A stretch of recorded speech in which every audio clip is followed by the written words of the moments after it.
All right. Hello, everyone. Shalom, everybody. Peace of the Lord to all of you. I hope my voice coming good and clear. Please invite your friends. And today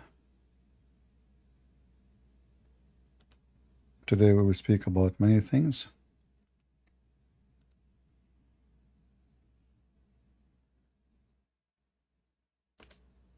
And soon we will take calls from Muslims. I just heard that the Israeli, they announce ceasefire in Gaza. But, you know, I cannot confirm what the news is saying.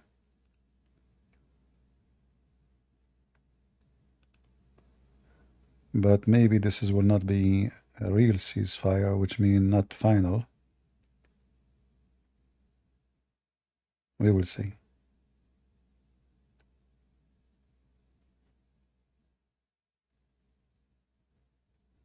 All right.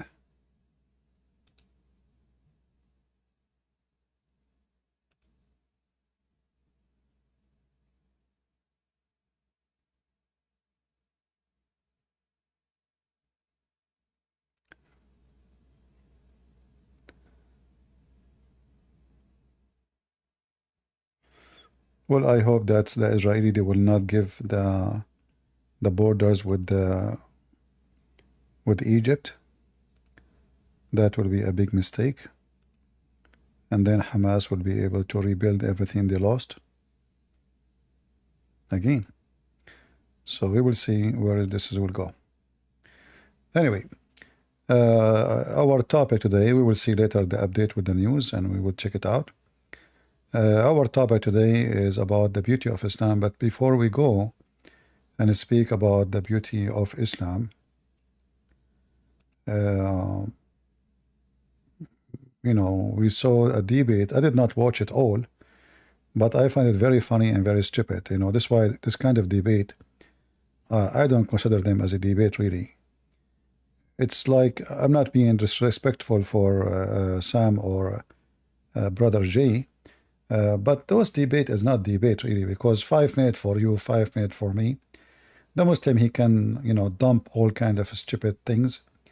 And, you know, the real debate is, like, he says something, you intervene immediately and you investigate what he just said. Because if you are not going to be cornering the Abdul with his lies, then there is no point of the debate. So 5 minutes for me. Okay, let's say I supposed he refuted him.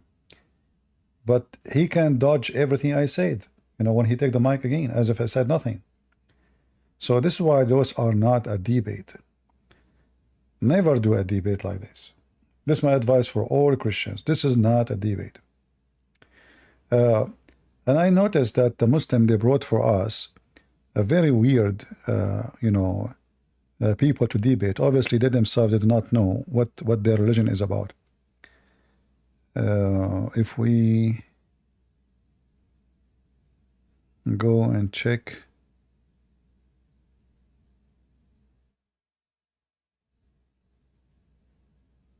let us see.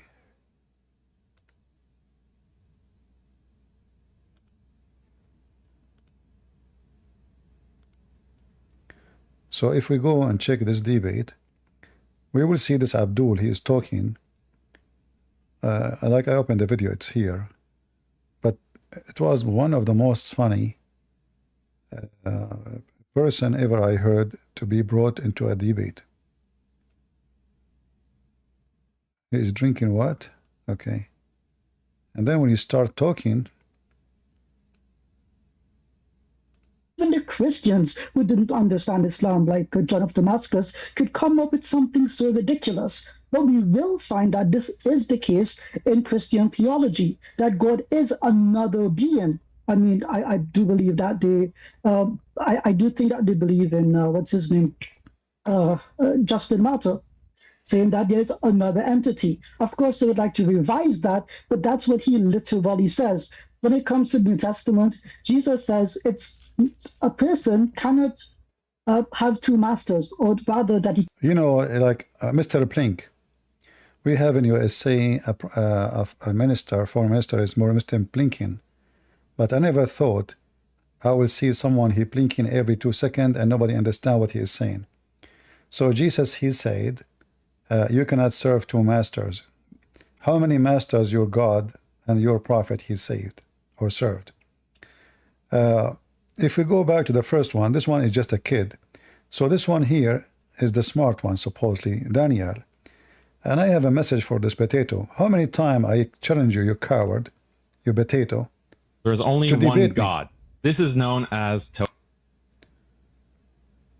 All YouTube will not interrupt. What is that? Speech which is extensive. Hold on. Let us go back to this potato. This potato, Daniel, he will never dare to speak to me for a second, because he knew that he will be whipped in the ground like a chicken. Why he go there to debate them, and why he don't debate me? You know, I mean, what is missing? What is missing is very simple. Because those people, they try to do mockery, let us say try to be smart, but they're, you know, I never saw a Muslim who's smart, and I can show it to you in 2 seconds. Look what he will say, this idiot, when he's trying to refute the Trinity. Christians claim that this is false. The Trinity is not three separate gods. The Trinity is three in one. But does this claim make sense? First of all, there's a logical contradiction in the Trinity. How can the Father, Son, and the Holy Spirit all be one God? And here you see how stupid the Mohammedan are. And this is why this guy will never dare to debate me. A person who speak about logic, he have to believe in logic. Logic in Islam is haram. It's forbidden. It's a philosophy. So this stupid idiot, he do not know that he himself is committing a big sin according to Islam when we speak about logic. And as long as you speak about logic, you idiot, is it logical that there is a God and he will give you a lot of women to F just because you believe in him? And he will give you 80,000 little boys and they are all white like pros? As long as you speak about logic, is it logical that your penis will be endless and the vagina will be fitting and accommodate that? Is it logical that your prophet, he went up to heaven and he came back in the top of a flying donkey? Is it logical that Jesus is born of a virgin? Is it logical that Jesus can make the blind see? Is it logical? What is the logic in this? I mean, those stupid people, the second we mention this, they will say, oh, this is God power. So it is God power, then there is no logic. But when they speak about Trinity, suddenly all the logic will appear. Do you see how stupid they are? Is it logical that your God, he have a butt? Is it logical he have no spirit, but he's alive? Is it logical that he have hands of 5 fingers each? Is it logical that he don't see his back? Is it logical that you Muslim, you say Allah knows best? How you say Allah knows best? You know, when you say Allah knows best, I mean, that's mean you're comparing him to me. You compare Muhammad. Actually, you don't compare Muhammad to Allah only. You say Allah and his prophet knows best. So you made Muhammad and Allah, by your stupid logic, equal. So when Abdul, he speak about logic, we found them so stupid, so arrogant, so hypocrite. A Muslim trying to understand the Trinity based on logic. Well, first of all, there's nothing logical about God.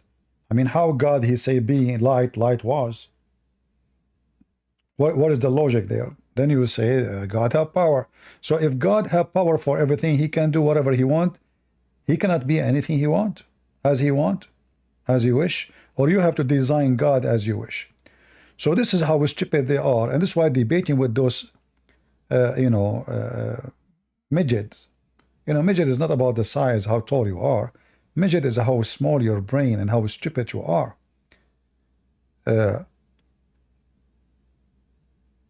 Who is a Muslim he dare to speak that about logic? Who is a Muslim can say Islam is logical?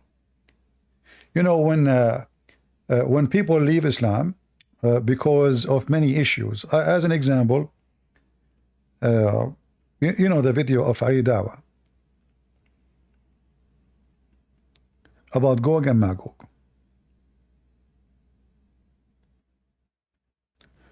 The same potato, he make a video speak about, Trinity is not logical because, God cannot be dependent, and God cannot enter his in creation. And later, less than a week after, this potato, he confessed that his God entered his creation. But just to show you how stupid this religion is and how hypocrite they are, I never saw Muslimano is not Hebracano.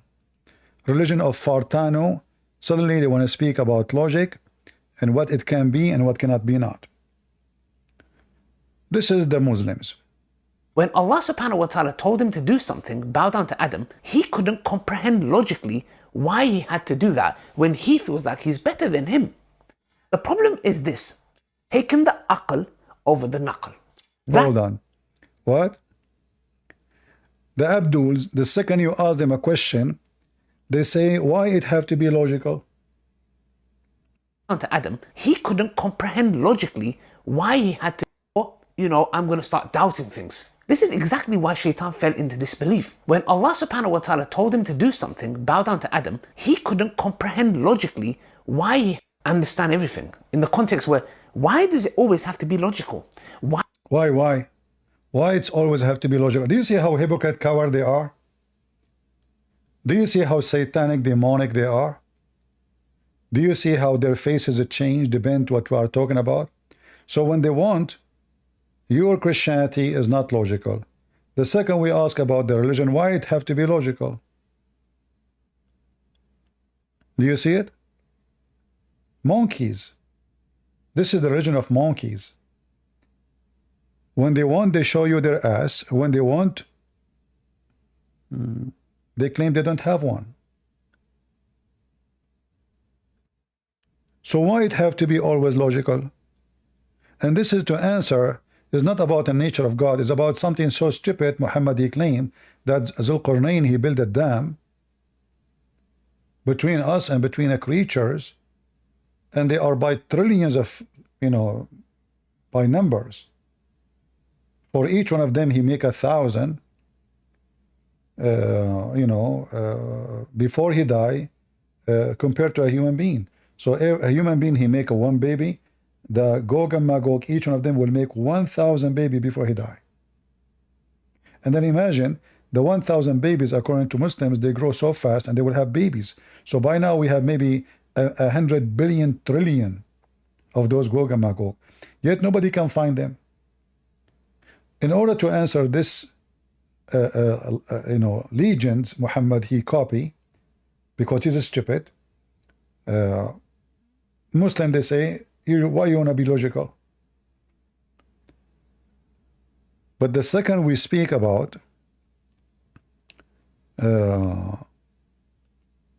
Trinity, they say this is not logical. But they also not be identical beings. The Father is God, the Son is God, the Holy Spirit is God. It's all one God, but the Father is not the Son is not the Father, and neither of them are the Holy Spirit. Here, just to show you how stupid the Mohammedan, if we try to explain the Trinity by using a physical option, like just to make it easy to understand, some Muslims and even Christian, they will say, oh, he is like idolizing, like making God as a statues, or but this is not what we do. But just to make it simple, the light coming from the sun is light by itself. The heat is coming from the sun is heat by itself. The sun, which is a star in the sky, is a star by itself. However, the sun is the light and the heat, and the sun, the star. The three is one. So there are three different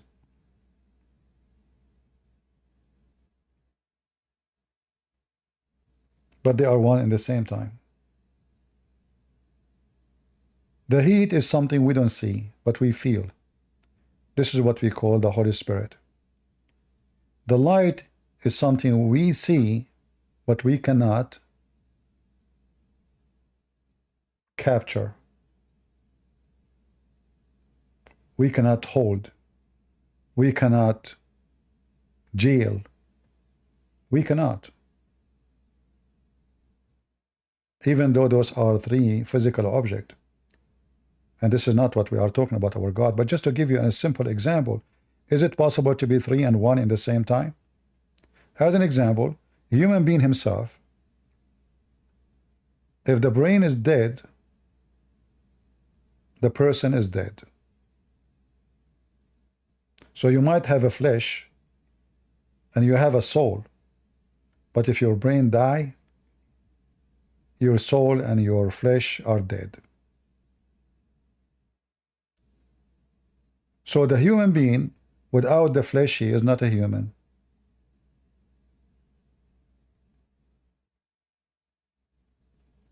What make a human being a human, that he have a conscience, and he have a soul, and he have a flesh. The three together make him a human. If one of them is missing, the human being does not exist. Not anymore. So, if this is the fingerprint of God, everything around us is based on number 3. Even water. In order for water to be exist, we have H2O. The Quran says, which is stupid to say, we made it from water every living thing. But then the same stupid Quran says that angels are made of light and genies or shaitan made of fire, and neither one is made of water. And this is how stupid the author of the Quran. He claimed that the Quran does not have contradiction, but every single page in the Quran is a contradiction by itself. So if we are trying to understand God based in logic, then you have to explain to me logically how God can say let be light and light was. Can you? What is the logic behind that? Logic is something understood by practice. So to make it simple, in order to have a fruit, I have to have a plant. In order for the plant to make fruits, we have to have sun, which means light. In order for the light to make the plant provide the fruits, we have to have water, because a tree would die or the plant would die if there's no water. So logically is that in order to produce vegetables or fruits, we have to have certain things as a requirement to produce those things. As an example, the stupid Allah in the Quran, he wanted to be smart. And that will show us that Allah is the last one to be God. In order to answer the Christians how God can have a son, Allah himself, he questioned himself, saying, how can I, or he say, how can he have a son, yet he don't have a girlfriend? But here we see that the logic in Islam disappear. Because the logic, according to Allah, is not a logic of God, is a logic of man. For the God of Islam, he cannot have a son unless he have a girlfriend. So is it logical to be God, yet you cannot have a son without girlfriend?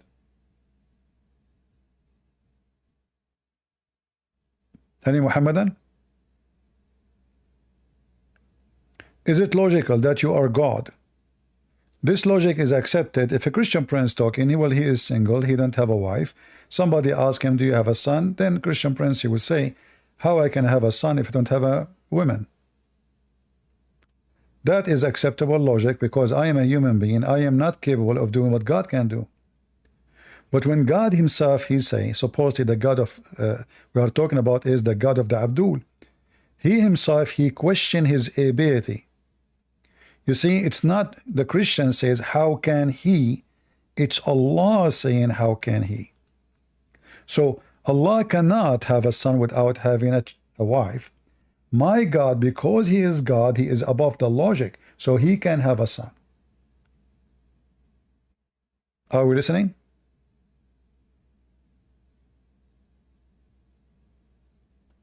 Do you understand, guys, what I'm saying? This Abdul, instead of questioning Christianity logic, he is being a big fat hypocrite. Shouldn't he question the logic of his God? How can he have a son if he don't have a girlfriend? First of all, if you are trying to refute the Christians, you are an idiot. Because Christians don't believe that God have a wife, and then because they have a wife, they have a baby. His name is Jesus. This has nothing to do with what the Christians believe. That is the most stupid answer ever.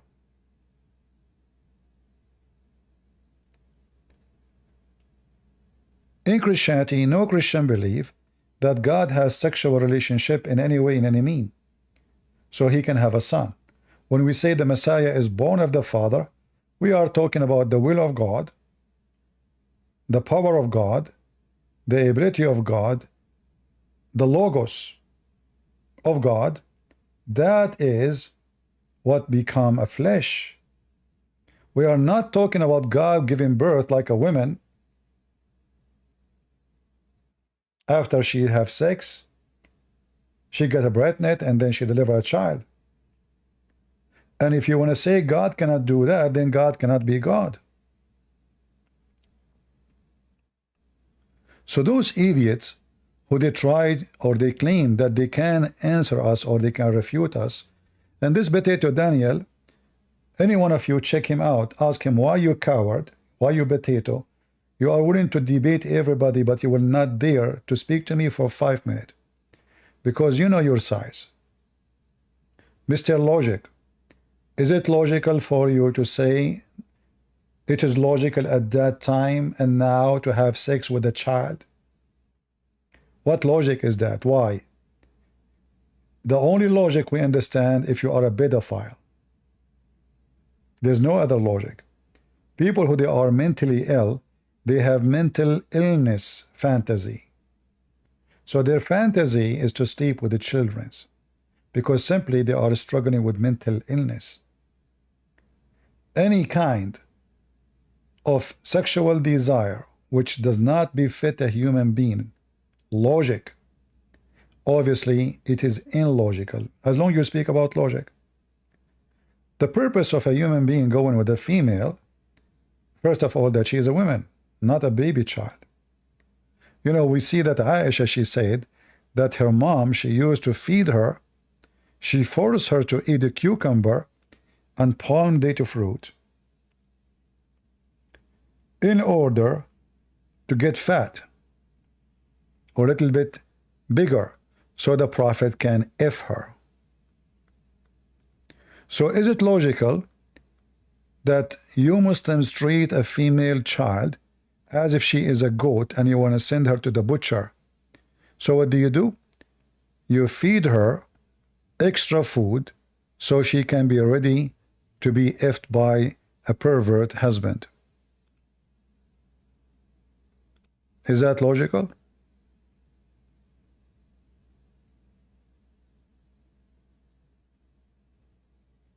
Do you see it? Muhammad, he cannot wait to F a child. So they are now pressuring the child to eat as much as the child can so the child can be raped.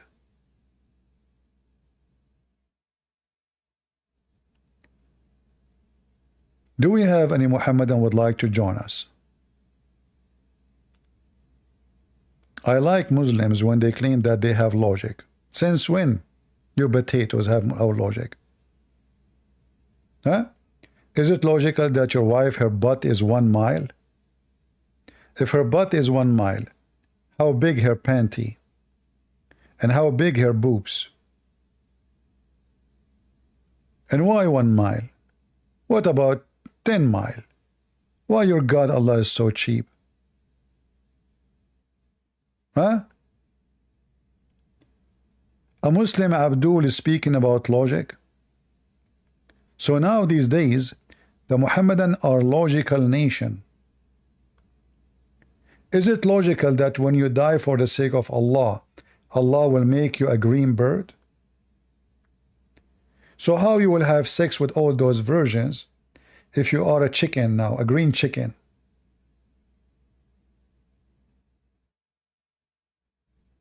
Huh? No, this is not Bukhari, but we can show you. It doesn't matter where. This is Sahih anyway. Bukhari or not, who cares? Don't worry, the Muslim, they will say this is weak. Anything is authentic, it is weak, as long as it's an embarrassment. They are following a weak God who cannot do miracles because he's God. Like, why Allah cannot do miracles to Muhammad? Because people will not believe anyway. Huh? Really? That reminds me of myself. I wanted to do miracles, but people will not believe in me anyway. So I said to myself, I'm not going to do miracle. People will not believe in me anyway. Almost I was going to move a mountain from its place. But in the last second I said, why I want to do that? People will not believe me anyway. They will think this is Photoshop. And here you see the stupid logic of the Muhammadan and their God. If people will not believe anyway, and he speak about previous generation, so why you gave the previous generation miracles if you know, aren't you the one who knows the future? If you know that they will not believe anyway? And by the way, they believed. Do you see how stupid the God of Islam?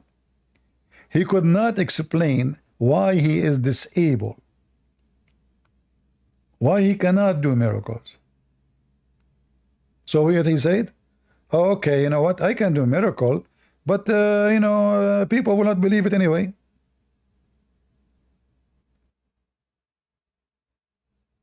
Any Muhammadan?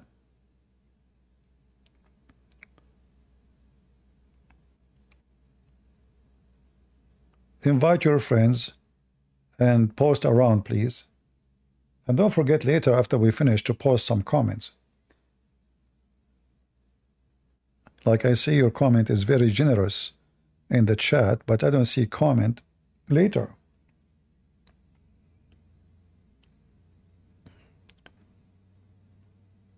Do we have any Muhammadan? Who is a Muhammadan believe in logic? You hypocrite people, you believe in logic? So this is the argument you have now, logical, and who is the one who decide what is logical, what is not? Abdul? Abdul who drink the piss of the Prophet because it is a holy urine? So is it logical, Abdul, that your Prophet is just a man and he is a servant of Allah, yet you Muslims fighting over his piss? May Allah piss upon you?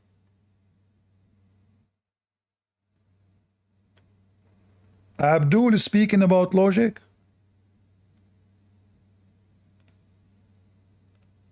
What is the logic when you Muslim drink his blood and fight over his piss and his laundry? What is the logic to say in Turkey you have a holy hair of the Holy Prophet? Holy hair? Is that from his anus?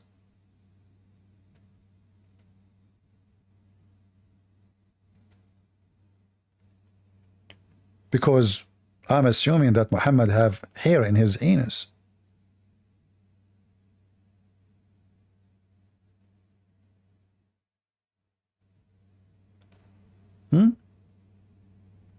The holy hair of the Prophet? Seriously. Is that logical?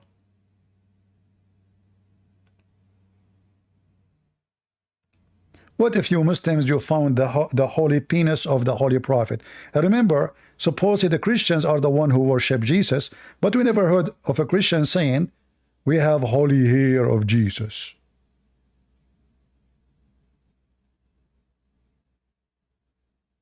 Holy hair? This is the holy hair of the Prophet? Are you sure?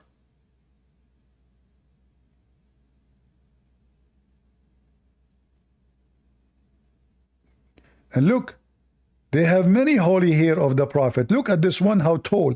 Is that a tail of a horse? All of this is the hair of the Prophet? Why, he was a girl?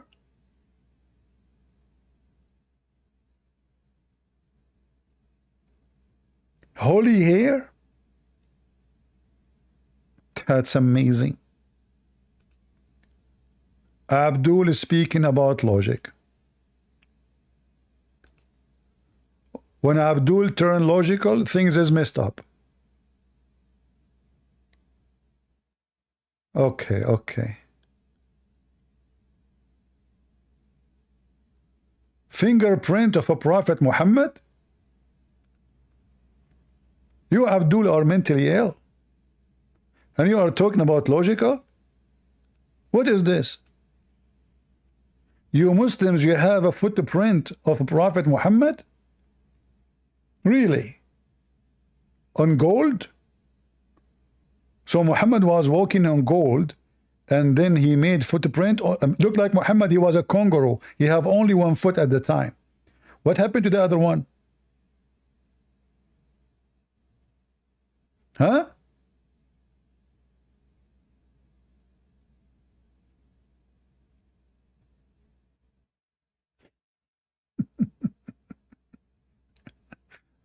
This is the hat of a Prophet Muhammad. Muhammad, he used to put a hat of a green. Seriously?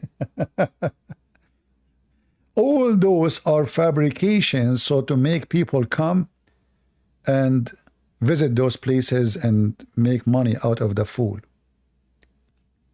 As long as we are talking about hair and logical, etc.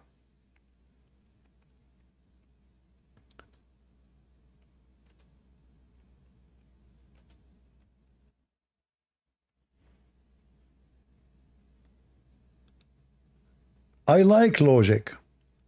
So according to your prophet, Adam was 60 meters tall. And this is the grave of Adam based in the Muslim logic.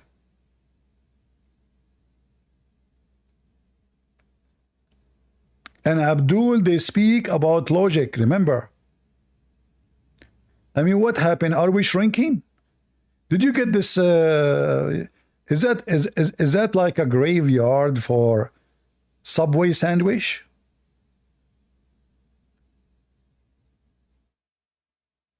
Prophet Adam graveyard, and this is his grave? Really? So if we open it now, we will find, and why he's so skinny? I mean, look how tall he is, and he's like a macaroni. I mean, if you are in such a, maybe this is the penis of Adam alone. Have you ever heard of a man, he can be that tall, but yet that narrow? How that will work? He cannot even walk.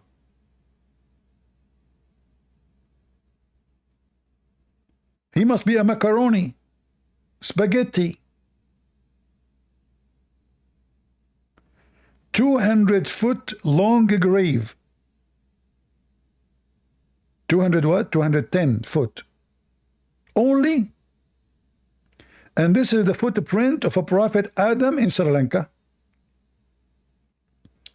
And the Muslims are talking about, oh, hold on. Just to let you know, the Muslim, they have a grave of Adam in every country. Here, this is the grave of Adam and Eve. Muslims, how come they are not so tall? What happened? And how come Eve is in the same size of Adam? I mean, come on, she is the female. Make her, you know, like at least 2 meters shorter. And Abdul talking about logic. They are very logical people, you know. We have to make, you know, to make an announcement about logic. They have the grave. All of those are the grave of Adam. You find them almost in every country in the world. Who is this guy? This is Noah, Abraham, Moses, Jesus photography. This is a grave, look like a swimming pool. Who is this guy? This is the tomb of Noah. Noah was so tall too.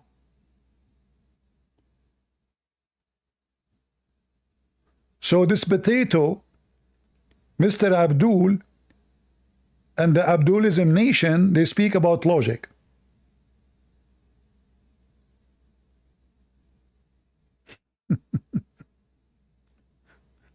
we have to admit that you Muhammadan are so logical. I mean, you drip logic when you walk. Even you, I advise you to wear diaper for your logic. I mean, who can beat your logic? Nobody. Anyone can do?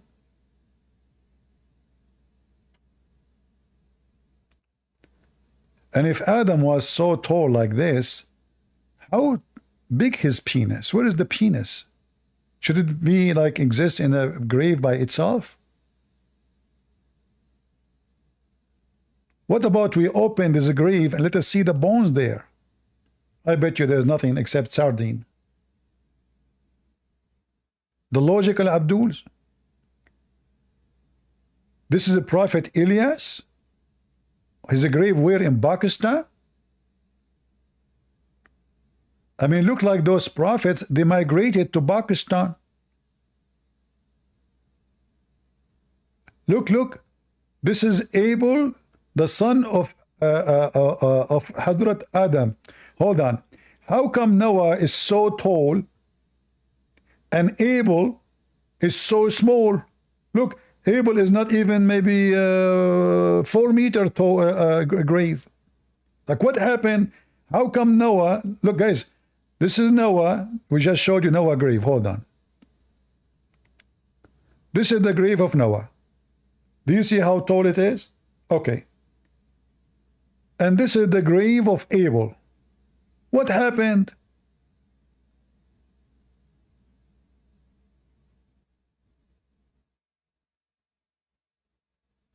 Do we have any Abdul? How come Adam is so tall and then suddenly his son Noah, Abel, he shrunk massively, and then the son of this guy becomes so tall again? Do you think this is a global warming issue?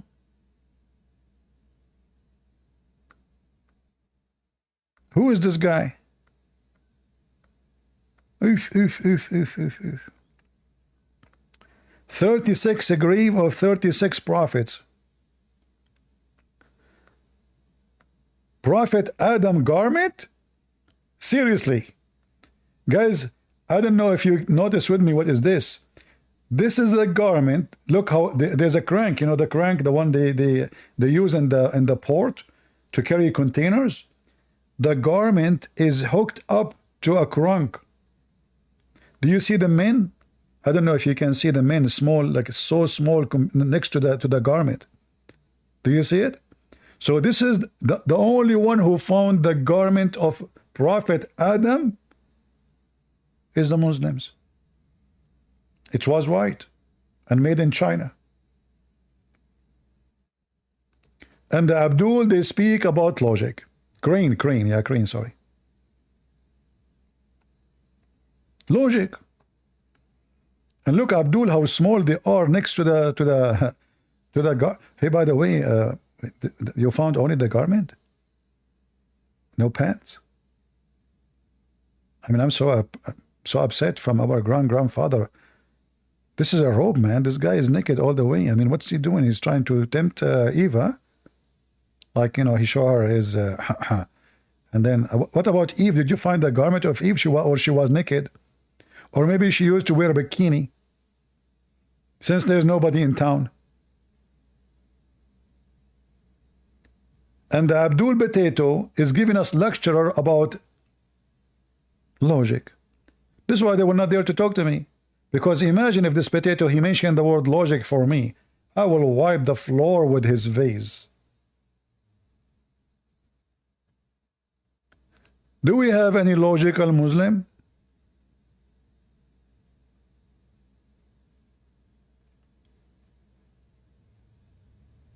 Any logical Muslim? If you call me and debate me and you prove to me that you are logical, I will buy you the same size of the garment of a Prophet Adam from China.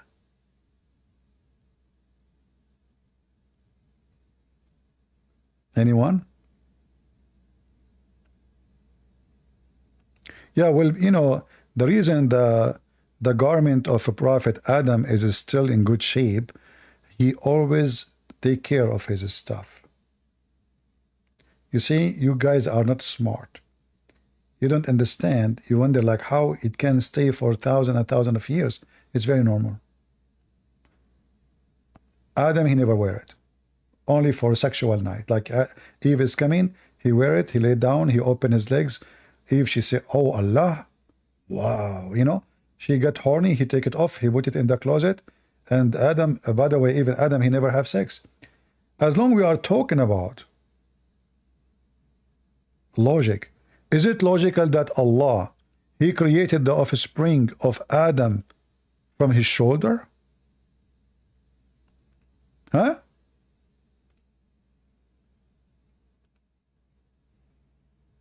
Seriously.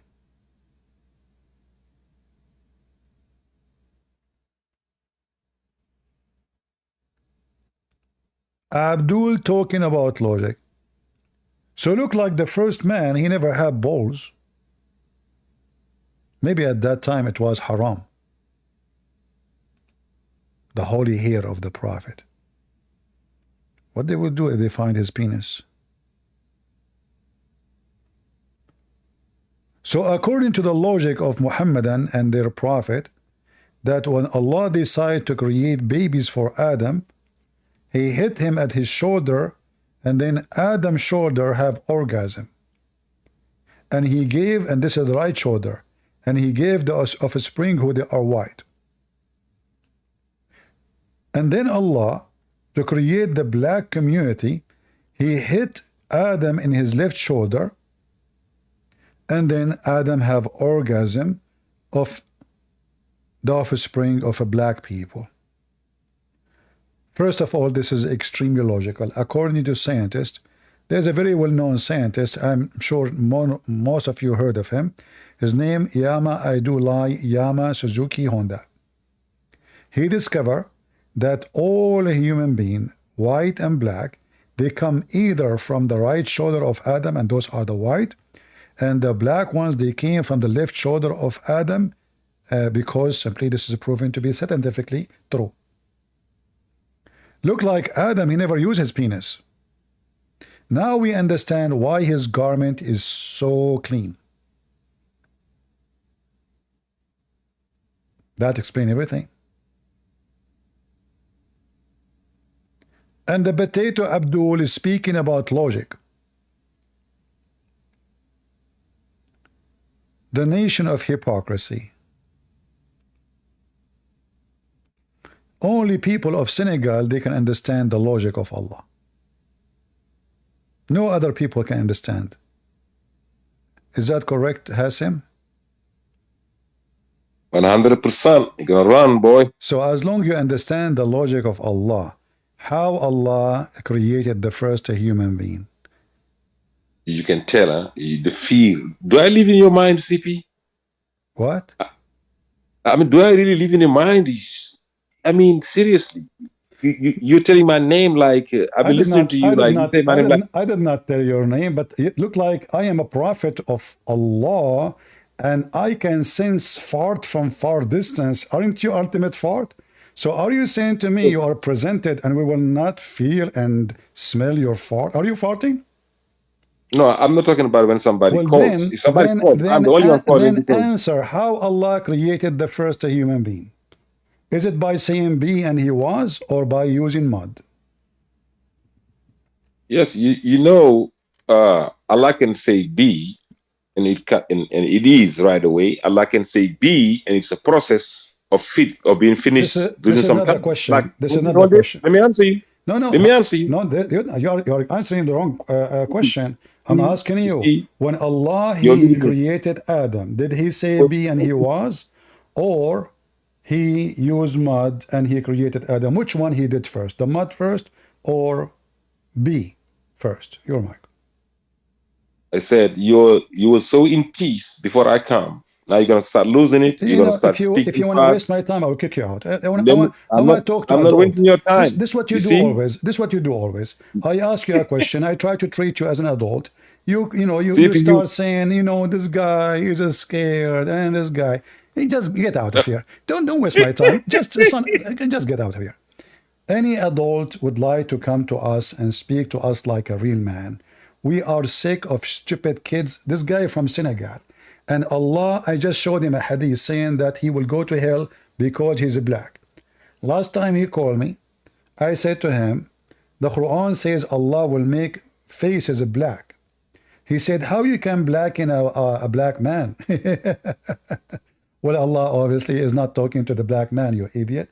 Black men, according to Islam, already been decided for them to go to hell. Are you stupid or what?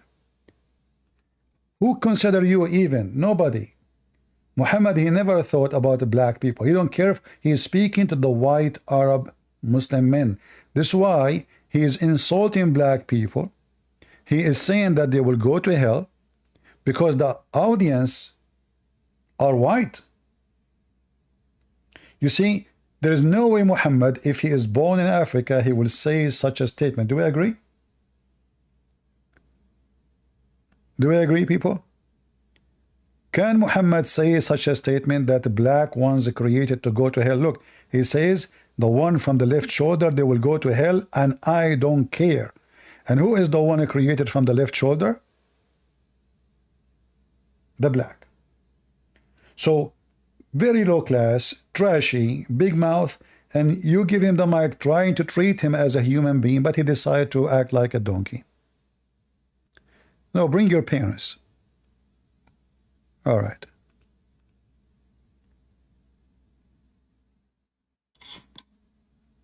Hello? Hello? Oh, yeah, I had a few questions. Are you a Muslim? No, I'm Christian. Well, we weren't Muslims, my friend. Oh, could you just answer one question, please? What do you think about Muhammad? PDF, pedo. Okay. If after we finish with the Abdul, you can join us, all right? Okay. All right. Who want to join us is a Muslim. Remember here, Abdul is come first.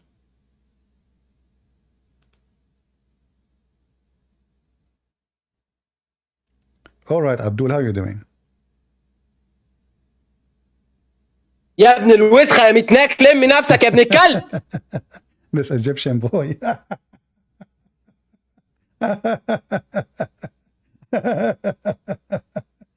Oh boy. Anyway. Any Abdul?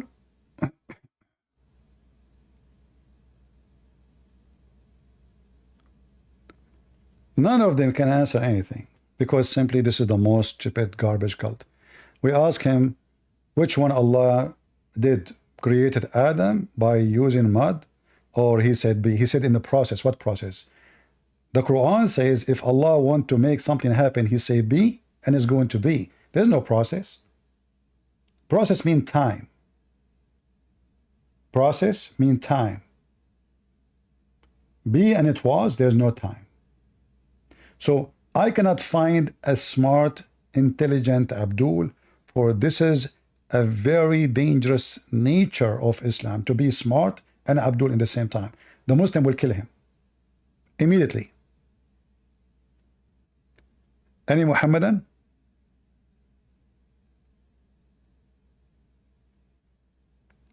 Who is a Muhammadan would like to join us?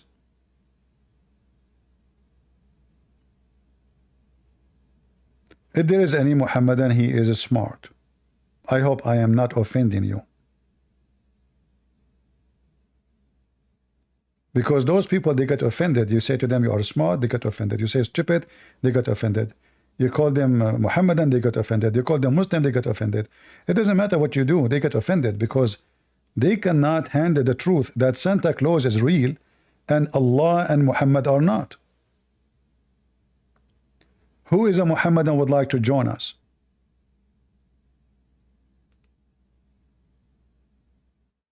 By the way, in case you do not know, Santa Claus is real. But there's no proof of Allah. Santa Claus is a real person. He exists. He have history. We know where he was born. We know where he died. He's a real person. Allah is not exist. Allah is a foreign god, have nothing to do with the Arab. The Arabs stole that name from other nations, and this is why they do not even know what the word Allah mean. You see, if you check with the Muslims, you will find that every single name written in the Quran, they do not know what it does mean. If you ask a Muslim what Israel mean, they don't know, because they stole the name. Okay, what Moses mean? They don't know. What is Isa mean? They don't know. Oh, okay, what Gabriel mean? I mean, the guy who brought the, according to them, he is the one who delivered the Quran. What his name mean? They don't know, because all those names are a theft. And Muslims, they have no connection to the names. Isn't it really weird that you are a prophet of God, but you do not know what the name of the person you speak of means? Because simply he's a thief. If I go right now and I claim that I have a PhD in mathematics, the student who they are doing PhD, they will know in 2 seconds that this guy has nothing to do with mathematics. Will take them a few minutes.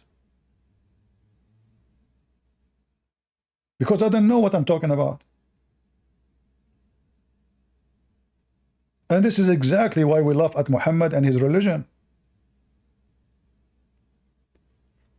This potato here in the video, he speak about logic, but then is it logical that your God, he created the baby from a clot who became a blood, dead blood? And then the dead blood become a lump, and then the lump become a flesh, and the flesh became bones? Become bones.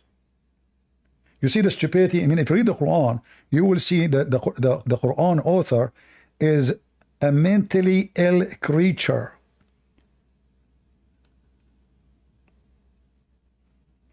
Who in the world want to accept such a stupidity, Mr. Logical? And look at the Muslim translation. Each one of them, he give you different words and different meaning and different, it's like a new Quran. We just change the translator. We have a new, totally new verse.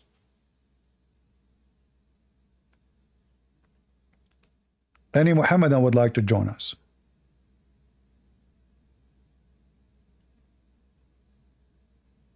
Anyone?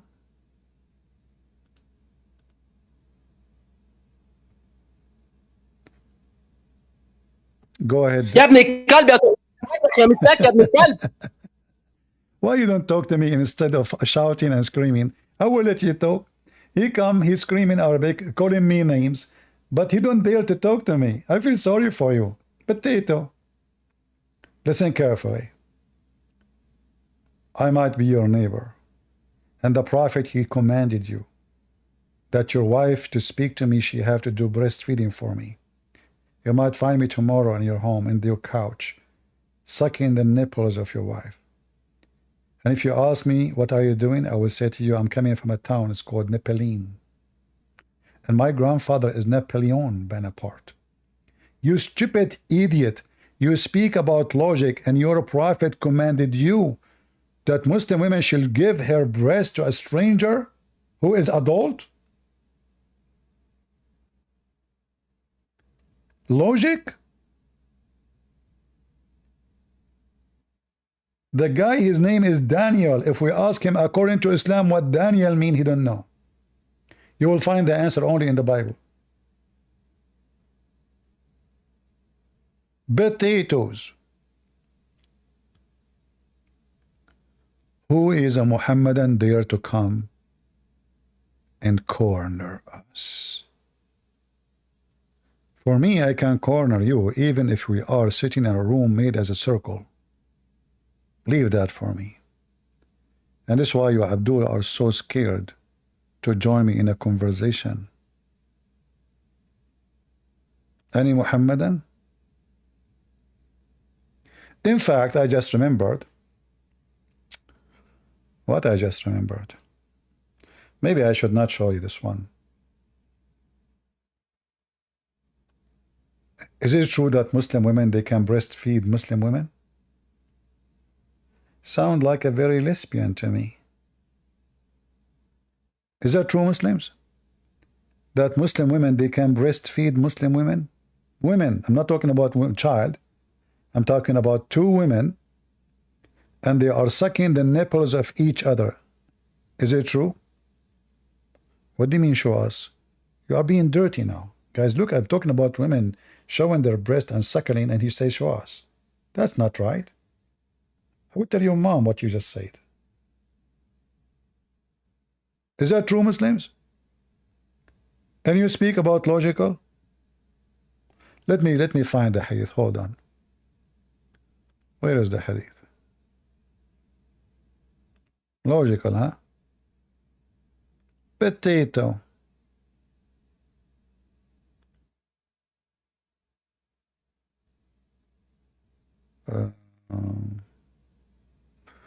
I'm trying to remember the hadith, you know.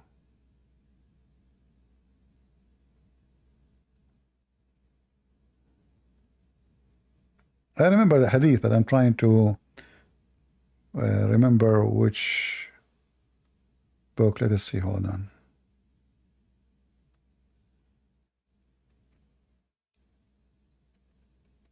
So the hadith is about a woman. Her husband is effing his daughter.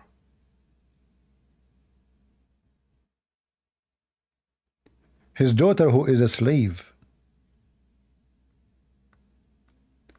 The wife,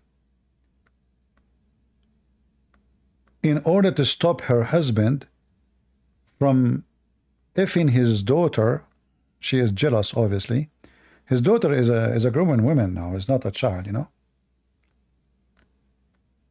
So what she did the breastfeeding for the slave girl, who is the daughter of this man. So Umar, he said to the husband, beat her up. Let me see if I can find it in the Muslim website, in the English. Aha, I found it.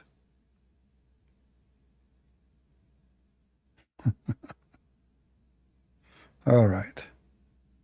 Who won the hadith?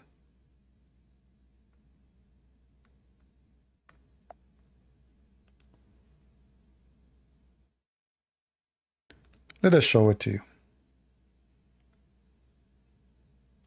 And this is showing you how filthy garbage this cult is. The man, he is effing his daughter. In the Muslim translation, they are not showing that this is his daughter. But in Arabic, it says it clearly, walida. Let me show you the Arabic first. A man, he, you know, came to Muhammad, to Abdullah ibn Umar, to the house of justice, like a court. He is asking him about breastfeeding for adult. So he said, a man, he came to Umar ibn al-Khattab, the caliphate. He said, I have, let us translate. Just to show you how filthy this garbage cult is.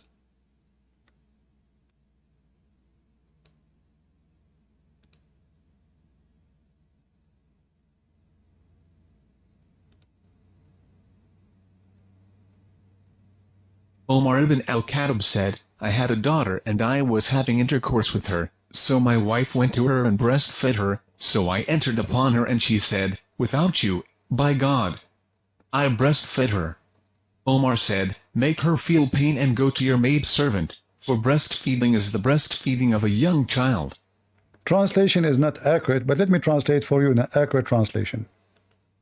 So this guy, he have a daughter, he is effing her. Those are the Muhammadan. He is effing his daughter because she is just a slave. Here in the translation, look what they said. A man came to Umar ibn Khattab and said, I have a slave girl. This is not what it says. She is a slave, yes, but she is a walida, which means that from effing women, he got a baby child. She is a slave.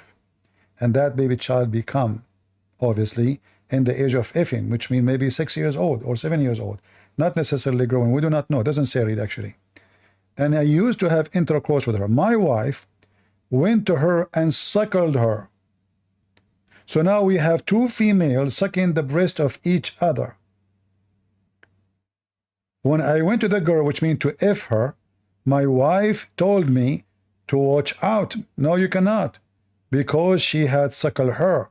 So now the guy is coming to Omar. He says to him, is it true that I cannot F this my daughter no more, my slave daughter no more?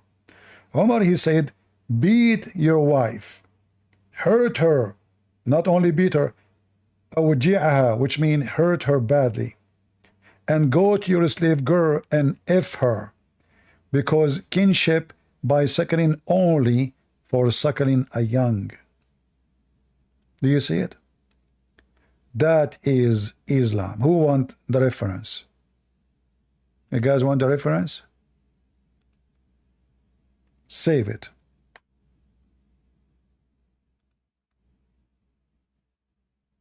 And the Abdul is talking about logic.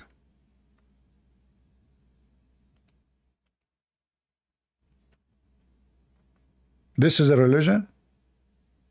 The guy is effing his daughter?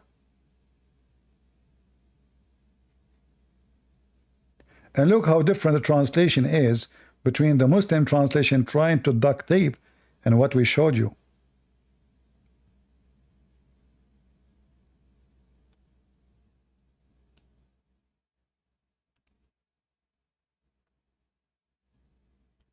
A man came to Abdullah ibn Umar, and I was with him at the courthouse asking him about breastfeeding for adult. I mean, have you ever heard that there is a religion beside the hippies of California? A woman, she is doing a breastfeeding for adult, and he is a stranger except Islam? Have you? So now the Muslims are coming to us, sir, hello, I want to learn how to do breastfeeding for adult. How we do that? What is the conditions? So he's coming to the courthouse, this guy, to ask about the breastfeeding for adult. But when he was there, and look how many people coming for the same problem. So other person, he came and he said, I had a child and I was having intercourse with her. So my wife went to her and breastfed her. I entered upon her to F her. She said, don't do it. Not don't worry. By God, I have a breastfed this girl. So don't do it. So he went to Umar and he's asking him about this. He told him what happened. So Umar, he says, go and beat her. And go ahead and have intercourse, which means beat the wife, and F your daughter, which is the slave girl.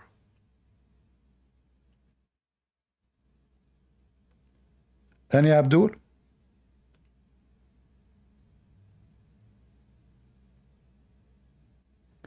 And this potato is speaking about logic.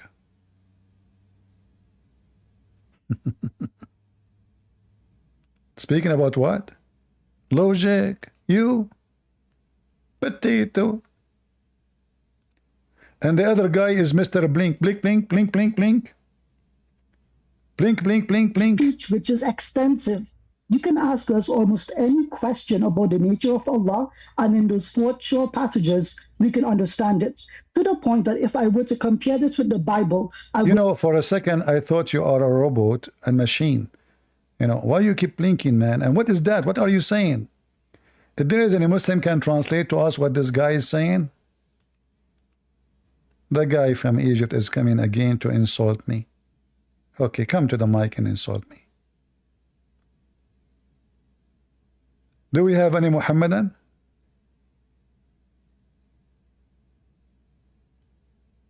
Hello?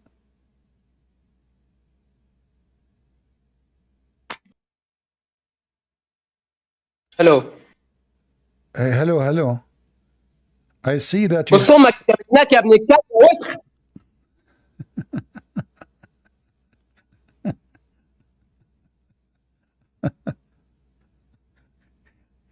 Yes, can you tell? I know that there are this. I call them by their names without even mentioning who they are. I said the Egyptian guy who talked to me. I invite him. I know that is this same guy, and it was him. Any Abdul? Jankisa want to talk to me? He can talk. Who's holding him? But don't give me speeches about Muslims are good and there's not everybody is bad. I don't care who is good or is bad. Anyone who believes in Islam for me is bad because Islam is bad. So if you believe in bad, you are bad. Don't give me your rusty philosophy. Go ahead, Jankis. Salam. So I just think on this point, you know, with the whole Adam, what you were talking about before, and the prophet, and you know, the gravestones, the tombs, the coffins, and all of that. You are aware that Adam built the Kaaba, right? You are aware of that. Well, I'm not aware of anything you are saying because Muslims are not aware. Just to give you some ideas, Muslims, they have a billion story about who built the Kaaba. According to the Quran, the one who built the Kaaba is Abraham. According to books of traditions, there's different stories. Some it says that the angels is the one who built the Kaaba, and they were waiting for Adam, who came from Sri Lanka, and you know, it took him 40 years. India. Sri Lanka is in Sri Lanka, not India. Sri Lanka. So, which is stupid because Sri Lanka is an island, and there's no way Adam he can pass through the ocean and come all the way to, you know, India, Pakistan, and then go all the way to Persia and go to Iraq, and then make a U-turn and come back and pass to Jordan desert and then to Saudi Arabia and then all the way to Mecca. So all the story is legend. So about who built the Kaaba, Muslims, they have a million stories about who built it. Some it says the angels, some it say Abraham, some it say Adam, and some it says Allah. So which one of them? You choose the one you like. Well, I personally think, I think most Muslims have a consensus that it was Adam, and scientists have even done research and they've tried obtaining things from the Kaaba, and they've gotten proof that it's out of this world. Like that's a scientific fact. Scientists, like it is not built by humans. Scientists, they found that the Kaaba out of this world. Yeah, like it's been independently. Why it is independently? But as I know, nobody can go to the Kaaba unless he's a Muslim. So how a scientist independently is getting this study if only Muslims can get inside Mecca? Okay, that's a good point, but if you, my friend, don't waste my time. Don't waste my time. You are just a kid. You are just a stupid. Seriously. Out of this world. Thank God I don't have kids. Scientists, they found that the Kaaba is out of this world. Like, do you know the Kaaba does not even exist no more? The Kaaba we have today replaced many times. You are an idiot. It's been destroyed many times. Tons of times. If you go right now, it will take you 2 minutes. Search how many the Kaaba destroyed. And not only they destroyed, even they stole all the rocks and gone. Al-Qurmuti himself, he took the black stone, which the Muslim today they kiss, and he gave them little tiny, in the size of your fingertip. There's no black stone left. You're an idiot. Same time, let us say for the sake of argument, the stones of the Kaaba is built from stones coming from the space. Well, you have to be mentally ill. There's stones in space everywhere. It's very normal to find a stone. Let me show you. This is what the Arab they do.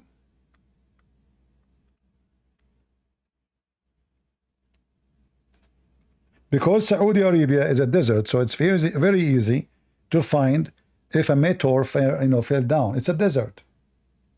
So what they used to do, this is the pagan Arab practice, and this is Sahih Hadith, as you see, Al-Bukhari. We used to worship stones, and when we found a better stone than the first one, we would throw the first one and take the later. So what we are talking about? We are talking about if they found a stranger stone, different stone, unusual stone, they start worshiping the stone. And what they do, they go around it, they do tawaf. And if they don't find a stone, they even collect soil and mix it with milk just to make mud and make a statue or a stone. And they used to do tawaf. You see tawaf? So tawaf is a pagan practice before Islam. Muhammad is following the same pagan practice before Islam.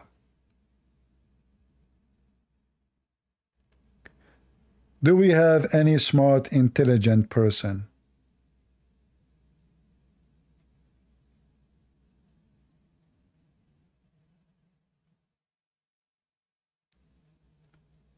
The Chinese, they said he lived as a donkey, he never came back as a horse. So never think that you can make a donkey a horse. He will stay a donkey. The scientists, they found that this is out of this world. Lord have mercy. Stupidity is a treasure. Any Abdul?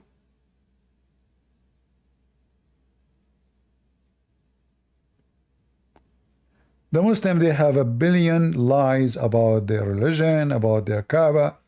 Another lie, the Muslim, they claim that there is no poop in the top of the Kaaba. Birds don't poop there. Go check out. I mean, there's tons of pictures of the, actually they go and they clean. There's videos of the Muslim cleaning the roof of the Kaaba every week from the poops. Cockroaches attacking the Kaaba. I mean, but you know, if you are just an idiot, you believe whatever people say. Every year, a massive number of cockroaches migrate to the holy house of Allah to do Hajj. Flying cockroaches, flying crickets.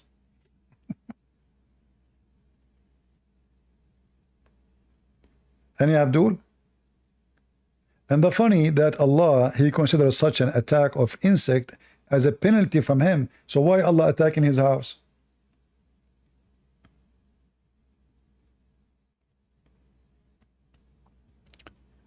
Any Muhammadan?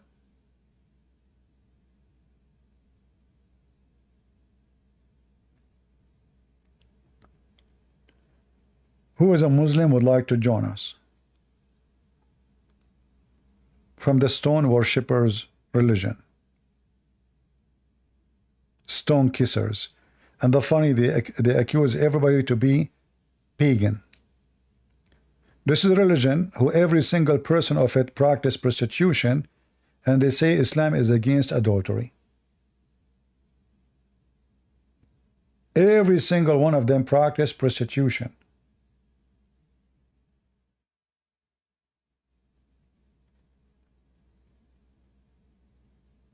In fact, prostitution in the Quran is legal.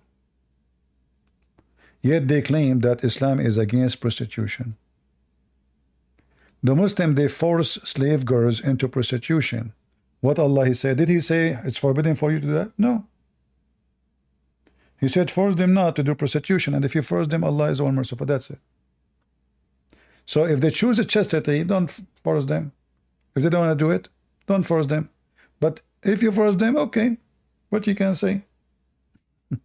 In fact, in Arabic, it doesn't say slave girls. It says fatayatukum. Fatayat mean young girls. So based on the text itself, it says clearly young females. Force them not for prostitution to make money if they choose a chastity. Okay, what if they agree? Then it's halal. And even if they don't agree, it is still halal, for Allah is all merciful.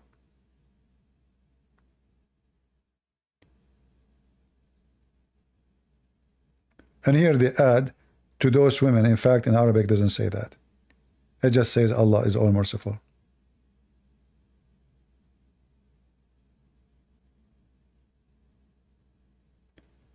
Any Muhammadan would like to join us?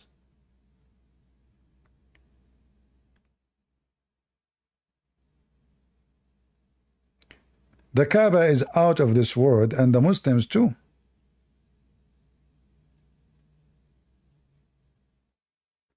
You know, because the Kaaba is out of this world, this is why the Kaaba, until the American, they found an engineering solution, the Kaaba was flooded by shit non-stop for hundreds of years.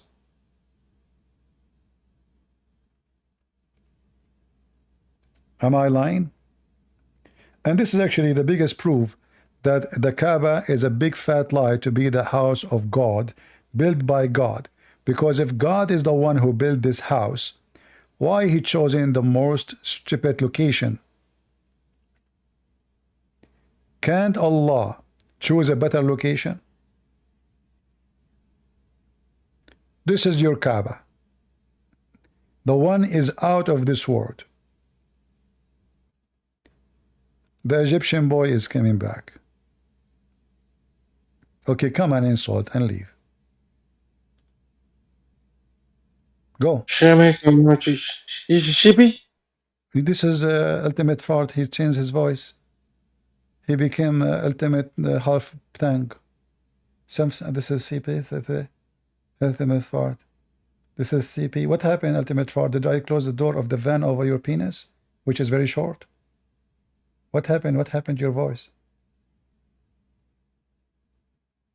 Mukhannath. So look what happened. This is the house built by Allah.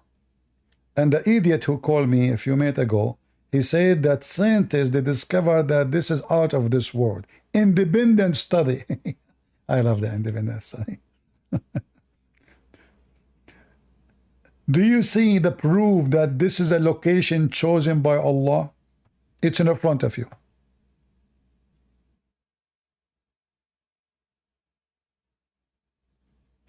Do you see it? You can't imagine how dirty this water is. Do you see how dirty the water, guys? Do you see how dirty the water?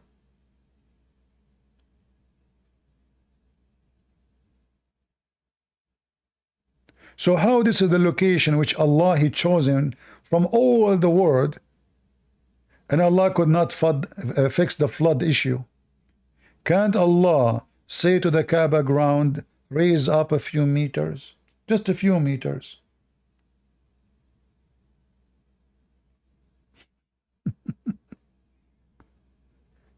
Do you see how easy to prove Islam to be stupid and a lie? You don't go and build your house where the sewage come and cover your house almost every year, unless you are a stupid monkey.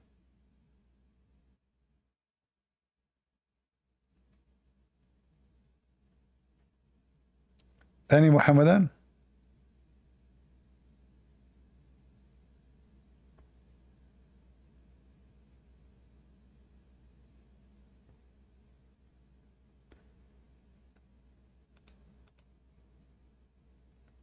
All what we have is the ones with the insult, but it's okay, we enjoy them. They enrich our talk. Go Kadian. Play the recording. Hello?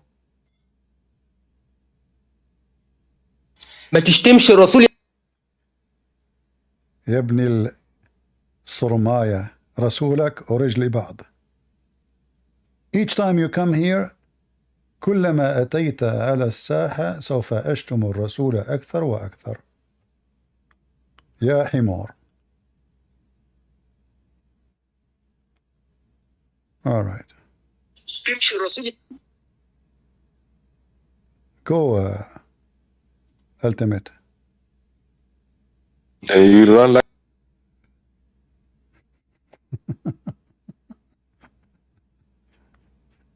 It doesn't matter how many times you change your name. He's wondering how in the world I know it's him.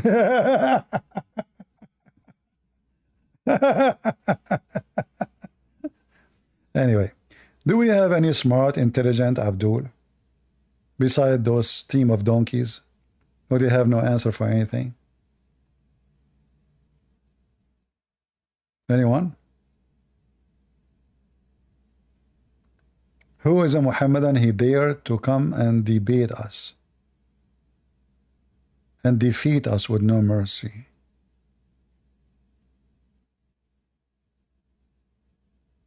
Anyone?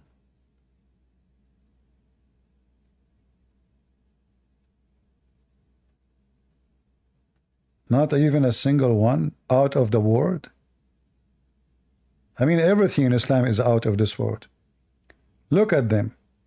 They go to war, and when the war starts, they start kissing the ass of everybody. Stop the war now. Cease fire now. Yesterday you were dancing. We were dancing because we wanted the war to be for 2 hours only. Monkeys. Cowards. And now they are, what is your Allah? And now they are kissing every ass in the world. Even the dirty one from Senegal. Ultimate fart ass. Cease fire now.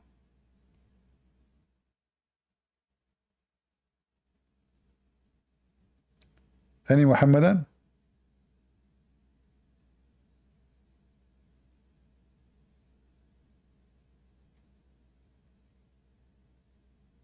Any brave Muslim? Smart Muslim?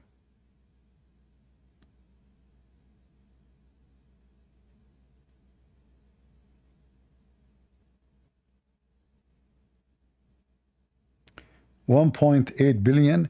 I don't know, the numbers of Muslims is increasing. Like, do you really believe in those numbers? What do you mean 1.8 point? 2 months from now they will say they are 2 billion. 3 months from now they will say 4 billions. Come on, people. They are not even 100 million. Just give them some freedom and you will see nobody left as a Muslim.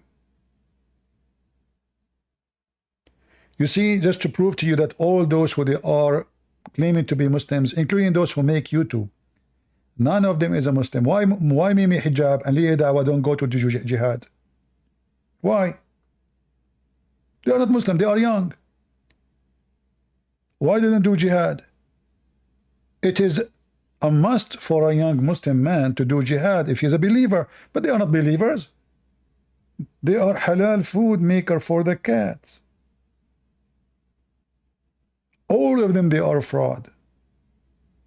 A true Muslim, he go and join the Muslim Mujahideen, Hamas, Hezbollah, if you're Shia, ISIS, Al-Qaeda. I mean, look what happened in Russia. The Ukrainian, they attacked through the borders of Russia, and the stupid Putin, he put a Muslim army in the other side of the border. Who? The army of the Chechen, the Chicken Republic. They run like cats, and they captured hundreds of them. What happened to Khadarov, the one who wanna go to to Kiev? Stupid Putin, you put the Muslims in the borders, they run. Those they do showtime, the second they come to them, they run. The first one to run. Yet they captured like 200, 300 of them. I don't know how many. In the video I saw at least 300. Any Abdul? Any Ramazan Kadyrov?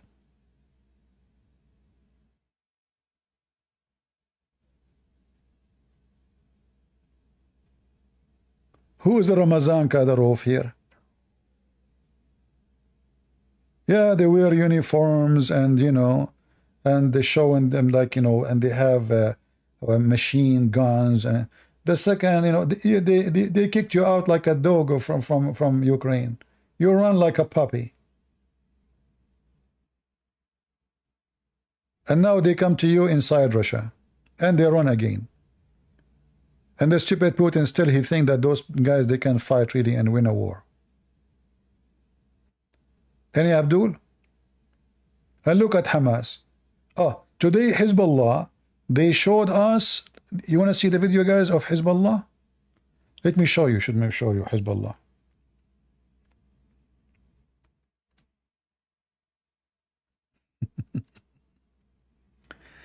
Hezbollah today published a video, and this is telling you how terrified they are. Very terrified.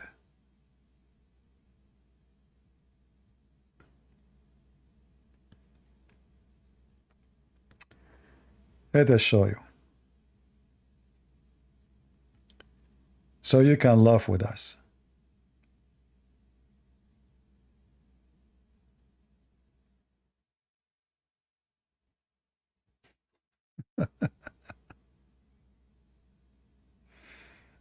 All right.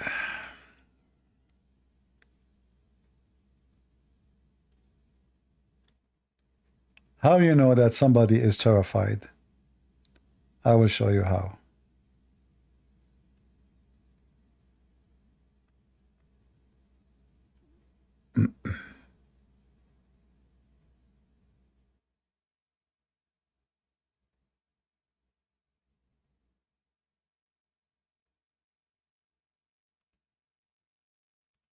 All right.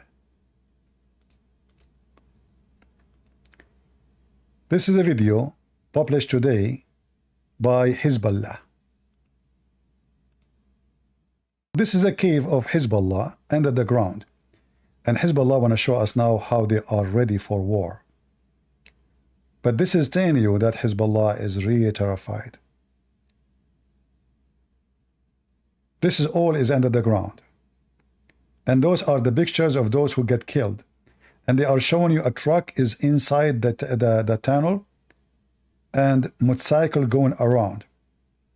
And, you know, I have a question for Hezbollah. This is how you are going to win a war against Israel? Are you serious?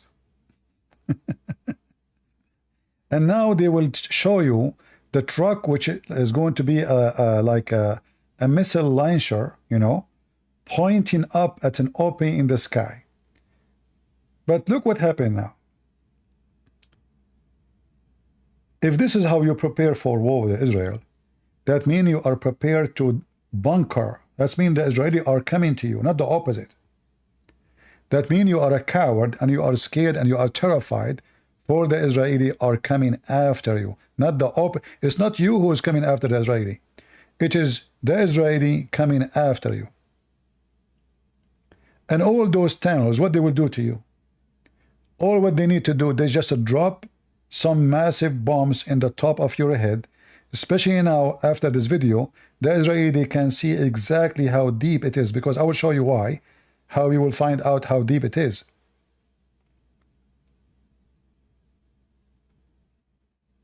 Let me show you just to... Where is the... Here we go. You see, it's not deep. It's not deep. So now the Israeli, they will measure, based on the video, how deep is all what they need to do. Hezbollah shoot a bunch of rockets coming from the ground. Satellite can capture where it's coming from, and they will hit all these tunnels, and you will die like rats. So is that a strength? This is mean you are weak. You don't even dare to have your launcher upon the ground.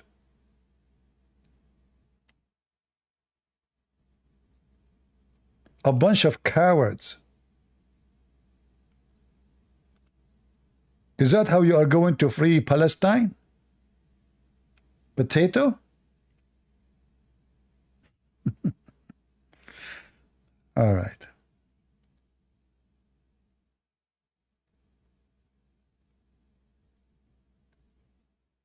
Why they had in the ground? Because simply they are no match to the Israeli. The second the Israeli attack them, they will make them shish kebab, the same as Hamas. They are no match. You see, the Israeli army proved to them to be powerful, proved to the whole world they are powerful, because war between houses is the most hard war. Because you don't know who's going to appear, from where it will appear. So now they made those tunnels, they can come from your back. A small tiny hole in the ground, they can come and they fight you. But even this, they could not really accomplish any I mean, if you count how many died from Hamas and how many died from the Israeli during the war, it's laughable. You can't even compare. Go ahead, Alfred.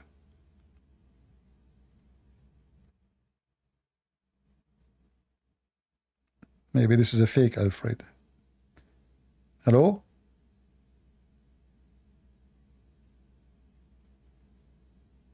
Hello?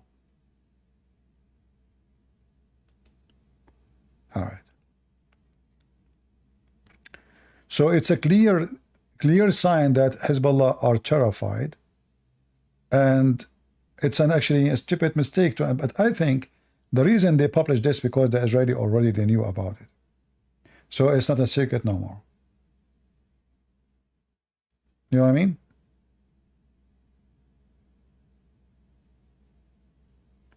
Any Abdul?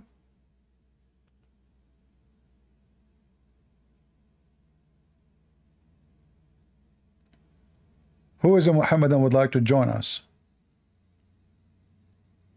All under the tunnels, all of you.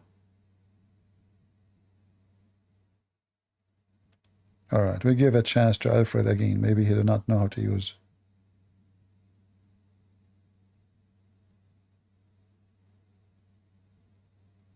Go ahead, Alfred. You have to push to talk.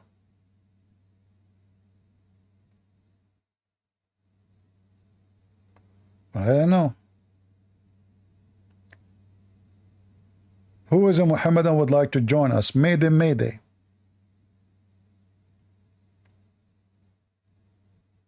All of you Muslims are fake Muslims. You are underground hero.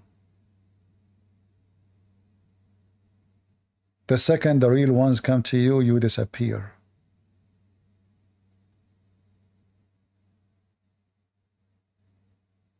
Any Muhammadan. Hezbollah did not learn the lesson from Hamas that your tunnels mean nothing? What is this?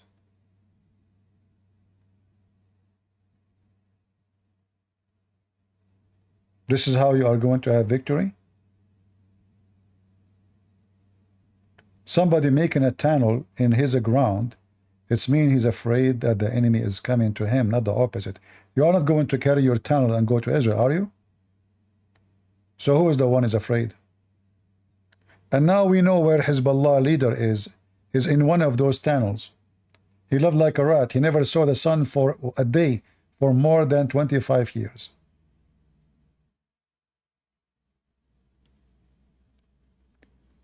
Any Abdul?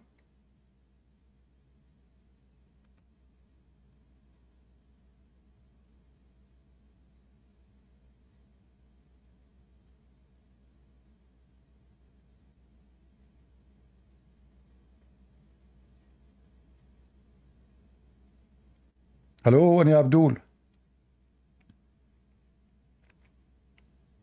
Any rats from Hezbollah? Want to tell us about the beauty of Islam?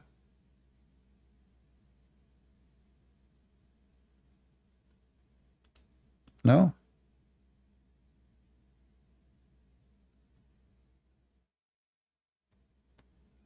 Hello? Khan, Amir, are you there? Why people put their hands up if they don't want to talk?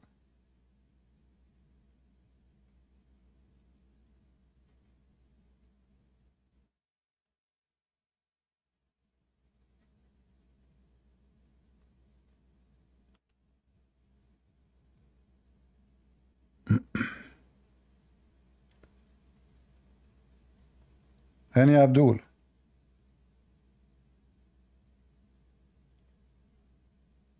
Hi, people. Hello, Alfred. How are you? I am great. How are you, CP? I'm a big fan. I've been listening to you for over a year now. I'm a really big fan. Can you I speak? just Can you speak louder? yes. Am I audible now? Is it better? Yeah. I mean, it's okay. The sound like a little bit muffled, but anyway, we understand you. Go ahead. Well, it's a big honor of for me to talk to you. I just have one question, CP. I know that the name Muhammad is a title, and it means that it's the praised one. But I just have a few questions about the Arabic language. Would you be able to help me out? All right. Do you put al in front of titles? Yeah, you don't put it in the front of a name of a person. You put it only if it is a title or if it is a definition of like a specific, like as an example, like in English, you say the house because it's a specific house, you know. If you say the tree, you are speaking about a specific tree, correct? So Correct. you don't use the before a name of a person. You say the king. You don't say, you know, the Muhammad. You know, if it's used as a name, you know, you don't say the Muhammad if this is a name. You will use it as if it's a title only. This is why in Arabic we say Al-Masih. We don't say Masih. All right, amazing. Thank you so much. I'm very big fan. I'm a big fan of yours, and you're doing a great work. You're doing actually God's work here, and I hope you blow up in on internet. Everybody listens to you. We really need your help and support in helping these our Muslim brothers to bring them to Christianity. All right. Thank you very much. Thank you. Have a nice day. Bye. All right. Any Muhammadan?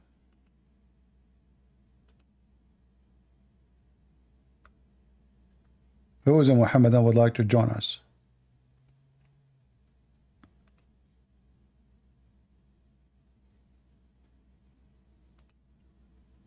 No Muhammadan, that's it? What happened to you, Muslim? Nobody want to get an endless penis? Nobody want to enjoy the treasure of Allah? You don't believe in the virgins no more, don't you?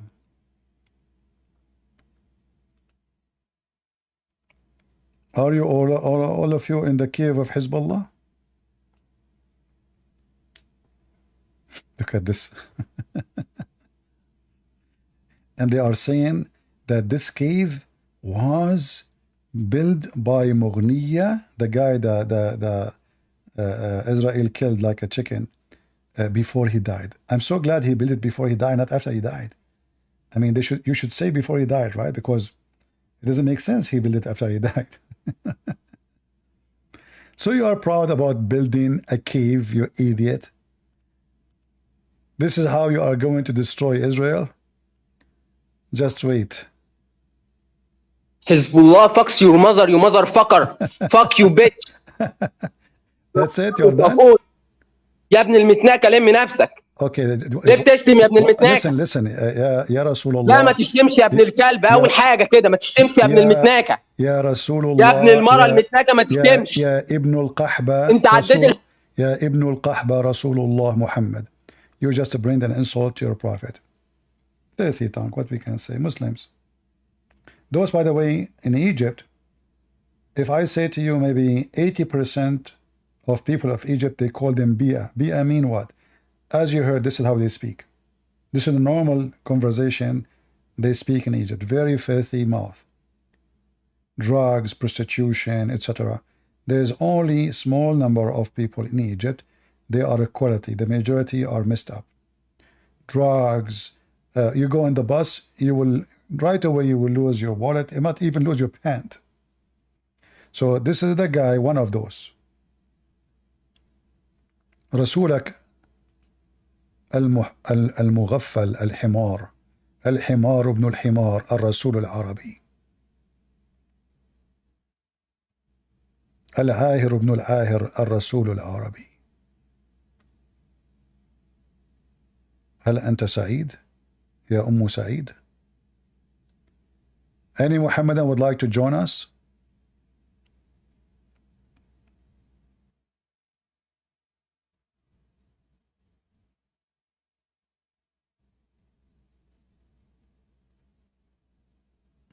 Any Muhammadan? Who dare? So you want to talk about logic, Abdul? You? Abdul? You want to talk about logic? Abdulism religion became a logical religion now? Since when?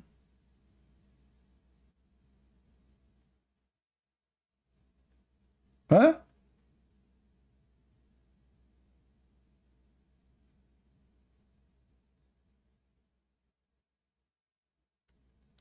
Any Muhammadan?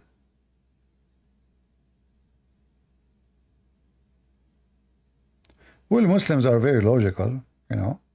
Like when the Prophet of Allah, he says that the Abdul, like from Hezbollah or Hamas, died, and Allah, he made him a green bird. Isn't this is very logical?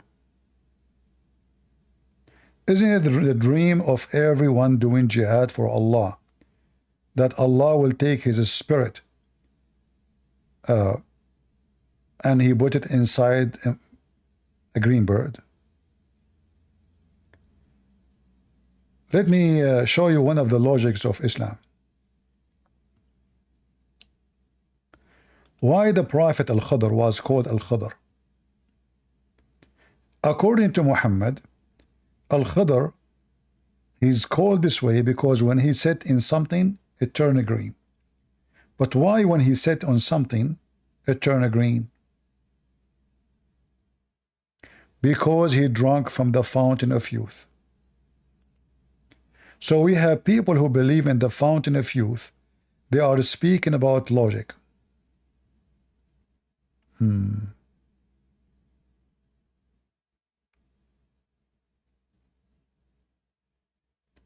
Any Abdul?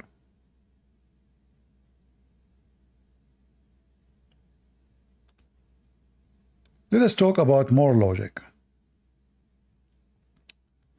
Muhammad is speaking about the heaven. The horizon will be open to you, and you will conquer the city called Qazvin.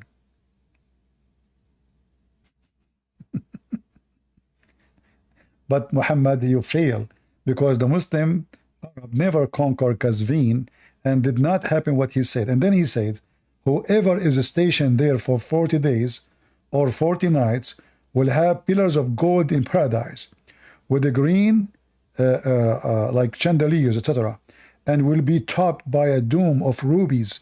It will have 70,000 doors, and each door will be wife from among the wide-eyed houris. So how many wife we will have in the heaven? 70,000 wives, just because you station in Qazvin. Any Abdul? 70,000 wives. Siraj, are you there? Even your Holy Spirit cannot help you. Even your Holy Spirit. Just get out of here, stupid. A person who insults the Holy Spirit, I will fart on him and you will go to hell. The Bible says it clearly that there is no forgiveness for the one who insults the Holy Spirit. You are just doomed. You are going to hell directly, son of Mut'ah. So this is the promise of Muhammad. But then the same Muhammad says you will have 72 wives. So is it 70,000 or 72 wives?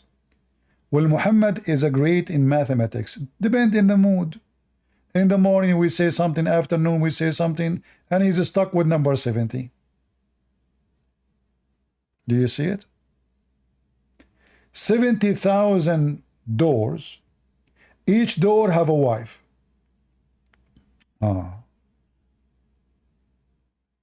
So what I will do now?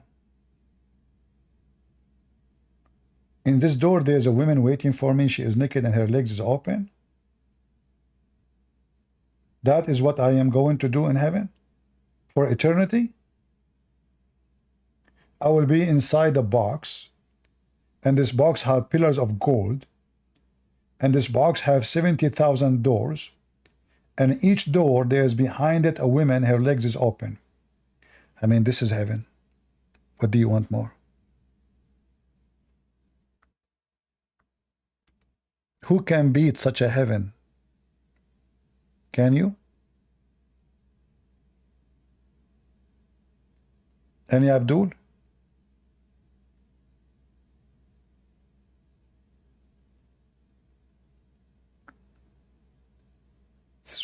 Abdul? Who is Abdul when I get 70,000 wives? Shouldn't Allah give you 70,000 penis? Because what the point? Still you can have one at a time. What the point if I have 70,000 women, but I can sleep with one only at the time? Why Allah don't make you have 70,000 penises? Don't tell me Allah cannot do it. He can grow penises all over you.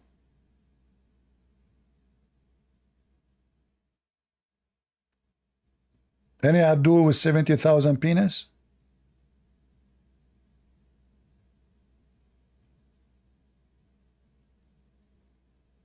Anyone?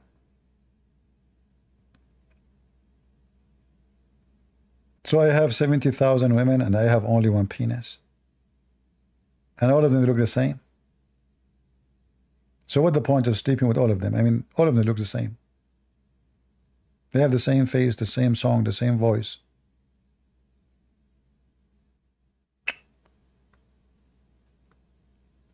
What is your participation of the Olympic game? I thought it was very disgustful. Well, you know, it's not their fault in the Olympic Games. Why you people follow it? When you Christians, somebody do disgrace to Jesus, and you do nothing about it, well, they will do more. How many of you be caught Netflix? Netflix is a big company making money from us as a Christians. You pay them every month to do what? To make a movie about Jesus that he was a gay. So don't be saying it's disgusting. The disgusting is the Christians who do nothing, at least to be caught, those filthy bastards. Still you prefer to go and watch a movie just for your entertainment, and because you are a false believer, you give them money and you pay them money to insult Jesus. Why I want to watch this Olympic? What this Olympic is about? What is interesting there for you?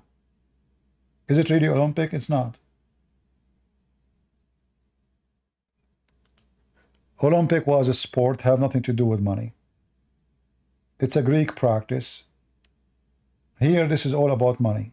All is about money. All is about commercial, the right of broadcast, companies sponsored, everything. Tourism, airlines, and you know, and when you support any, even if they don't insult Jesus, why you want to support such an occasion? Which is a clear act of slavery and abuse of a human being. So now a human being, he have to work his ass so he can run, so he can win.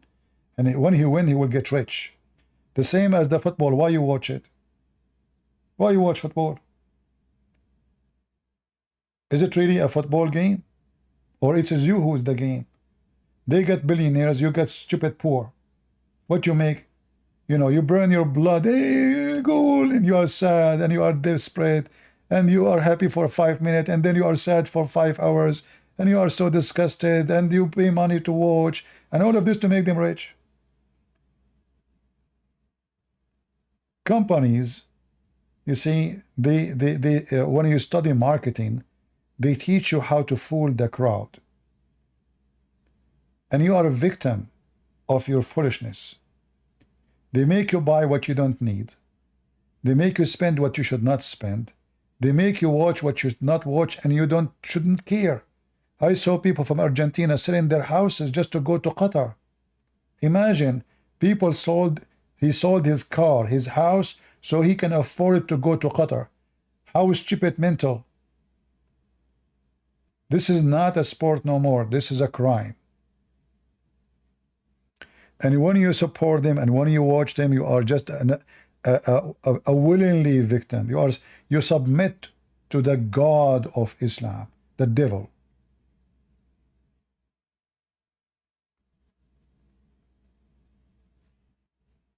So don't complain. You are #1 supporter for them. I did not watch a second of the Olympic. Not even a second. Why I want to watch it? What is there for me? Somebody he can run fast? Oh, so somebody can jump, and somebody can swim?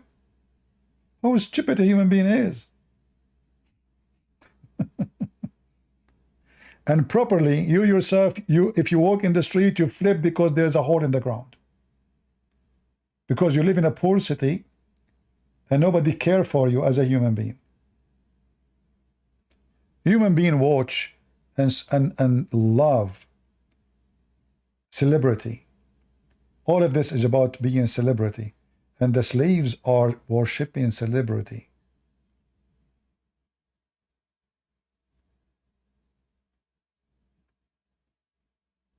The whole world is awkward. And most of people are part of this awkward world.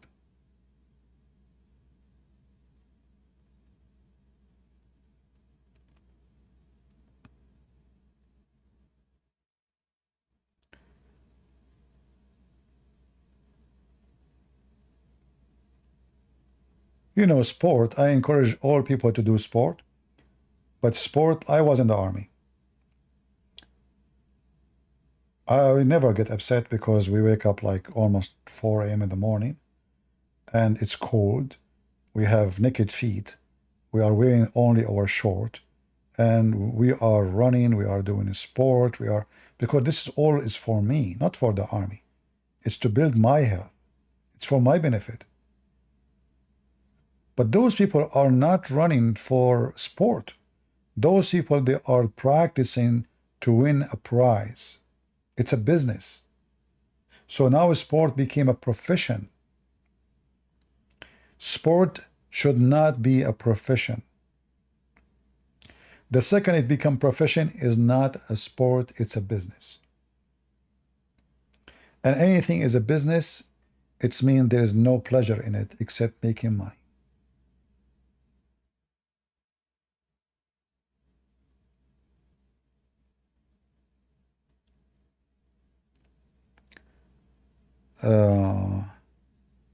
What is my rank in the army? Why you need to tell you?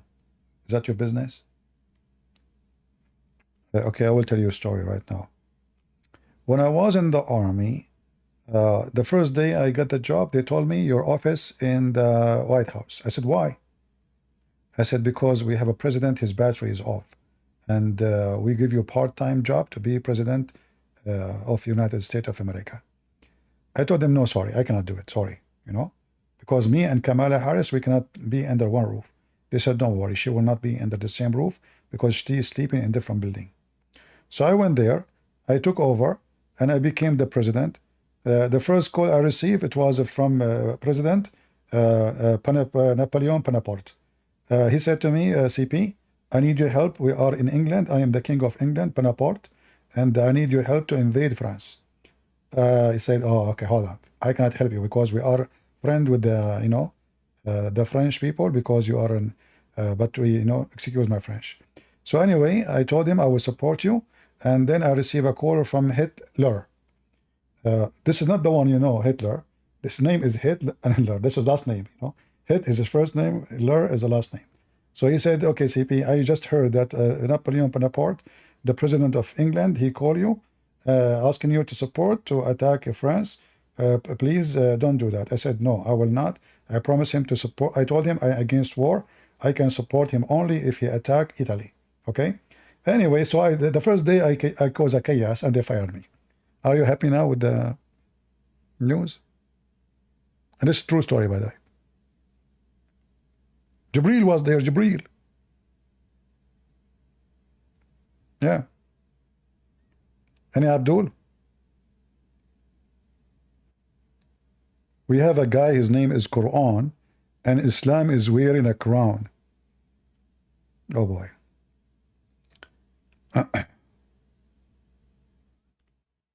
Why you don't call me Islam wearing a crown?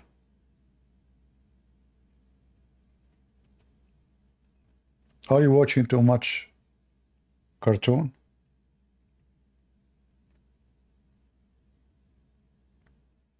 I know. The second I saw your post of Islam wearing a crown, that reminded me of something else. I don't know if you understand the situation.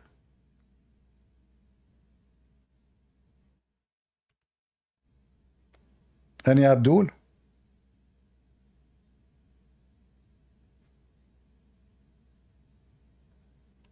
Who is Abdul can come to me and speak about Quran and Islam is wearing a crown?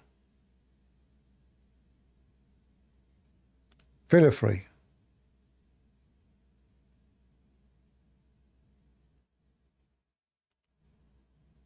All right. Go ahead, Khan Amir.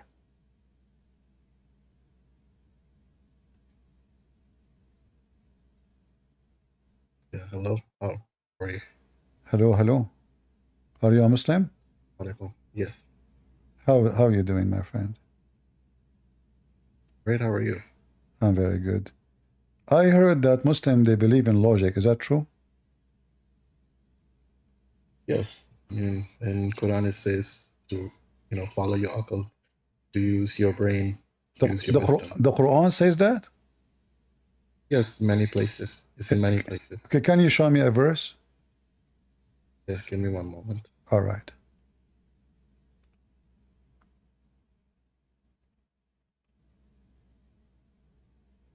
So according to our friend here,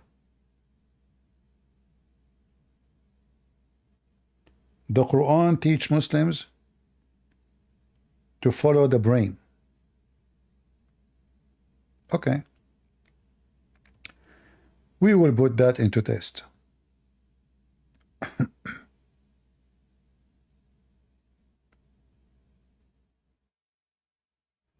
All right, for example, Surah Al-Asra. Surah what? Surah what? Surah Al-Isra, 36. I don't understand. Surah. Okay, give me the number because I understand your Arabic.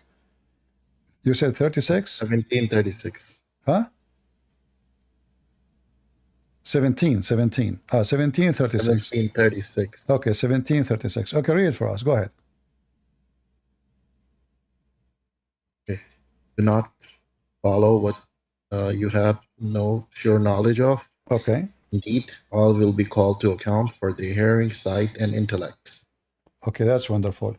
But if you follow this verse, you will leave Islam. No, actually, it will be the opposite. No, because you did not see Allah. You did not hear Allah. And you follow what you have no knowledge of.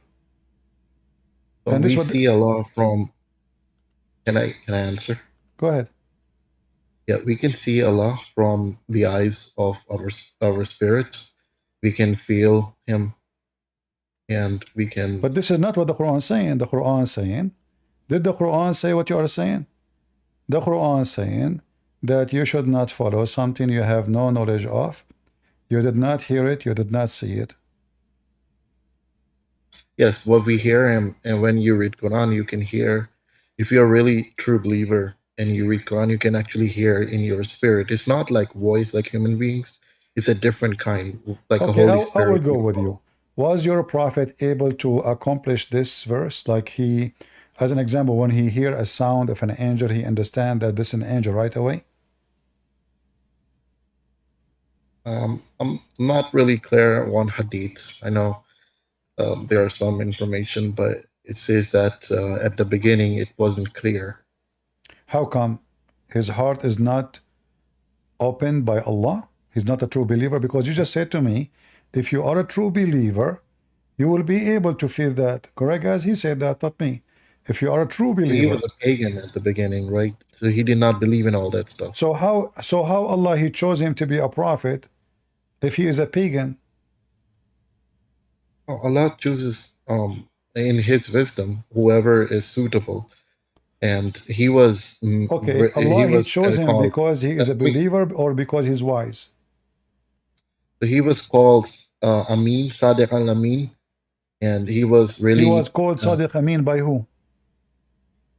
By other people around him. That was... I don't know. I'm hearing the news from you because what I know, that the Muslims accuse Muhammad that he is a thief. Is that true? See, like I said, I'm not really too well versed in hadith, but I know that story was his enemies were accusing him, not no, those are the companion. They just came from with war. They go to war in the morning together. They are Muslims. Those are the first Muslims. They go to war and they accuse your prophet that he is a thief. So how he is a trustworthy? Let's open it and see what it actually says. Chapter 3, verse number 161. Yes, I read it in Quran, but the explanation is that they were when they received the war booty and they were distributing it, well, some items were missing, like a little sheet or dress or something. Okay. And why they accuse Muhammad if he is a trustworthy? I mean, there were people who were against him. There were always going to be people. They are his men. They are his men. How they are against him and they just went to war? Yeah, that's what I'm saying. That they were not his men. They were. All right. They were not really. Here you will notice something very weird happen. Muhammad been accused of stealing. Allah could not tell us who stole. Why? Allah didn't want to. It was not part of the aqid. Like he didn't not want to say it. What is? No, Allah. He's God, right? He's God for you. So God knows. do Allah knew who took the underwear? It was not an underwear, but whatever it was, yeah, of course, Allah knows. So why everything. Allah did not tell us who took it? And He did not tell us a lot of things. People get No, murdered. here Nobody it's knows. necessarily because he's trying to clear the image of Muhammad that he is not a thief. So he should tell us who took it. If Allah did not tell us that, because either is Allah trying to cover the thief? That's why. Well, if you use your logic, it could also mean that Allah is trying to make people trust Him without any kind of extra knowledge. If they actually find out who actually did it, then it's not like they trust in Him. They have to trust Him even they don't know. Did they trust Muhammad? Of course, he's the prophet. If they trust Muhammad, we go back to zero. Why they accusing him that he is a thief? How they trust him? That's what I'm trying to tell you, that they were not his friends. They were the enemies. They were accusing him that he is fraud. You keep saying things that are true. Can you show me proof that those are the enemy? The enemy are taking the booty. This is the booty. The Muslims, the enemy are killed. This is the booty they stole from the enemy, from the Arab. So now you keep saying to me the enemy. Those are the Muslims. Those are the only Muslims, in fact. So okay, I'll give you an example. Those are the companions of Muhammad, accusing Muhammad to be a thief. Bro, look, didn't Judas, right? He sold Jesus, but he was his companion. Why would he do that? But Judah, even though he sold, still he could not accuse Jesus of stealing underwear. Yes, because they're not. In the story of Judah, Jesus, he taught everybody when they were sitting in the table in the Last Supper, who is going to betray him, and it was him. He told them he is going to betray me. So Jesus, he knew who will betray him. Jesus, he knew who will deny him. Allah do not know who took the underwear. Yeah, I'm giving an example that people can turn, even if they're your companion. They can turn. Okay, let us say for the sake of argument, people did turn against Muhammad for the sake of a panty. But this is telling us that Muhammad and his companions are trashy people. Because what kind of people they accuse their best man to steal an underwear? Imagine Peter accused Jesus that he took an underwear. Then we will ask ourselves, what kind of Jesus this Jesus is, and what kind of Peter this Peter is. How come you don't ask yourself such a question? What kind of men Muhammad is surrounded with if they are accusing their prophet to be an underwear thief? And when you say to me he's a trustworthy, hold on, a trustworthy, did your prophet go to the house of his own son and he flirt with the wife? You gotta know the person's name who accused him and see if he stayed within his army. If he was, then yes, questionable. But you gotta know the name of the person who accused him. Do your prophet in you? I don't know that. Like I say, I'm not too familiar with hadith. I don't really get into that, but I've read this story, and that's what I'm trying to say. Based on your reading, what happened? Based on your reading, what happened? On my reading, like I said, there was this people who were not really his friends. They were pretending to be part of. They were trying to frame him all the time, and they were, doing all these tricks. Well, just to show you that you are fabricating answers, this is the tafsir. Do you speak Arabic? No, but no problem. We can show you the translation. Here we go. So here it says that a group of Muslims, they accused the Prophet that he stole a piece of red clothing. So here we see. What is it? Ibn Kathir? This is Tafsir al-Tabari. We can go to Ibn Kathir, no problem.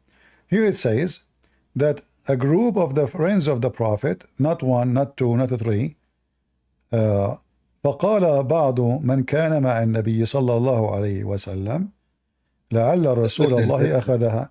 So they said, so a group, no problem. We can show you translation. No, don't do Google Translate. With the Prophet, there's a Quran may God bless him and grant too. him peace, said, perhaps the messenger of God, may God bless him and grant him peace, took it. So may God bless him, and they are the enemy? Bro, let's do How they are tafsir. saying may God Well, bless him and they are the enemy? you're doing Google translation. I don't know. No, what I'm to not say. doing Google translation. This is for you. For me, I see it in Arabic. Yeah, so And what's how the you word? understand Give me your the word. religion then? How you understand your religion if you do not know Arabic?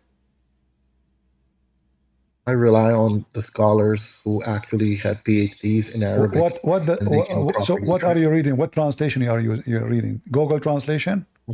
No, Mustafa Khattab. Mustafa Khattab? Mustafa Khattab does not have interpretation for the Quran. Yeah, so there's a website called QuranX, and they have hadiths there. So yeah, tafsirs there too, in English, already translated. Okay, can you give me tafsir for this verse? It says that those are the enemy of the Prophet, not his friends. But what's the words? Can you give me? Huh? Until now, you not know what verse we are talking about? No. All this time you are giving me false answers then because you do not know even what we are talking about. I don't know the number. I know what I know. Chapter I 3, know verse the 161.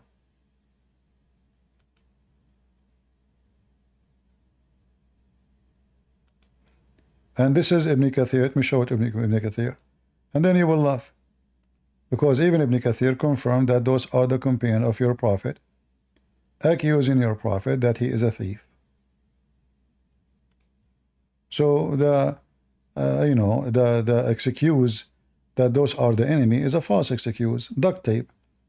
This is what we are used to, the Muslims. They always duct tape everything about Muhammad to make it something else. It's not Muhammad's fault, it's the enemies. But no, this is not the enemies. Those are the friends of Muhammad. They are accusing Muhammad that he is a thief. And this is, here we go, this is Ibn Kathir. All right. And here it says, it's not for a prophet to be a thief. Let us see where it says. There we go. Ibn Abbas and Mujahid and Al-Hasan said that the ayah means it's not for a prophet to preach the trust. To actually in Arabic it says khiyana, which means to betray. Ibn Jarir recorded that Ibn Abbas said in this ayah was revealed in the connection with red robe or red velvet or red panty was missing from the spoils of war of Badr. Some people said, you see it, some of the Muslim with Muhammad said, not one, they are not an enemy of Allah. Yeah, that's what they say, that there were some people who were like plotting against him, and they were How they are living plotting? within the group. Those are the Muslims who migrated with him. Remember now the Muslims they are were, the Muslim migrated to different town, and they are the Muslims. Those are the only Muslim, few numbers. So those are the Muslims accusing Muhammad that he's storing underwear. They're the worst in Quran where it says they're munafiq. They say in their tongue they're Muslim, but in their heart they ain't. What munafiq mean? Well, basically who's pretending to be something but he's not. All right, like Muhammad? Of course not. You can say Paul, yes. Okay, we can go with that, no problem. You can say whatever you want, but I can show you that Paul mentioned in your books that he is a messenger of Allah. In the same time, when you say munafiq is someone he pretends something, I can show you a clear evidence that your prophet was a munafiq. Are you willing to take the challenge?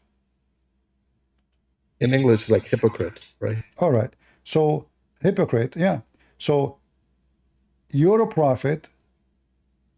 If he do something and he says something else, this is what hypocrite is about?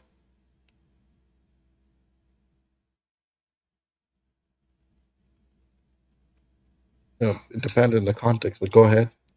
If I say to my men, don't have sex with women when they have their period, it's a hurt. And then I go and have sex with my wives when they have period. Is that what hypocrite is about? See, here's the thing. It's not. I'll tell you why if you're willing to listen. But it's not really. Why? So let's say you tell people that do not have sexual intercourse when they are on periods. But you have wahi from Allah, from God, that you have to do it.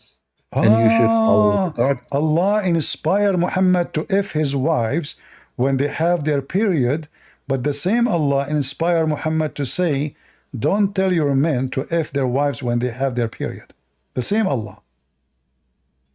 Yes, because same Allah also sent a flood, you know, and he also makes people. So he can do whatever he wants. He's the one who gave life. He can take it. Interesting. So Allah, that means Allah is the hypocrite.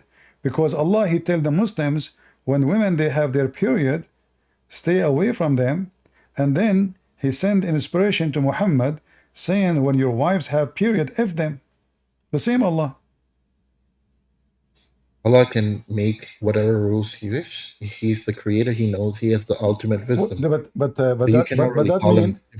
now what you did, you made the reason for this happening, it's Allah, which means the one is a hypocrite, is Allah, because is Muhammad is a Muslim like the rest of the Muslims, or he is God?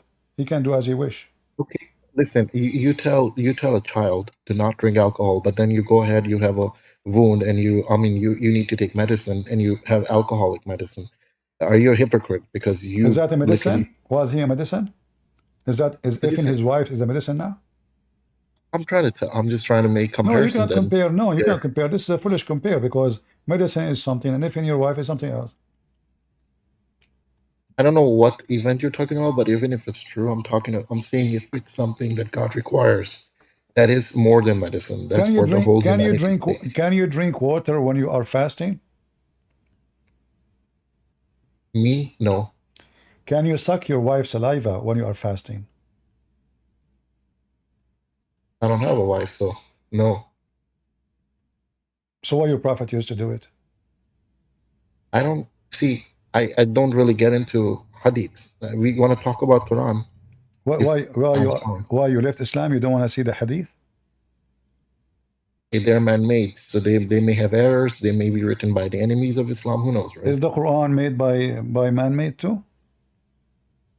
It was written on a book by a man, but it was wahi from God. So Aisha is the one who says he sucked her tongue. Why he sucked her tongue? I don't know if it's true, because in Quran it says only to follow Allah and His Messenger, period. It doesn't say to follow anybody else. Oh, okay. In the Quran it says that? Yep. To follow Allah and Muhammad? Yes. Okay, but that means Muhammad is Allah. Because why you need to follow Allah and Muhammad if Muhammad is following Allah? I mean, you should follow Allah only. But you just said you follow Allah and Muhammad. So you Muslim, you are not monotheist. He's a mediator. So his word is... He is a mediator? Like, yes, between God and I thought the Quran says there is no mediator. You know what mediator? Isn't it your prophet, he prayed to his mother to be forgiven, and Allah he refused? If his mother he did not accept, Allah did not accept. So how Muhammad can be a mediator to anyone? I don't know. See, like I said, if you want to stick to Quran, I'm fine. In chapter 2, verse number 48, it says that there is no mediation in the day of judgment. Nobody can do intercede for you. Yeah, intercede. Nobody can do it. Only your good deeds are the one that gonna save. But you just said to me, Muhammad, he can do that. No, I said he's like he talks to people what God wants to say. And through him we get the Quran, basically Allah's word. Okay, when you say through him you get the Quran, where in the Quran it says through him you get the Quran? Here's the words. It says, it's the Quran is the recitation of. Where? Okay, give me a moment. Let me tell you.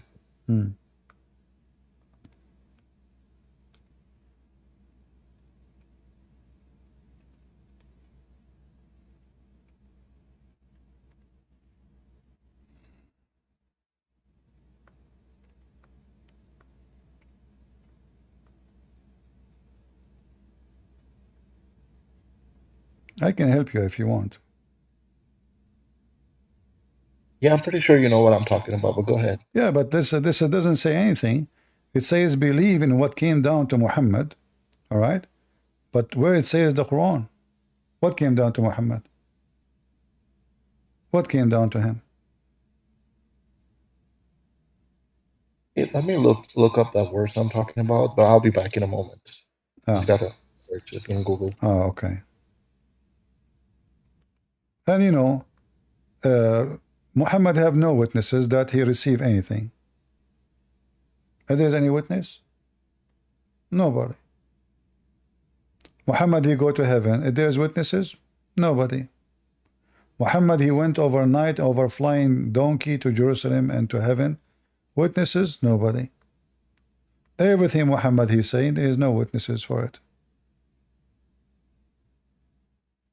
Isn't it you Muslims are required to have witnesses in order to prove something? Where is your witnesses? Okay, Jack. Quran is his witness. Jack, are you a Muslim, Jack? Hello, assalamu alaikum, brother. Salam, salam. Salam. Do your prophet have any witnesses for anything he claimed that he went to heaven, he fly in the top of a flying donkey? If there's any witnesses for all Muhammad's stories? The miracles? Huh? Are you talking about the miracles? Yeah, the miracle. There is miracles. Muhammad did miracles? Yeah, there is a miracle. So why the Quran says Muhammad have zero miracle? Show me. Because it was not Prophet Muhammad the miracle. It was Allah's miracle. Like Allah made him do that. It was Muhammad didn't. Read what the Quran is saying. The Quran says Allah refrained from sending miracles. Wait. Can you read me the line? Chapter 17, verse number 59. Read it. 59. And we refrain from sending the signs only because the men of former generations treated them as false. We sent the she-camel to the Thamud to open their eyes, but they treated her wrongly. We sent it the sign by way of terror and warning from evil, but it still don't like in this paragraph also don't say about Prophet Muhammad have zero miracles. Do you understand anything from this verse? Yes, I do. I have also Allah, heard this Allah, story. he sent a camel to people? Yeah. Is the camel a prophet? No. So what do he mean by we send a camel? No, it was a story. I don't remember it exactly, but Allah has... Where it says in the verse, Allah, he sent a camel.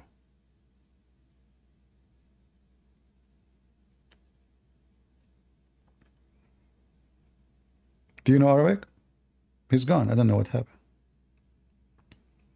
What's happening to this Abdul? They disappear one after one.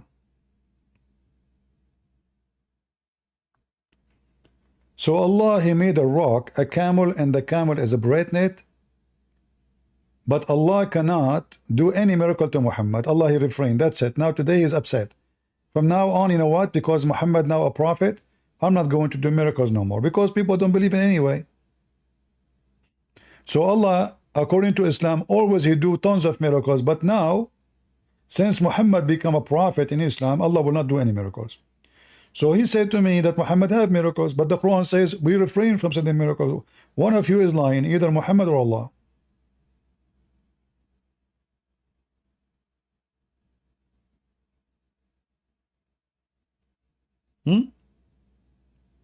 Which one? Because it can't be both. Either Muhammad received miracles and the Quran is a lie, or the Quran is telling the truth and Muhammad never received miracles, so Muhammad is lying.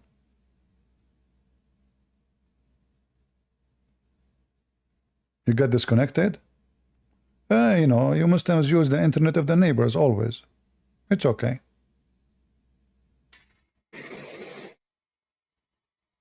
Yeah, you can make fun of all of the Muslims because my flex is that I'm going to, after dying, I'm going to heaven and you're going to hell. You are going to heaven? Yes. Okay, so if I show you something that proves that Bible is corrupted, will you accept Islam right now? Well, if you show me that, that means Quran is false because the Quran says the Bible is not corrupted. So No, which the one of Bible you says it. which one of you is telling the truth, the Quran or you? No, the Bible says that corrupt. Ah, okay. The Bible says that, and the stupid Quran says that the Bible is not corrupt. That means the Quran Stop is stupid. calling Quran stupid. No, because you just said, guys, did he say the Bible says that the Bible is corrupt? He said that. Yet the stupid Quran author, he said that the Bible is not corrupt. Read it. Sure, let me read it. So Okay. Matthew 24, No. 36. Read the Quran. Read the Quran. We can go to Matthew, no I'm problem. I literally said that Bible itself is saying that it's corrupted. My The friend, mistake. I'm going with you just for the sake of argument. If the Bible says the Bible is corrupted, and this is your understanding, why the stupid Quran says the Bible is not corrupted? Because the Quran is talking about the Bible that was originally given and revealed to Prophet Jesus, but Okay, but this it is was called. this is Let me 600 finish it. Let me but this finish is it. Let 600 me. years but this is 600 years after Jesus. Yeah, Okay, so because Allah knows the past 600 and the years. Okay, future. hold on. 600 years after Jesus, and still the Bible is not corrupt. So the Bible was not corrupt in the time of Muhammad. Where is the Bible which is not corrupt? Did you Muslim corrupt it? The Bible was corrupted at the time of Prophet Muhammad. That's why No, here we Allah sent go. the last Read the to verse in guide front of the you. Hold people. on. Guys, he just said that the Bible was corrupt in the time of the false prophet Muhammad.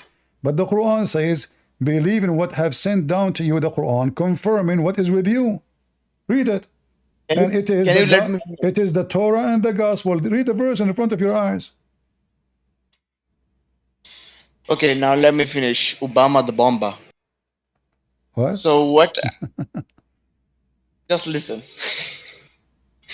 Okay, so what I'm trying to say, the Bible at the Prophet Muhammad time was corrupted. That's why Allah sent it, the last Okay. prophet, and When you revealed the say, final book of Allah, the hold Quran on. on the. When you say the Bible in the time of a prophet Muhammad corrupt, are you allowed to swear on that Bible? When you say the Bible, you mean the Torah and the New Testament, correct? The Injil. Yeah. So no, you mean only the Old Testament or the Old Testament or New Testament or both are corrupted? No, the only the like the New Testaments are corrupted. The old that was originally sent it to Jesus, that wasn't corrupted. But in Oh, this world, so we okay, don't so have it right okay, now. so in the time of Muhammad, the Old Testament is not corrupted, correct? What? The Old Testament in the time of Muhammad is not corrupted. By testament, I mean the original book. No, Like it no. doesn't exist in this Abdul, don't play games anymore. with me. Don't play games. The Old Every Testament, testament is the Old corrupted. Testament. Every Okay. testament is Let me corrupted. reframe that question. The Old Testament, the original book, was corrupted in the time of your prophet or not? What? Wait. The Old Testament, Abdul is slow. Put some oil in your brain. The Old Testament, which the I'll put original, something in use. So listen, just say the question. Yeah. which is the original Old Testament, was it corrupted in the time of your prophet or not? According to me, every testament is corrupted because the testament means that So there were make changes it made in the clear. Bible. Make Why it clear. can't you just Okay, let me to make finish? it clear, Why can't you is just the let me Torah finish? You is the are talking Torah me. was the Torah in the time of Muhammad corrupted? Yes or no? It was corrupted, yes. All right. So why your stupid prophet he take an oath in it? Stop calling a stupid prophet. When did I say that your father is a slave? Your father is a like pig. You I can didn't say that. you So can say whatever stop you want, but you have to disrespecting prove the it. religion. You have to prove what you're I'm saying. telling I can you, prove that your people. prophet is a fraud. Here we go. Your prophet is taking an oath by the Torah, and everybody heard you saying that in the time of Muhammad the Torah was corrupt. Wait. I believe in thee and the one who sent thee, your prophet said. I believe in thee and the one who sent thee, your prophet said. Speaking about what? The Torah. Show me. Read it in front of you. Okay, so where am I supposed to read? Read from the beginning. Here we go.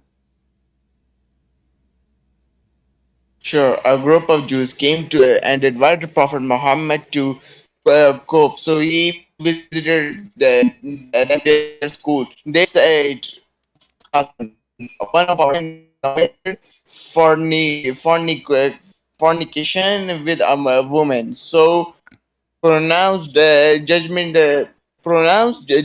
upon them. They placed a question for the Prophet Muhammad, who sat on it and said, "Bring the Torah." It was then brought.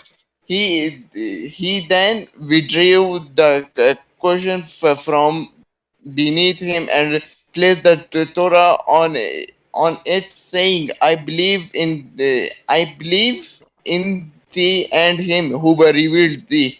He then said, So you said that the Torah at the time of Muhammad is corrupted, and this is your false prophet swearing by corrupted book? "No, can you let me finish? Now don't overtalk me, okay?" Okay. So the Prophet Muhammad, we believe that Prophet Muhammad was directly connected with Allah. Like Allah used to send him revelations. Allah used to send him messages. Yeah, you have a cable Bro, connected to Allah. But what does have to do with my question? Why Muhammad? Everybody heard you saying that the Torah in the time of Muhammad was corrupted. So your prophet must be a scam because he take an oath on a corrupted book. Okay, now if I prove you wrong, will you accept Islam? How you can prove me wrong? I just showed you your prophet, and it's you who said to me that the Torah is corrupt, and you insist, and I ask you the question 5 times, repeating it to be sure that you know what I'm saying. Okay. And you said, yes, the So Torah in the if you time of have Muhammad studied- corrupted, and now you're a prophet taking the Torah, Okay. putting in his Sure. hand, and putting it in the top of the pillow, showing respect to the corrupt book, and then he put his hand on it and he says, I believe in thee and the one who sent thee. Why you're a prophet taking false oath? Do he believe? Okay. Do he believe in the If you Torah would or he have is lying? researched a little bit, Huh? if you would have researched a little bit, the Bible is called Injil, not Torah. Torah is another book which was Abdul revealed. I don't know. I of ask you the specifically Moses. about the Torah is recorded. Guys, did I say to him, the original book of Moses, the Torah, was it corrupted? Because he said, I believe in the original. So I refrained the question. I said, okay, let us rephrase the question. The original book My of bad, my Moses, bad. the Torah, I meant to is say it corrupt? No, you did not make a mistake. I repeat the question 5 times and you said, yes, it's corrupted. No, You said that. my bad. You said that you that time- coward. You said that you coward. What you say? You better admit now that you are a potato. You said the Torah in the time of the prophet is corrupted. I didn't mean to say Torah. That's my bad. I No. thought you were talking about the Injil. I am accepting my mistake. So hold why on. can't you- Okay. So now, so do you agree that the Torah in the time of Muhammad was not corrupted? What? Do you agree that the Torah in the time of Muhammad was not corrupted? Yeah, at the time of Prophet Muhammad, the Torah was not corrupted. So now you fix yourself. You were stupid 5 minutes ago, and a Christian prince, he taught you something. Yeah. But now look what happened. Look what happened. As long the Torah, the book of Moses, is the book of Islam, and it's not corrupted. So who need Muhammad? Nobody. We have the book. The Torah is a book written by the hand of Allah according to Islam. So who need a prophet who do not know how to write, how to read? If we have a book, it's not corrupted, and this is the book of Moses. And now, where you Muslims have the Torah, why you don't have it? As long you're a prophet, he have his hand on it, and it's not corrupted in his time. Did your prophet throw it away? Did he hide it? No. So why you don't have it? This is the book of Allah. You Muslim, you claim that the word of Allah is preserved. Okay, so now the word of Allah is preserved. This is the word of given to Moses. Okay, now can you please, so why you're a prophet did not preserve the Torah of Moses? You're not even letting me fucking speak. That's Abdul, pissing me off. when Abdul he get Abdul, upset, he say his prophet name, full name. Now let me speak. Why you are using the I know you let me for? speak or I'm Okay, so leaving. now I'm letting you speak. I want you Okay, to I'm answer me. leaving. I do you let me speak or I'm leaving. Why you Muslim don't show us the Torah as long Muhammad you Yeah, have it? fuck off. Take your Bible with you and put it in your ass. I'm just going. The funny, his name is the Jack. Jackass. When you put them in the corner, they start to scream. They have demon inside them. When the demon they say they saw Jesus, they went crazy. When the demon they say they saw Jesus, they went crazy. They have demon inside them. Do you see?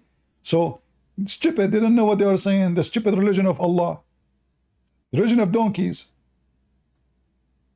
They go around like monkeys. Your Bible is corrupt. Corrupt. The second you start checking their text, you will see how stupid they are. They don't know what they are talking about. So their book saying that he confirmed our book. It says the gospel. He says, no, not the... No, it's not. It says in front of you, the gospel, the Injil, in the time of Muhammad. So why you Muslim did not preserve the word of Allah if the Injil and the Torah was exist in the time of Muhammad? Do you see how stupid Muhammadans are? Every Muhammadan is a donkey until he proved the opposite. Who's next? They get upset. They call your name. They use the F language because Allah is clean. Remember, they don't eat pork, but they say the F word non-stop because they are clean nation. Very clean. What Jesus says is not what go in your mouth make you dirty, but what's come from your mouth. And this is what comes from their mouth. Their mouth is a sewage like Muhammad. Muhammad, a man, he argued with him. He says to him, go, tell him to bite the penis of his father. This is the language of a prophet of God. Bite the penis of your father. Any Abdul?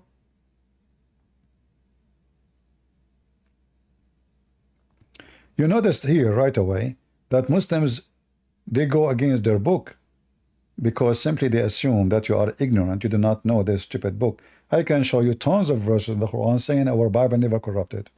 In the same book. And then the hypocrite Muhammad, he take an oath in a book he cannot read. What if this book they put in the front of him is not even the Torah? What if it's a yellow pages? According to Muslim, he cannot read. So how blindly you put your hand on it and you say, I believe in thee and the one who sent thee? What if this is a book have nothing to do with the Torah? Hypocrite man, liar.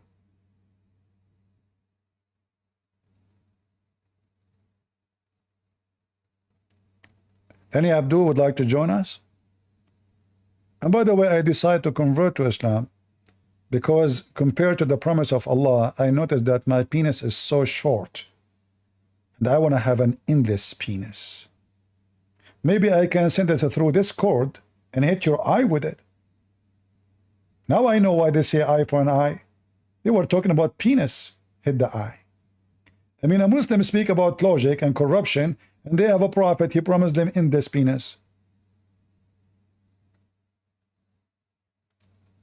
Watch when you go in the highway for flying penises. Do Elon Musk even know how risky his business? What if the Muslim today, Allah, he decide since today to extend their penis to be endless? They will destroy his satellite. Somebody tell the guy, poor guy, he's putting his money in the space. He doesn't know what's coming to him.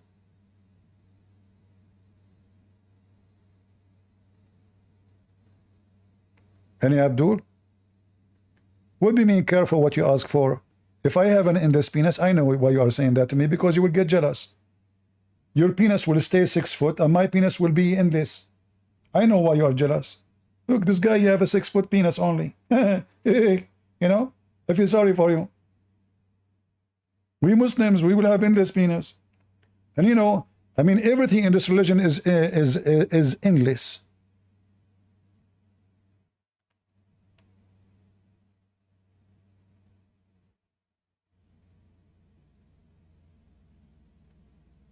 The grave of Adam is hundreds of feet long. Only in Islam. I mean, the first time I saw those images, I said to myself, man, this is the religion of the macaroni. I mean, Mickey Mouse can make better stories. Look how long the grave of a prophet Adam, peace be upon him. Everything is endless. I mean, the guy was a spaghetti. The grave for prophet Adam? Seriously? Obviously, your religion is not corrupted. 200-foot long grave. And who is inside? Adam. Yeah, Adam, what's up? Get a breath. First of all, this is not the prophet Adam is there. So who is there? This is his penis. This is his penis? Ah, now I know why it's straight and long. I mean, it's the same size. There's no shoulders. There's no way. I mean, this guy is so tall, but all of his body is like a macaroni, is like a snake. And now I understand exactly. This is his penis, but the blood minus the circumcision. Ah, this is after circumcision. I was wondering why it's so short. I mean, 210-foot penis only? Don't you think it's so short? Good breath. After you die, your penis shrink because simply your blood will be dead. So your penis will shrink. Ah, so before he died, his penis was 400 foot. Exactly. And the Abdul, they are debating with us about logic and about corruption and about religion and about God. Look, this is a different grave. They have a million graves for the same person. Hello? Yes, Jaman. Are you a Muslim?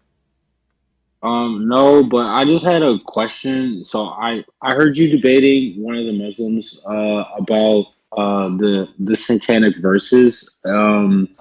So I was like doing research, and it said that like as a response that, or why would the Quran being what the prophet meant by shaitan, why is that not an acceptable answer? I don't understand. What is the answer? So okay. So for the Quran verses, hold on, I'll I pull it up. understand. I understand. Satanic verses. Okay, but what is the answer? Okay, so he said, for Farhad, he said that he meant Kareem, which was one of the jinn who is attached to everybody. Okay. Why is that answer wrong? Why is it shaitan and not What does have Kareem? to do with the question? Because either Muhammad, he received satanic verses or not. Same time, Muhammad, when he say he have a qareen, according to him, the qareen, the shaitan who is his spouse or his twin or companions, he is a Muslim and he command him to do good.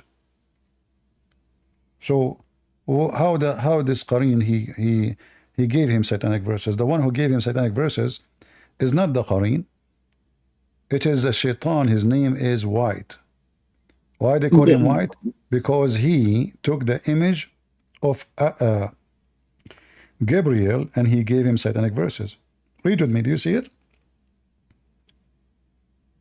Yeah. Okay, what it says?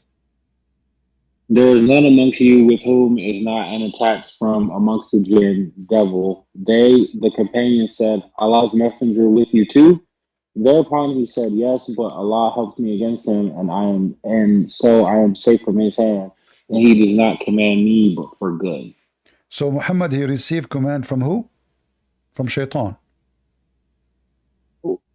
Well, sometimes when I debate Muslims and I say this, they say that it's corrupted because it's the English. First of all, I am an Arab, and I do not need to read the English. Secondly, this is their translation. How they can say it's a false translation if this is their own Muslim translation?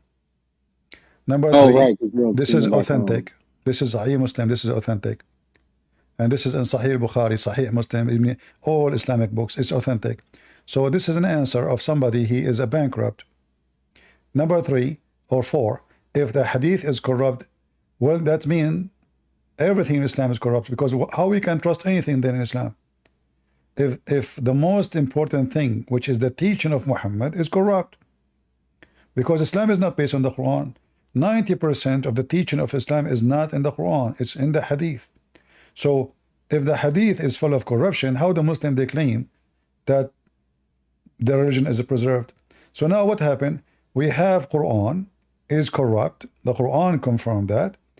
Allah, he claimed that Shaitan, he put in the mouth of Muhammad satanic verses, and Allah will take it. If there's any proof that this is Allah even talking, maybe it's Shaitan.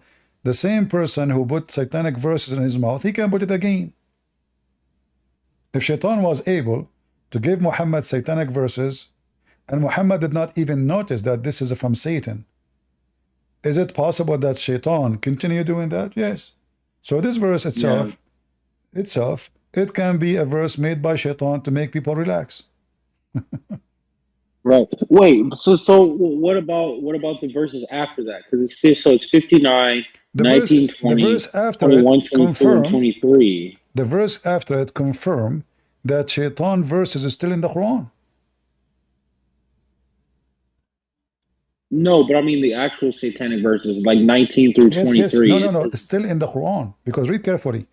Allah in the Quran saying that what Shaitan he throw is going to be a trial. So it is still in the Quran. If it is not there no more, how is it going to be a trial? Right? Not only that, if you go back here to the word, in fact in Arabic, it did not say Allah will cancel, it says yansakh. Yansakh in Arabic means copy, rewrite, which means like you make a, let's say you have a letter or a book. I say to you, give me nuskha. What does that mean? Copy. So yansakh mean to copy, not to cancel, not to delete. So the English translation is a lie. Absolutely.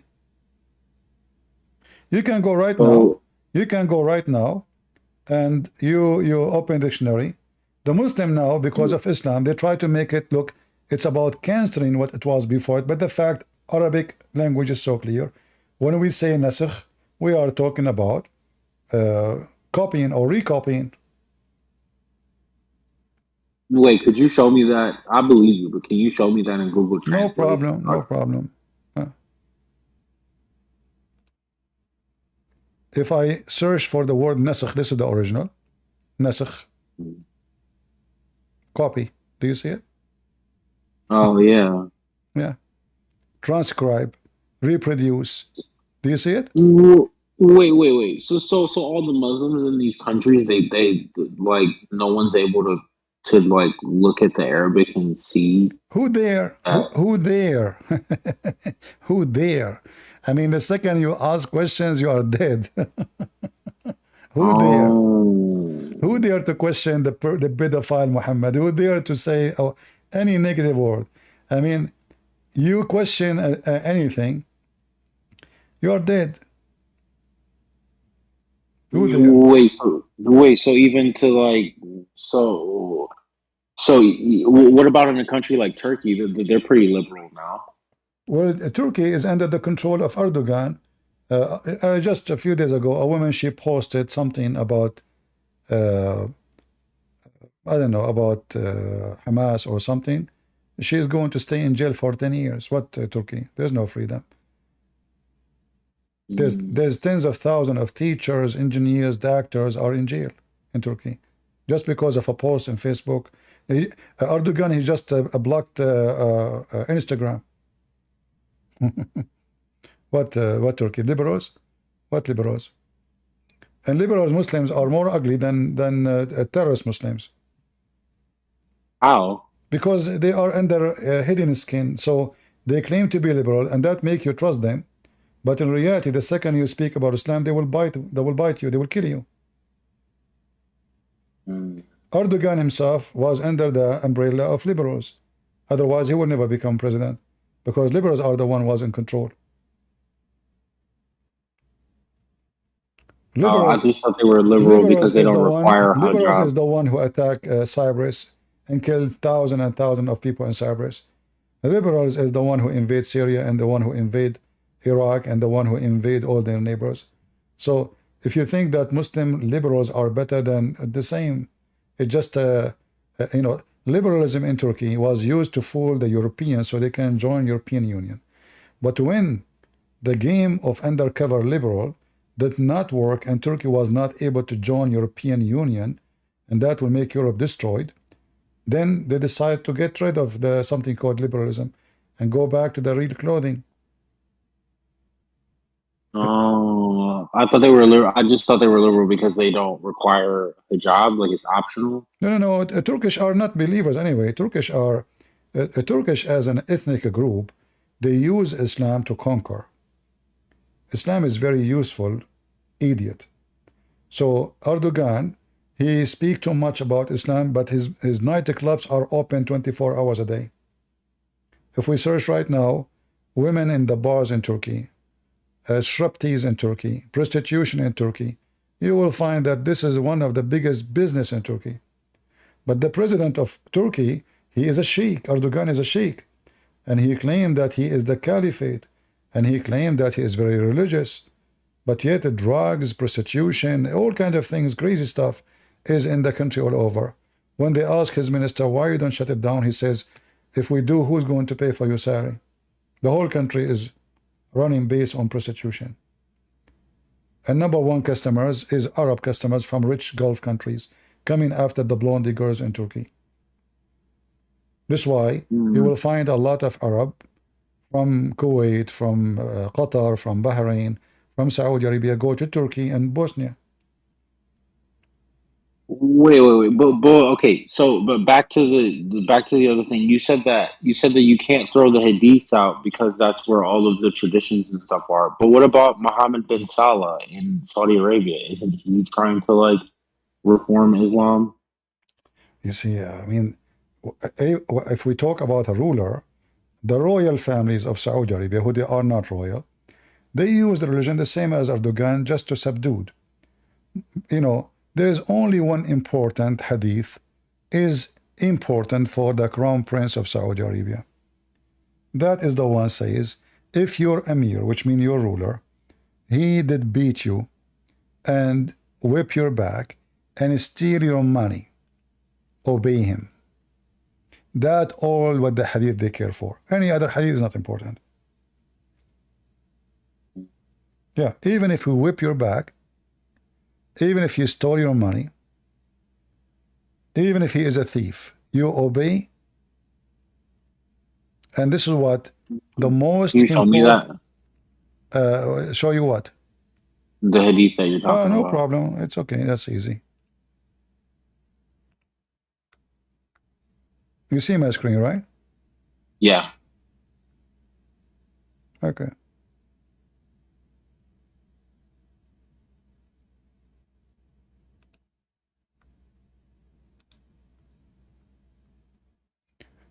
They ask him about obeying the emir. He says, you will listen to your emir. Emir means ruler. And carry out his order, even if your back is flogged and your wealth is snatched, which means he steal it. You should listen and obey. You see it? Yeah. And this is authentic. And this is what all Islamic leaders in the world, they right away they post in the front of anyone when I oppose them. This is the most important hadith for them. For this is how they can control the crowd. So even if the emir is a thief, even if he beat the hell of you and he is unjust, he snatched your wealth, you should listen and obey. All right? Yeah. All right. Well, so thank you for answering all my questions. I'll let someone else go. You're welcome. Never believe a Muslim saying something to you. Every Muslim is a liar until he proves the opposite. And if he proves the opposite, that means he's out of Islam. And I will give you an example. Malik, how are you doing, Malik? I'm good. And you? Do you like your wife, Malik? No, I don't like her anymore. Why you don't like your wife? Isn't it your prophet? He says you can lie to your wife.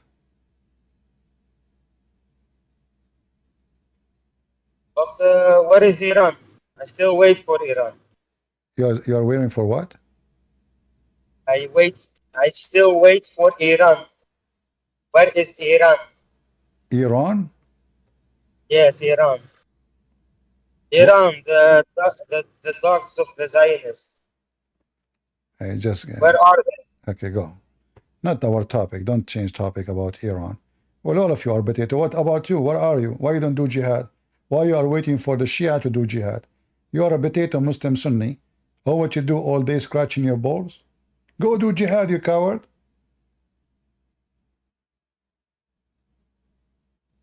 Why you don't do jihad yourself? Why you are waiting for Hezbollah to do something? You're a potato. You're asking others. Wait. Can I answer? Okay, answer. Go ahead. Why the Muslims cannot go to Palestine then, and the Jews they can go wherever they are in the world? Huh?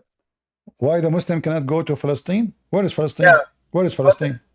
Palestine is where Palestine is. But why the Jews No. America? Don't tell me Palestine is where Palestine is. Where we can find the word Palestine in your Quran? How come your God Allah? He said. You know what? I will give you the answer. I will give you the answer. I will give you the answer. I will give you the answer. I will give you the answer. The Quran says. The Quran says. Don't allow. Hold on. The Quran says don't allow any Abdul to enter the Holy Land. This is a land for the Jews only. Is that true? That's not true. Not how you read for me. Read for me. Chapter. Not how you explain. No, read it for me. Chapter 5, verse 21. Potato, you read it. To Musa. You read it. You read it. Read it. I know the verse. It was to Musa. Yes. To the Jews, all of them. All my people. You see people? Okay. So all my people enter the Holy Land, which is assigned to you. Yes. Who is the people of Musa? The Jews. And what did they do? And what did they do? It doesn't matter. It's assigned for them. Allah, He told them. No, they refused. They refused to kill those. They refused to kill those people because they refused to kill them. Because they refused to hold on. Because they refused to kill them. Allah, He forbid them. Oh, shut up. Hold on. Allah, He forbid them. Allah forbid them. Allah knew they are cowards, and they are still cowards. The coward is the one who go under the carpet. You coward, potato, muta boy. They go after you from home to home, and you are hiding. Yet you have guns, you have RPG, you have rocket. Still you are hiding. Who is the coward? They come to you, and you hide like a dog, like a puppy. Like a puppy. All of you. The same happened in Iraq, where we found Saddam Hussein in a hole, shithole. The same happened to ISIS, where we find the founder of ISIS, the caliphate. Where we find Osama bin Laden.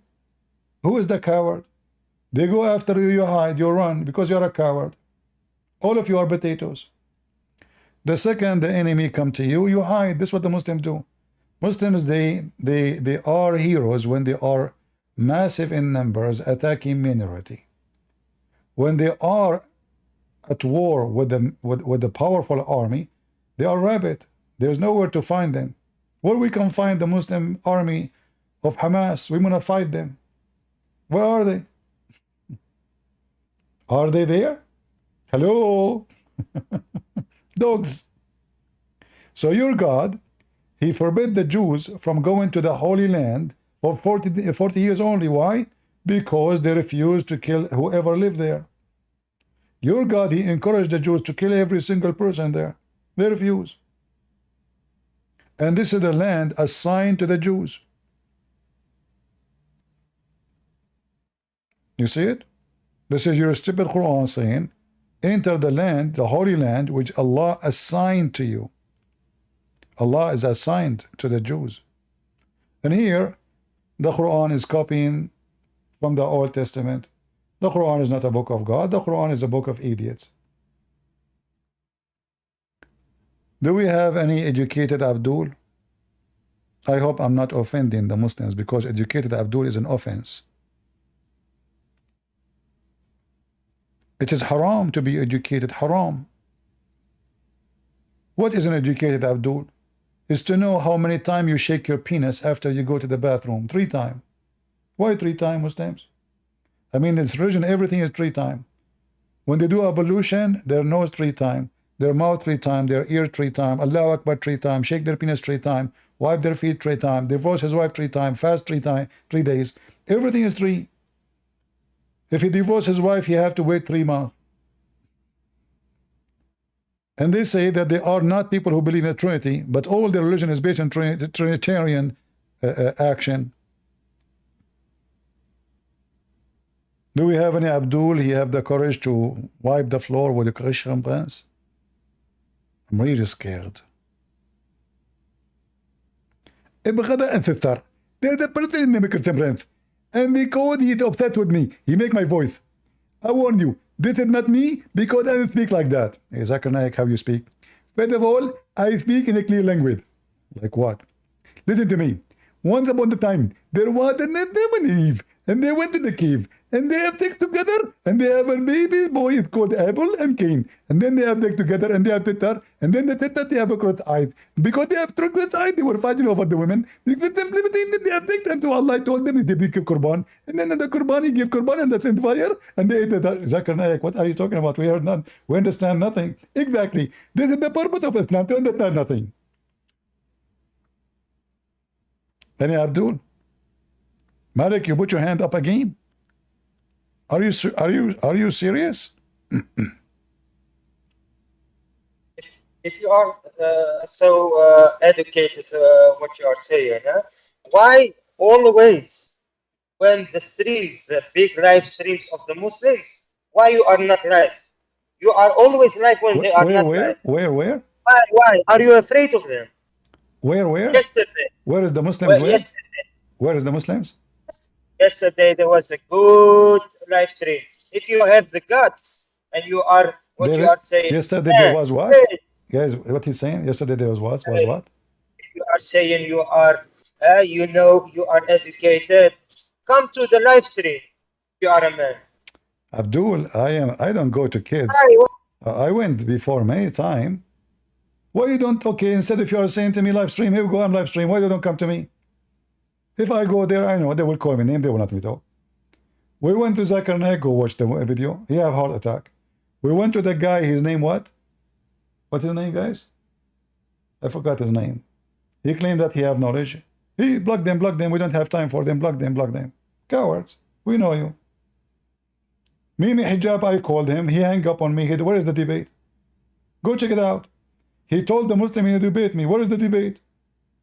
Coward.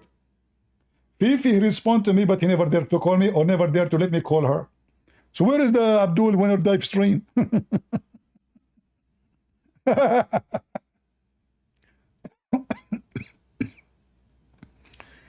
Do we have any brave Abdul?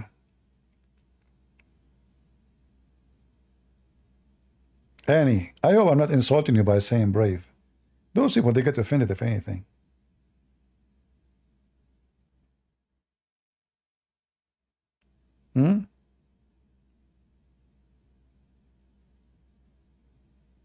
We have a guy, his name is Abdul Rahman Sheikh. He is saying to me, loser CP. Well, I don't know about losers, but you can call me, prove me to be a loser. You're welcome. Why you don't call me? And let us debate about the word loser. Shall we? Do you dare?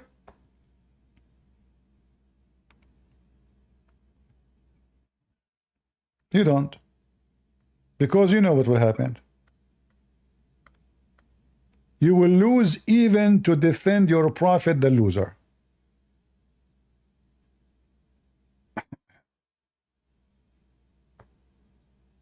Is it true that your prophet was a big fat loser? Okay, go ahead. You want to debate me about loser.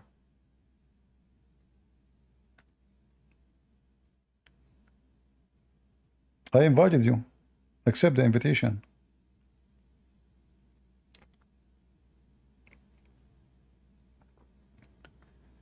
Zelvo Zero, are you a Muslim? The one who said you want to debate me, or different person?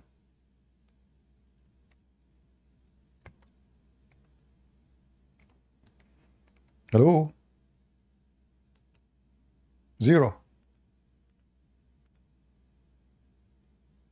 You have to hold push and talk. Push and talk. Yeah, he's muting himself. Do we have any Muhammadan have a courage and knowledge?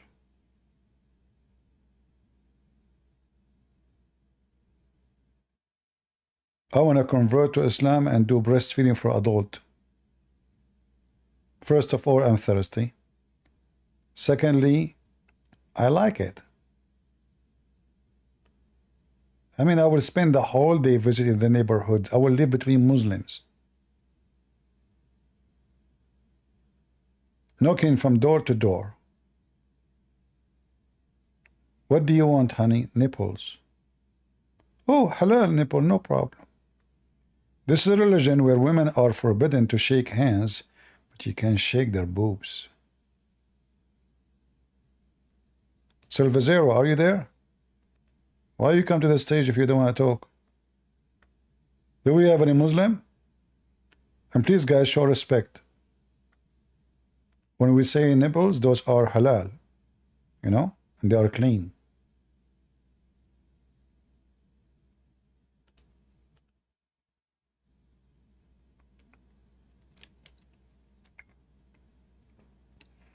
Go ahead, Solve Zero.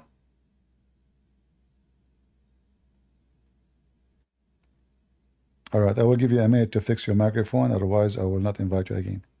Do we have any Muhammadan?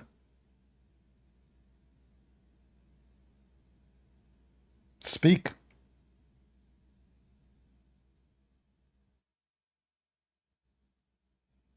Yeah, just today I showed you that Muslim women, they were suckling Muslim women too. Anyone remember the hadith? Who remember it? Who saved the reference? Let us see how many of you saved the reference. People on Rumble, did you save it? People in YouTube, did you save it? People in Discord, did you save it? Muslim women suckling Muslim women, and a guy effing his daughter. Just because she is his slave, he can F her. The wife, she got jealous. So she gave her boobs to the slave daughter. And they start suckling each other. Lesbian. Umar al-Khattab, he said to him, go and F your daughter a slave and beat your wife. You guys did not save it, huh? I can tell nobody saved it. How many of you saved the link I gave you?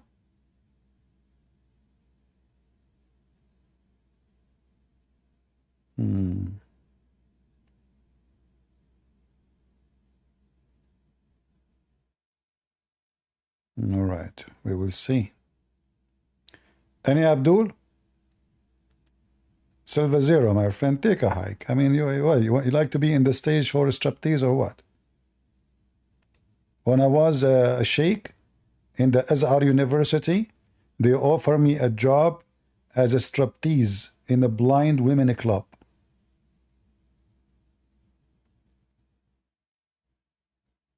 Muslim women blind women, they love it. They were saying like, wow. I said, what wow? You don't even see me. They said, you are molesting us by your voice. I said, which one? They said, the one you say always, you use always. I said, this one? First of all, you know that my voice is very sexy. And first of all, when women they hear my voice, they get melted. Exactly, for sure they will get melted. In fact, look at you. Even your zipper is melting. What happened to your zipper? First of all, I don't have a zipper. A dipping dipper. What dipping dipper, man? What's wrong with you? I mean, the zipper is open. You close it. First of all, nothing to worry about because there's nothing there. What? There's nothing there? Are you serious? Exactly. Because we Muslim, we have to do circumcision. Okay. And it was thought mold. Because this is thought mold, so when it is circumcision, nothing left. This is why there's no need for the zipper. Exactly. Any Abdul?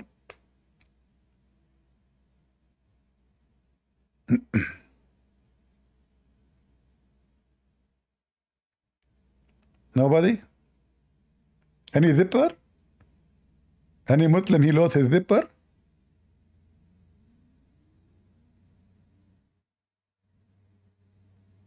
Hmm?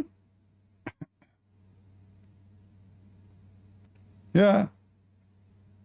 The guy is effing his daughter, and the Muslim now they will say he's lying. It doesn't say his daughter. Read the English.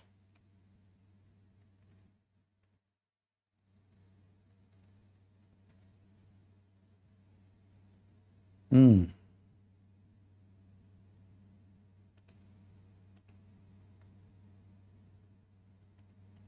Look at this. The Muslim they try to hide the madness in this cult, this garbage cult. So the guy he have a walida, a slave girl, she is born to him from slavery, which means he's having sex with her mother. And he is having sex with his daughter. If you go to the Arabic, just to show you.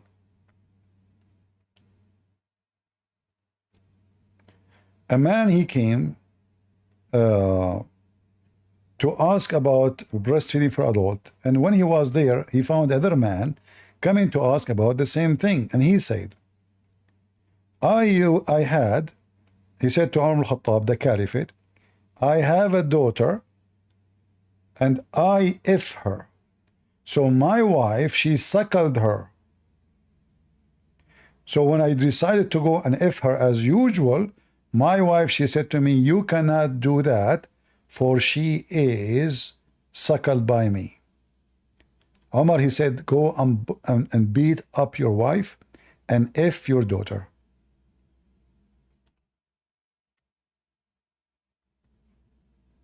A man came to Abdullah bin Omar, and I was with him at the courthouse, asking him about breastfeeding an elder.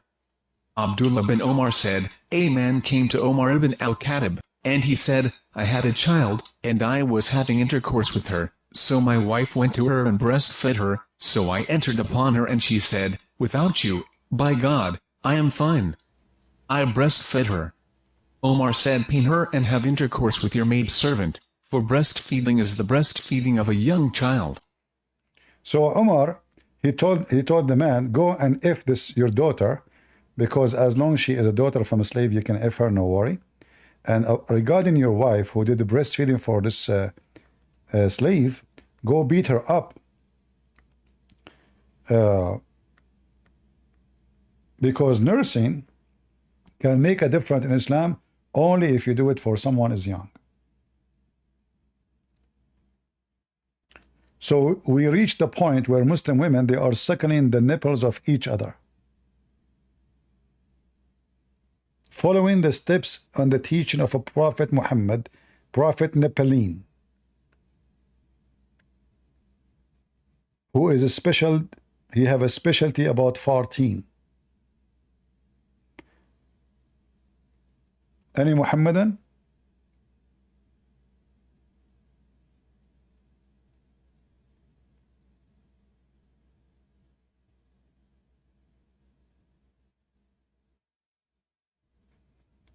Somebody posting the word about Al-Mahdi. Al-Mahdi is a fake figure. He never exists. Muslim, they have tons of fiction stories, and you Christians, you copy what people says to you. There's nothing is called Al-Mahdi. You don't even know who is he. They claim that Al-Mahdi is born from a woman, from her thigh, because there's no way the Mahdi will come from her vagina. And the Mahdi, when he fell in his part, he never farted, and he said, Allahu Akbar. What Mahdi? Come on. Mahdi is a fiction story. Has many tons of stupid stories in Islam.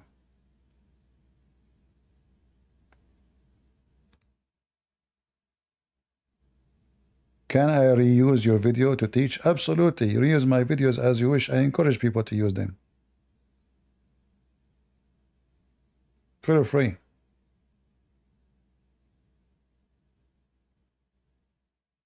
And we have a lot of my books translated to many, many languages.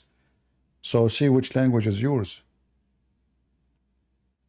Like I give my books in languages which is, you know, for poor countries, even some countries which are not poor, like Russia, Ukraine, Indonesia, Malaysia.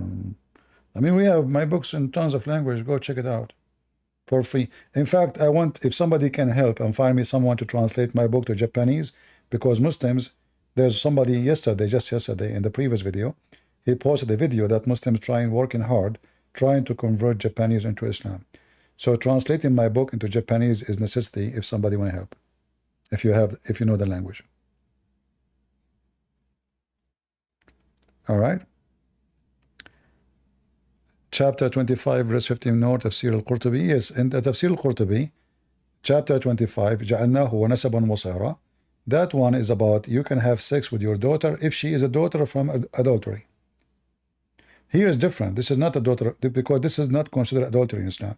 Having sex with your slave, having daughter from the slave is not adultery. However, in chapter 25, if you have sex with a woman and you have a child from her, you can F the mother and the daughter, for in Islam she is not considered as your daughter.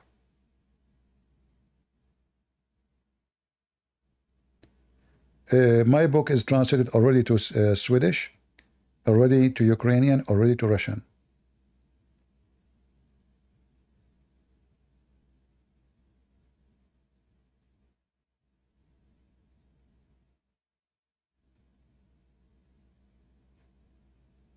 No problem, you know, YouTube, we know YouTube don't like my videos, don't like my, you know, here we are not politically correct. And actually, usually each time I reach 80,000, 70, 90, they delete my channel. So, yeah, I mean, YouTube, what you can say? Otherwise, by now I should have millions of subscribers, not the number I have. But anyway, even if they delete my channel, I can build a new one. People will come from everywhere. It is too late to stop me. It's too late. Neither their God, neither their Muhammad, neither their YouTube, neither their you Obama, neither your Biden, they cannot stop me. It's too late. And I have my books and I have my videos. I have tens of thousands of videos. What they can do with it? I have my book in French, only one book in French. The rest are not yet in French. The book in French is translation for the deception of Allah.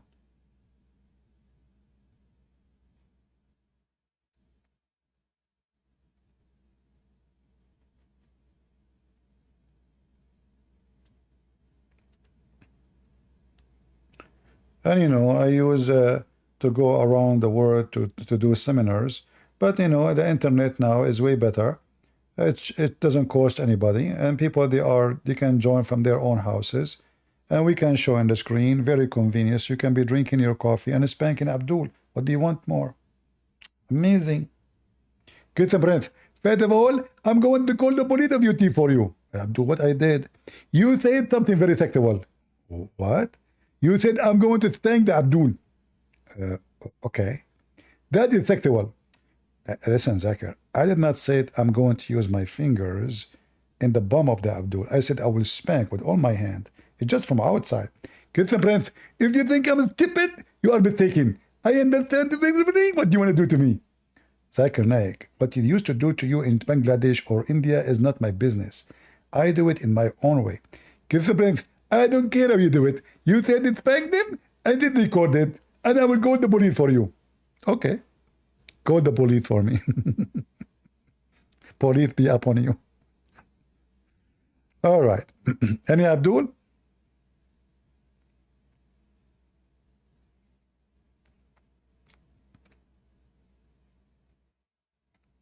Zakir Naik wanted by the Indian police. Well, this Indian police is just a bunch of hypocrites. You see, we have to be careful. I mean, they accuse a guy of terrorism. There's no proof. Just because somebody he watched his videos and he did terrorism? Come on. So, you know, India is just a savage government. Like the whole Middle Eastern, doesn't matter if it's Hindu or not. You know, all those trashy countries, I have to say the word trashy.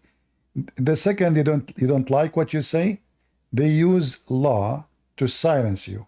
So You know, Zakir Naik is a piece of garbage, we know. But what the Indian government is doing is obviously not fair. They have Hindus, they are beating Christians in churches. I have a channel, Hindu channels. They are saying, like I saw a video, a Hindu video. A Christian woman, she came to preach the gospel for them, and he is playing the video of a bunch of Hindu women. They are beating the hell of her.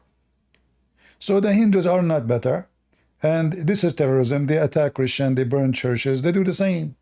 So Zakir Naik, the only terrorist in India. What about Modi? Hypocrisy.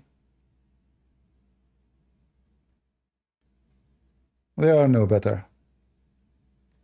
Have you ever heard of Dahya al-Kalbi? No, I never heard. There's somebody is telling me about a name I never heard of. Really?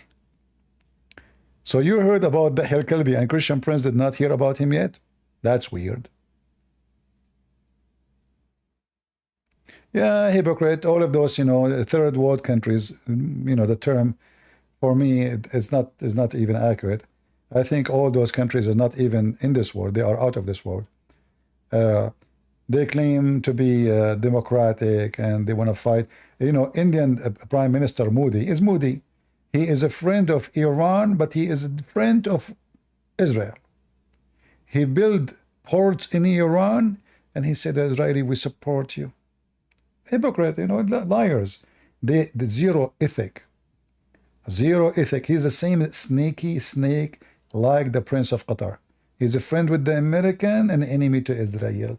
He's a friend to Hamas, but he have a big center for the CIA in Qatar. He's a friend for ISIS and Al-Qaeda, but he is a friend for the NATO.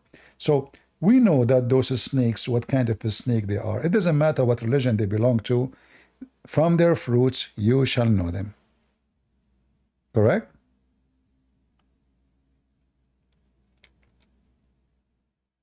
How you know a person, how you know a leader? From their fruits. They are a bunch of liars, hypocrite, cowards.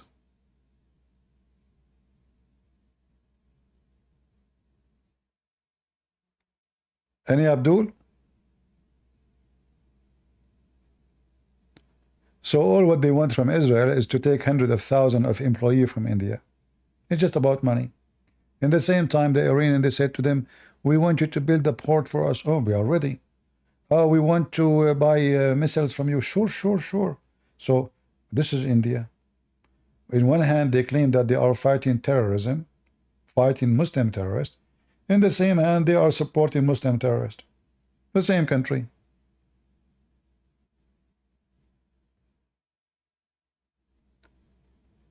Any Abdul?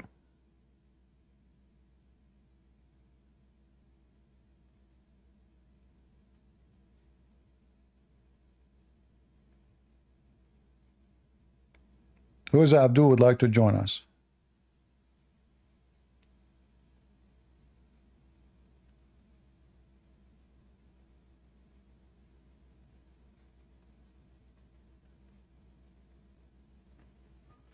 Khan Amir, you want to join us again? Oh, okay.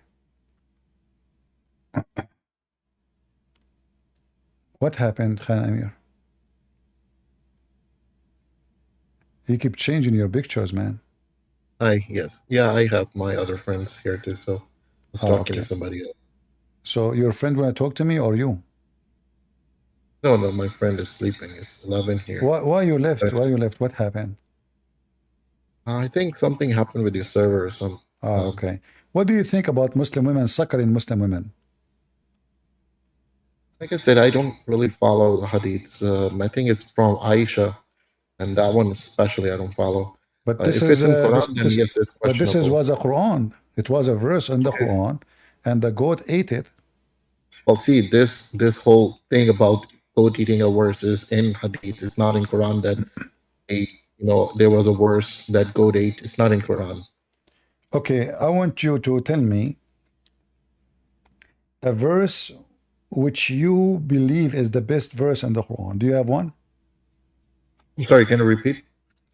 Can you give me the best? Okay, not necessarily a verse to make it easier for you. The Quran is supposedly the book of God, right? Yes. And is God stupid or wise? He's the wisest. Can you show me a chapter in the Quran is not stupid? There are many, many, many of them. Which one would you give me want? one. Choose one. Choose the best. You choose, and I will show you wisdom in any one of them. No, you choose. You see, if I choose, I will be pick up my cherries, as Muslim they say. So you choose the best chapter, and I will show you how stupid it is. Okay, let's talk about where Allah says that He doesn't have a son. If He wanted a partner, He would have chosen from one of, Okay, chapter 17, verse number 21. That is very stupid chapter. Why you chapter 21, sorry, verse number 17. So why you choose this one? Can you open Dr. Mustafa Khattab translation? Why Mustafa Khattab? What about this one in front of you? You like Mustafa Khattab?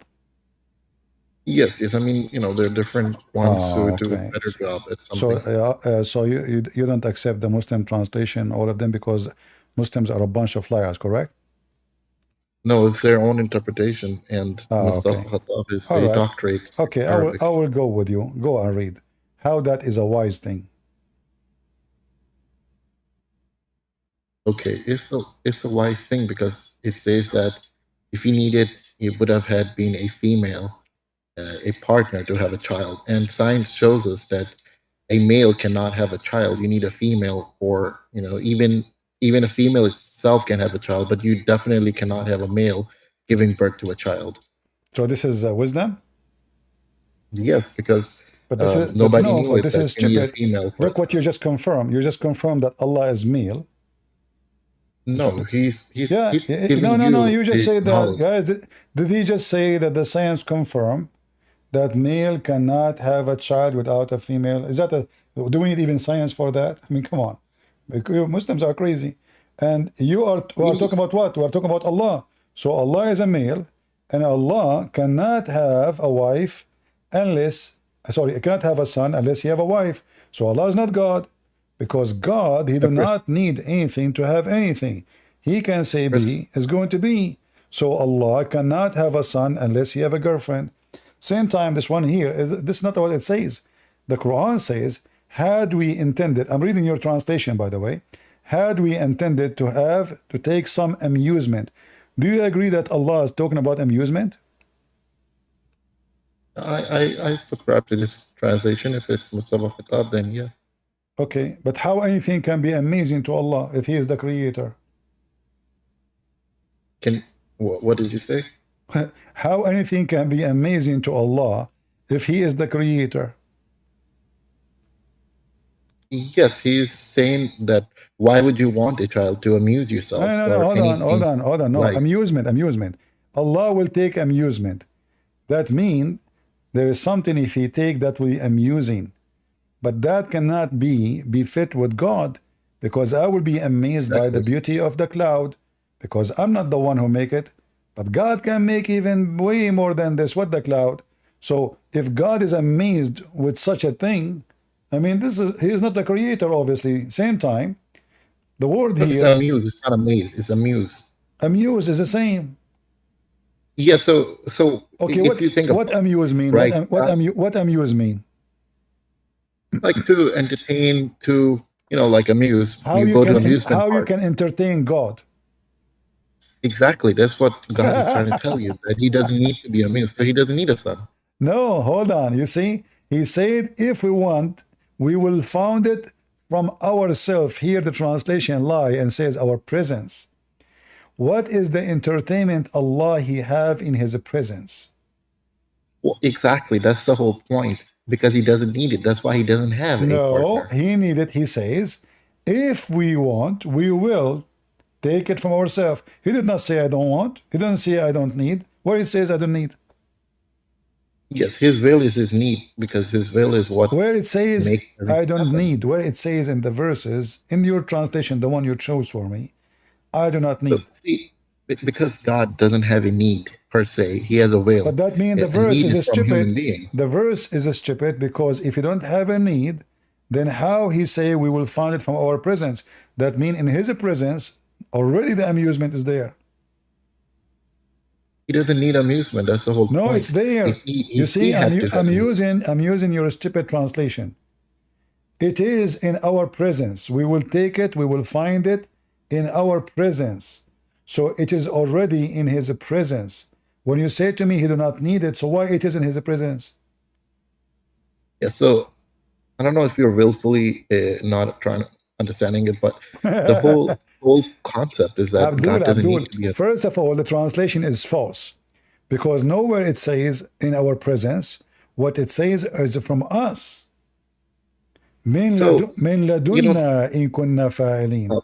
Not our presence. So when Allah he says we will take it from us, that means you Muslim don't believe in monotheism, for Allah is more than one person.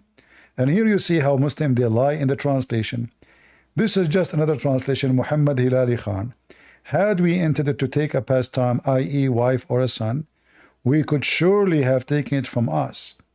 Why this guy Khattab he changed the word us into presence? Because the word us, because the word us will destroy, the word us will destroy the monotheism of Islam. Christian, can you let me speak, right? Who is you're us? asking two. Who is us? You're asking two questions. One, why Mustafa Khattab actually used presence instead of us, right? You want me to answer that one? Because he says that he uses the whole thing into context because Arabic is a complex language. You cannot use just the word is poetic. Well, no, it's not up to you, because simply if the Arabic says that, you are just a translator and you translate the context, yes, but he is making things is not there. Nowhere it's can't Allah says presence, you do not need to use the other word. He can use the word presence. We have the word presence in Arabic. Arabic is not short of word. So if Allah want to use this word, he can choose the Arabic word for that. So Allah he says min ladunna, from our kind. Our kind. You're talking about the modern Arabic. No, we are. There's nothing called modern Arabic. You just gave me another stupid answer. There's nothing called modern Arabic. Modern Arabic is a street language, is not written. All the Arab they use this language. This is the only language we have. We don't have modern and old. The only difference is there is some words we don't use it no more, and there's words new we add them. However, this is the language we use, and the word ladana is very clear. Is our kind, ourself. This is why you go and read the interpretation, you will find it says that. This is the context, the interpretation too. So when Allah says he will take it from us, how many Allah you have? Listen, you don't understand. I had a different translation. You changed it, but let's go to a different verse, okay? You don't understand this one. I'll have another one for you. No, it's you who don't understand, or you are playing. You understand. Same time, when Allah said, "Had we intended to take a pastime," what is that? Had we intended. That's no, the whole no. concept. What pastime for God? What is pastime for God? It is nothing. That's why if he had any, he would have. Well, if it is impossible, then he will not say. No. You see, he did not say we will not take. He says if we want to take, we will take it from us. If we go and read the interpretation, we will find that us is the virgin women. Now you see that's your whole business relies on tafsirs and hadiths. If you want me to give you another my friend, don't waste my time. That's my whole business. I mean, this is stupid answer, because this is your Islamic interpretation. Those are your scars. Who are you? Muhammad Khattab, a Pakistani guy. You don't know two Arabic words together. This is the guy, he can tell you what the Quran meant. You Muslims are a bunch of liars. When I show you your interpretation, this is your interpretation, not mine. You rely. It is you who rely. And look what happened to you. You rely in someone. He is just a translator, not a scholar. Who is this guy? And in this website, we have tons of translators. All of them, they lie. Not a single translation. It is not a lie.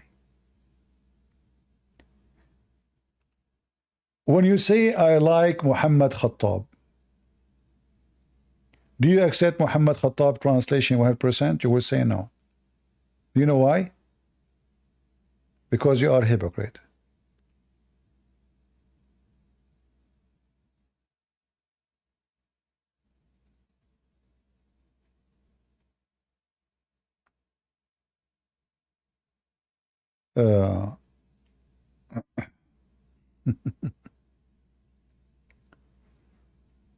Anyway, we need a real Muslim, not a joker.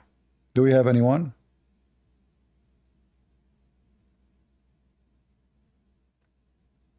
Anyone?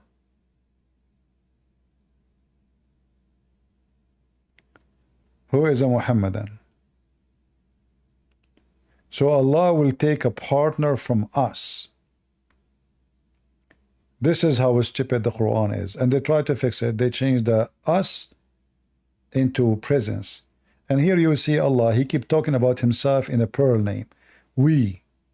You ask the Muslim why, they will say to you, this is majestic. But that means Allah, he don't feel respected if he is only individual, one individual. He feel it's better to be many, yet he's one, which means Allah is lying. So Allah, he used fake titles like we to make himself, according to Muslim, respected more. How stupid is that? Are you with me, guys? So Christian Prince, he will say from now on, we Christian Prince. So why? Because people will see that Christian Prince is so big. He is so many. Because he just called himself we. But this is stupid. Either you are a real we or fake we. So if the Bible says we, with the Christian believe in the Trinity. The word in the Bible for God is used is Elohim, is not a singular. So why Allah use we if he is just one as a person? And he keeps saying we, our. What is that? All right, all right. Well, I invite you to many times, but each time I invite you, you don't talk. Mr. Zero. In other words, you have a zero voice. Go. Hello, can you hear me? I hear you. Go ahead. Excellent. Glad to know that. I hope you are having a very blessed night tonight, Sabi. I just study, let's say, the Quran and the religion related to Muslim. I am myself a Christian. And I just add something because I noticed that every time that the topic of the Trinity comes into the stage, sometimes most of the Muslim become or use this kind of rhetoric that the Trinity cannot be logic, because most of the time what they say is like, for example, when Jesus is on the cross and the Jews are mocking Jesus because he is unable to go down or save himself, and then they said something, or Christ asked the Father for them to be forgiven because they do not know what they do. And then most use that word like a way to imply that Jesus does not have the power to forgive themselves, or that Jesus, if he is God, he is asking God the Father to forgive themselves, like God asking God to forgive them. And that is the topic that I just wanted to do a small talk as we wait for another.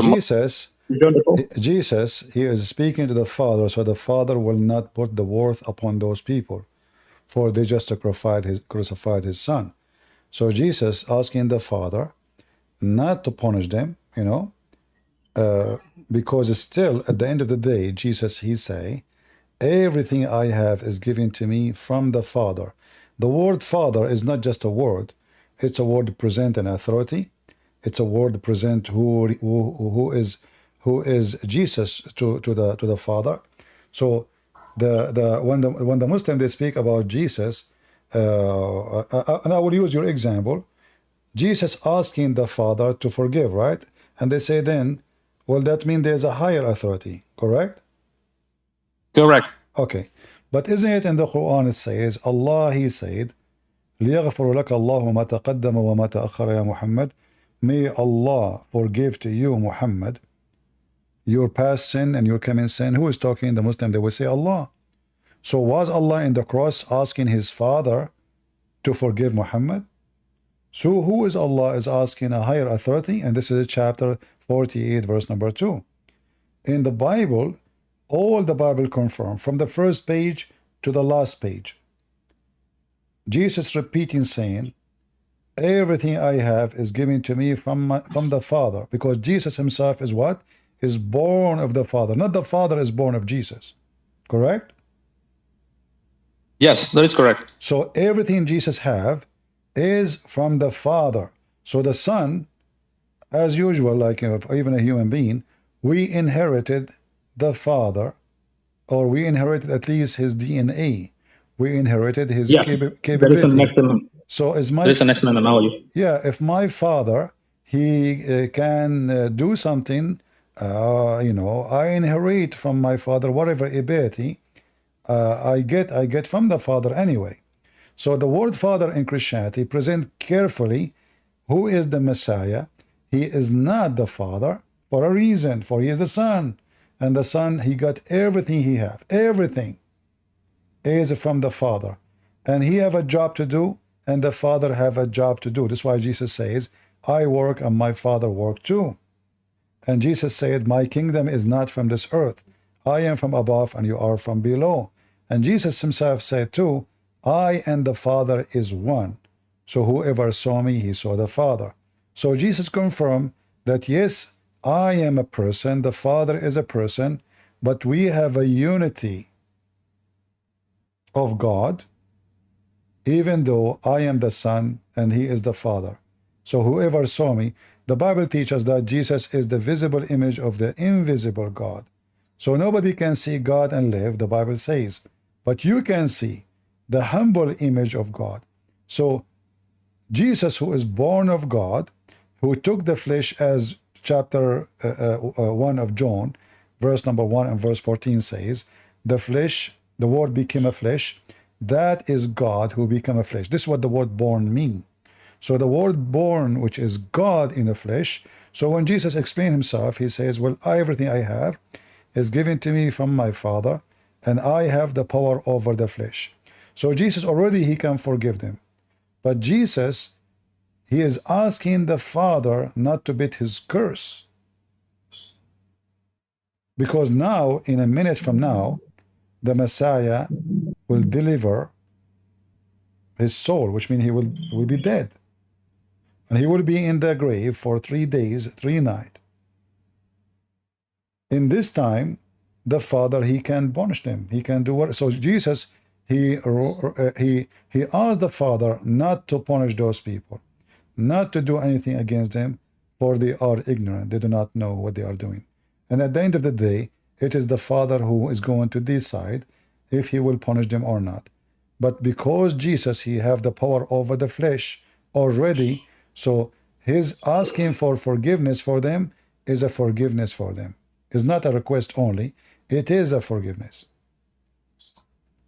Like as an example, how come Muslims, they don't remember that Jesus in the cross, he promised a man who was dying next to him in the cross that today you will be with me in heaven. Did Jesus ask the Father to forgive him? That is a good one. And I wanted to add the following, and please just when I speak, or when I, let's say that I provide my viewpoint, I do not assume that I am right. I just think that I just have come across a way to explain this in let's say in a simpler manner.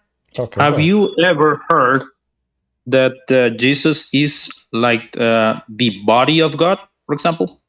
Well, I just say that that's what the Bible says, that the Word became a flesh. What is the Word? Is God.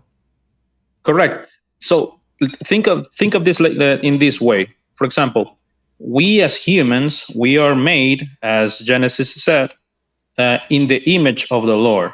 And when the Father said, let's make the man, he was actually speaking to Jesus, because in John 1:1 it says that the Word was God in the beginning, and the word was godly, and I do not recall the verse, but it is like that the word was God, and everything was made with the word, and nothing that was not made with the word. Okay. So let's think in this way. You and I, sorry for the back noise, for the background noise. You and I, we both have an image, like the Father has an image, and just as Jesus cannot do what the Father does not order him to do, our body does the same. For example, if you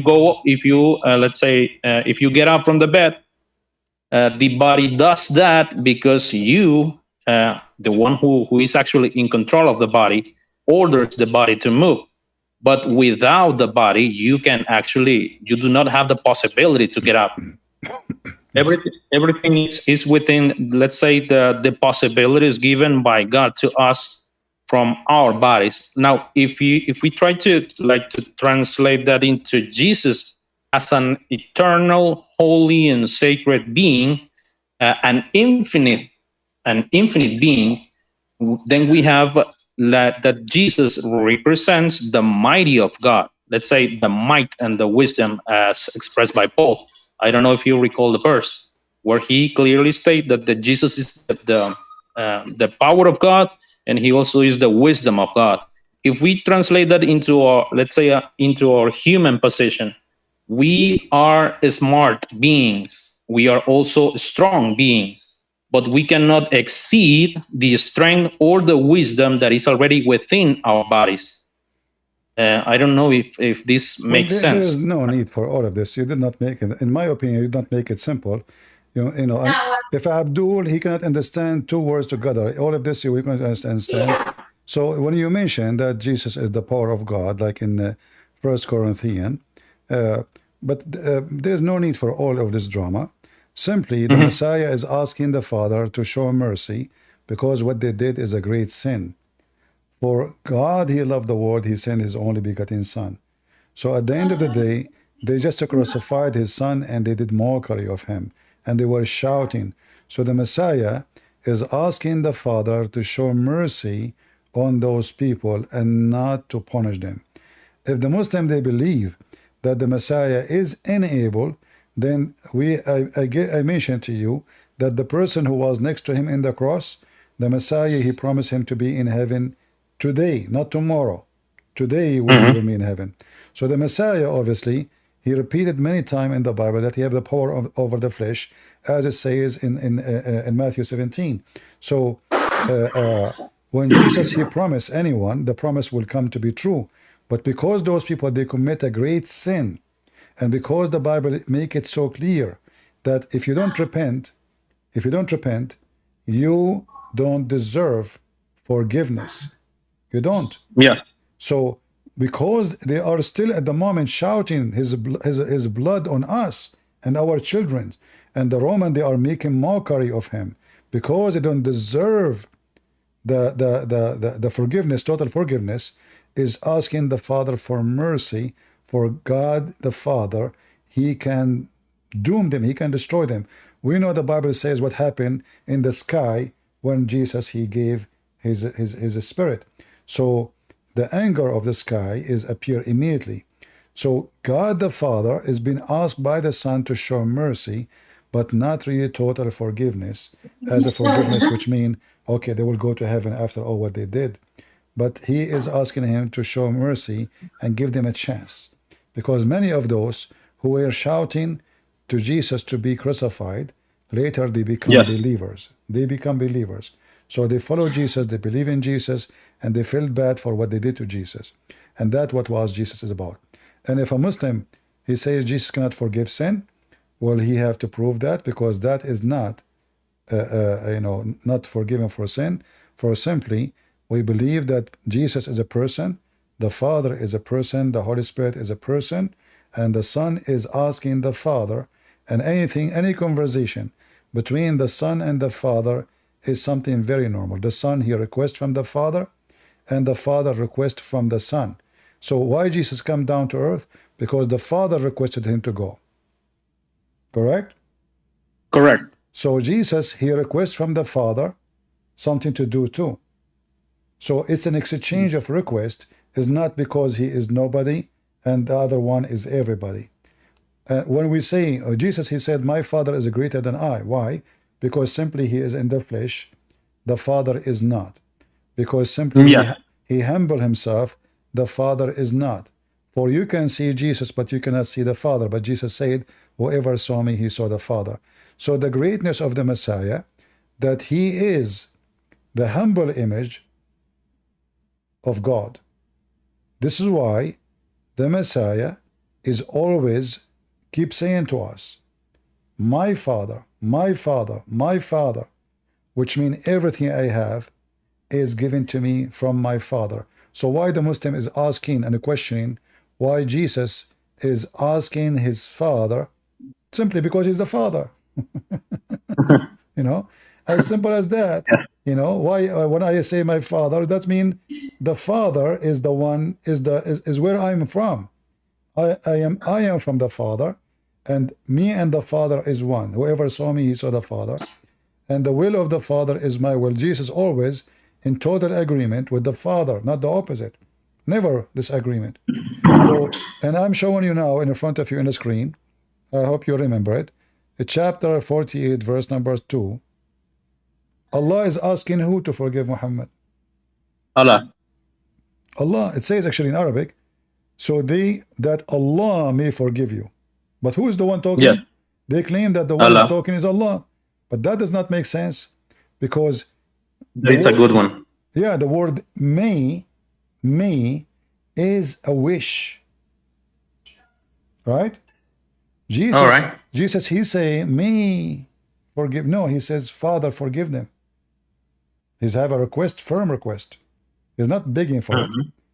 Father, forgive them. They don't know what they are doing. And he gave the reason.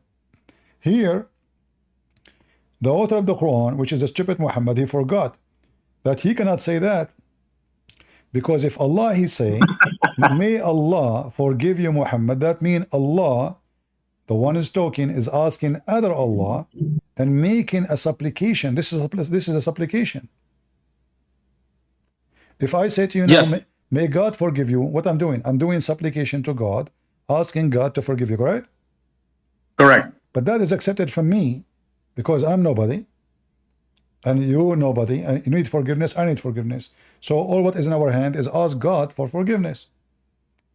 So how Allah is asking Allah to forgiveness and why he is not sure?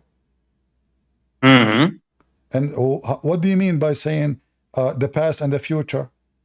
What kind of God is asking other God for past and future sin? This is a license for sin. And correct. The Muslim, they go around lying, saying that the Vatican, they used to give paper for a sin forgiven, signed signature.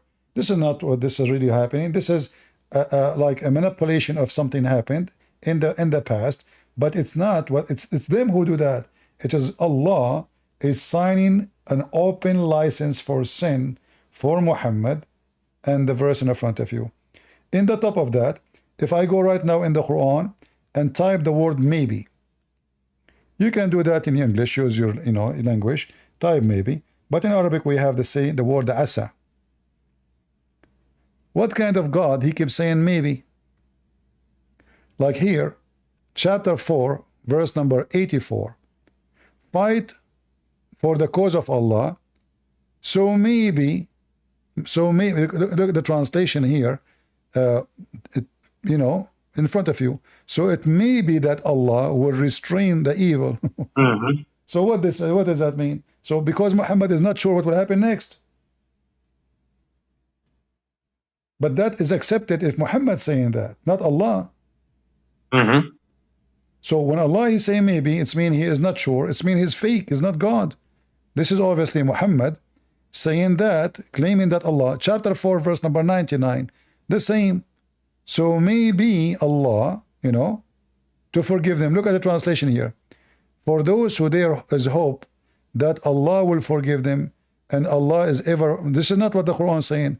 You change the translator, you will find different translation. This is Hilali Khan. Let us see Yusuf Ali, where is, or let us see Khattab, the one the Muslims like him. The Abdul who called me before you like it. Let us see Khattab. Here we go. It is right to hope that Allah will burden them. So to translate the word maybe as hope, but how Allah, he will say there's a hope that Allah will forgive them. But this, but the word here is maybe. Asa is a word mean maybe. Is a false translation. Maybe. See it? Yes. Yeah. So, and this goes for all over the Quran. Allah, he keeps saying maybe, maybe, maybe. But this is not possible for God to say, because simply Allah, he knew the future, supposedly is God. And either the Quran keeps saying, if Allah wants something to happen, he say B is going to be. So why Allah keeps saying maybe? Like here, how Allah, he says maybe the end of their life is near. What are you talking about? Aren't you Allah? Maybe the end of their life will be near. You don't know? He's unsure. Yeah. So I say those things because what if their life did not end near? I have a cover up. I say, you see, I said maybe. So let me make a prophecy. Trump, maybe he will win and maybe he will lose. So either way, I'm a prophet now. You know? That's a good one. That's a very good one. Yeah. So when the Muslim, they speak about what is logical, I mean, they are the last one is logical. It's chapter 17, verse number 8. Asa Rabbukum. What do you mean Asa Rabbukum? Who's talking? Allah. Maybe Allah, your Lord, will show mercy on you. Who is the one talking? Allah. Yes. And all of this is not exist. And this is all is not exist. Anything you see between two brackets, the Abdul, they make in Arabic, we we say mahshi, which means like they puff it up, like they push some stuff because the Quran is so stupid. So they add some lines in order to make you so supposedly understand. But even after the line they add, it may be that your Lord will show mercy. What do you mean maybe? Who's talking? Allah. So all the Quran is based, all the religion is based on maybe. Look how many maybe. Maybe is everywhere, you know. So anytime those Abdul, they speak to you about logic and the ability of God, well, tell them that all your religion is based on maybe, for your God do not know what is going. Perhaps, look at this. The Muslim, they try to fix it. They said perhaps it's near. What?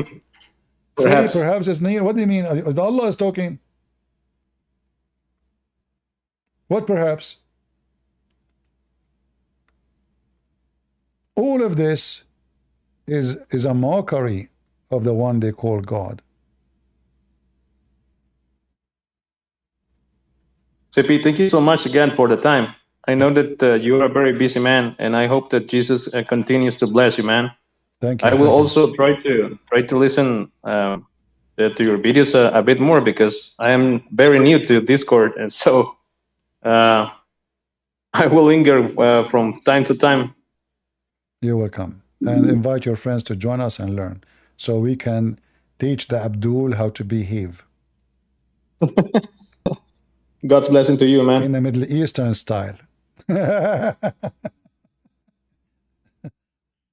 they don't like me because I use a Middle Eastern style of wiping the floor with them. You know, those Muslims, they make fun of you day and night when you are a Christian.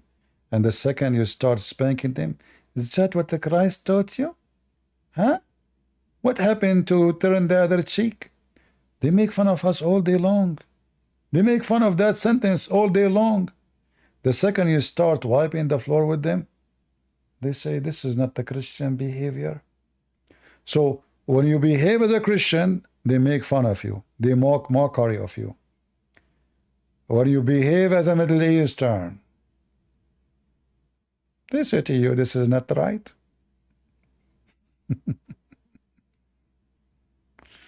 Yeah, no mercy with the wicked one. The Lord, he says, peace to those who love peace, and no peace for the wicked man, the Lord said. All right?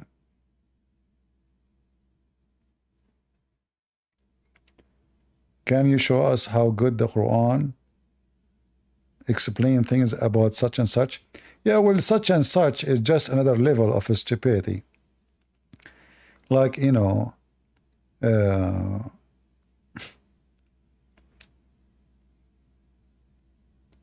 I try not to use this because a Muslim right away he will escape if I show it to him. I mean, what is this? So those are the books of knowledge.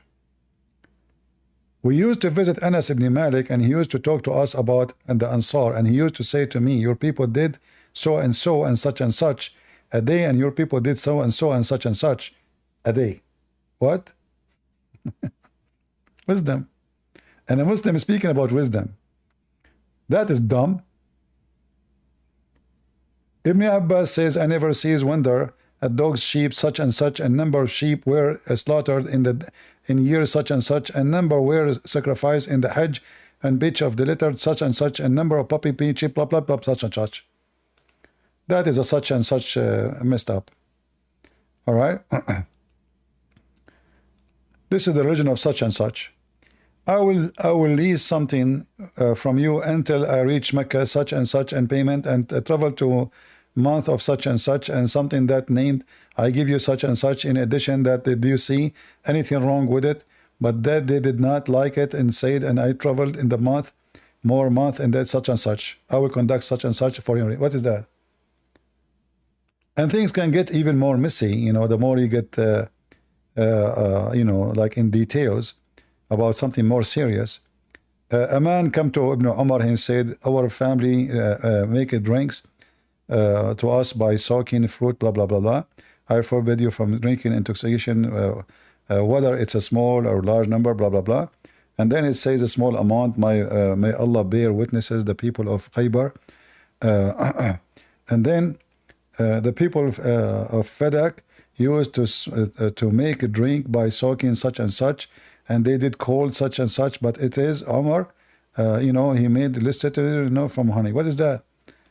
I don't know. Muhammad now is giving you a teaching about reward.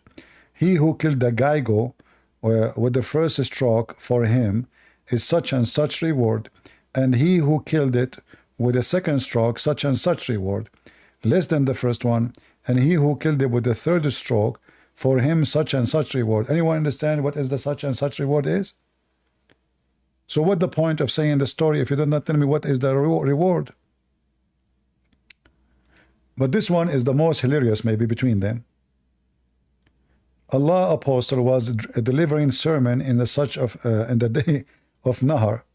A man stood up before the Prophet and said, Messenger of Allah, I did not know that such and such, between two bracket is not in the hadith, before such and such. Then another man come and said, O Messenger of Allah, I thought that such and such should precede such and such.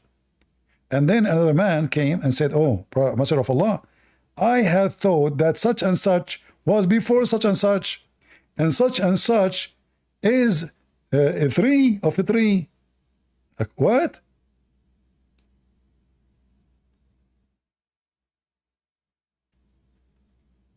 Such and such religion messed up to the point of such and such. Anybody understand what's happening?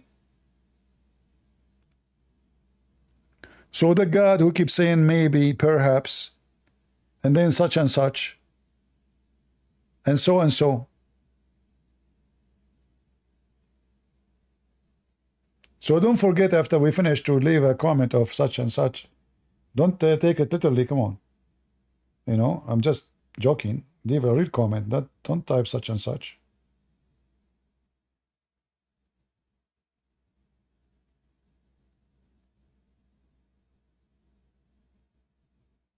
Such and such, huh?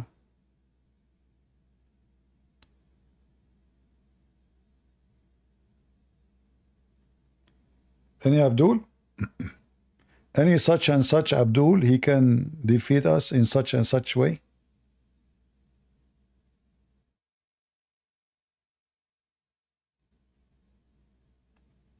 I think the news, they lie. You know, those TV stations, never trust them. They said that ceasefire in Gaza, but there is no ceasefire. Correct? They are lying. Never listen to the Abduls. Their news agency is the same as the Quran and the Hadith. It's such and such.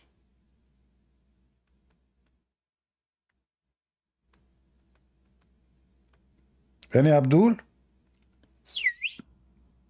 So listen, Abdul, I'm tired now. This is your best chance to talk, to knock me down by one boxing. Who is Abdul when I come to the stage? It's your best opportunity now. I'm hungry, honest to God. I'm still without food. So I am tired, exhausted. I cannot explain to you except by saying I am in the stage of such and such. So who would like to join us in such a stage in Discord and then defeat us and show Allah, bring to Allah victory, because Allah cannot bring victory to himself, but to God. You know, Allah, he refrained from making miracle. Have you ever heard of a God who refrained from making miracle? Like, you know, you have a wife, she get upset from you, so she refrained from making cake for you. That is understood. But God, he refrained from making miracle. Isn't it everything God do is a miracle? How you can refrain from being miracle? This is against your nature. Is that correct, guys? God, he say, I refrain from making miracle. That is impossible for God. Whatever he do, it's a miracle. Because nobody can do what God can do, correct? Do you see how stupid, you know, the so-called philosophy understanding of what God is in the Quran? What do you mean he refrain?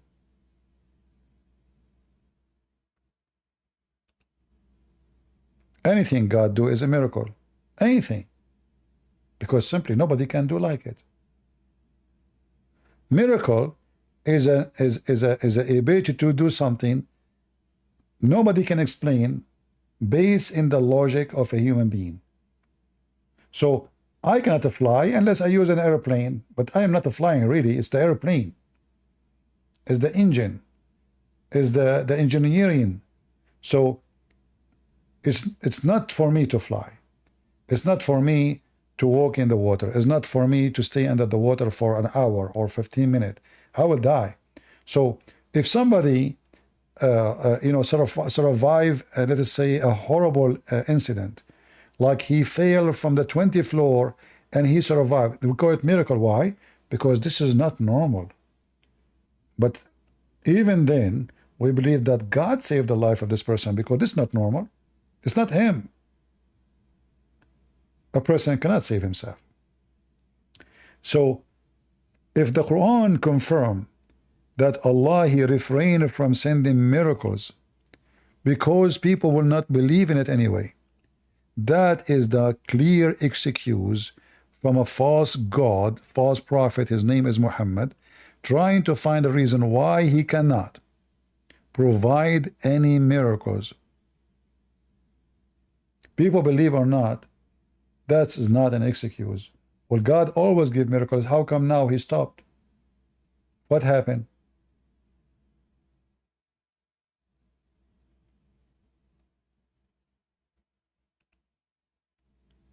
Any Abdul? Like there is other miracles have nothing to do with God. As an example, these days you see women, their eyelashes is so long. Unbelievable. How this happened, I don't know. They are so long. You can even put books. You can use them as a shelf. You can put books there. You can put your coffee. You know, I mean, you can hang clothing there. So there is other things beside. You know, yeah. Any Abdul? Khan Amir is coming back. I don't know what he wants. Let us give him a chance. Last chance.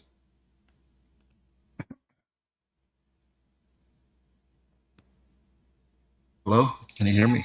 I hear you, I hear you. Why do you think Allah he refrained from sending a miracle? The Quran itself is a miracle, isn't it? See, you just prove Allah is stupid. Because if the Quran itself is a miracle, that means when Allah he said this sentence, he's making a miracle. So how we say refrain from making miracle? It's like saying I am making hummus now, and I refrain from making hummus, but you are making hummus now.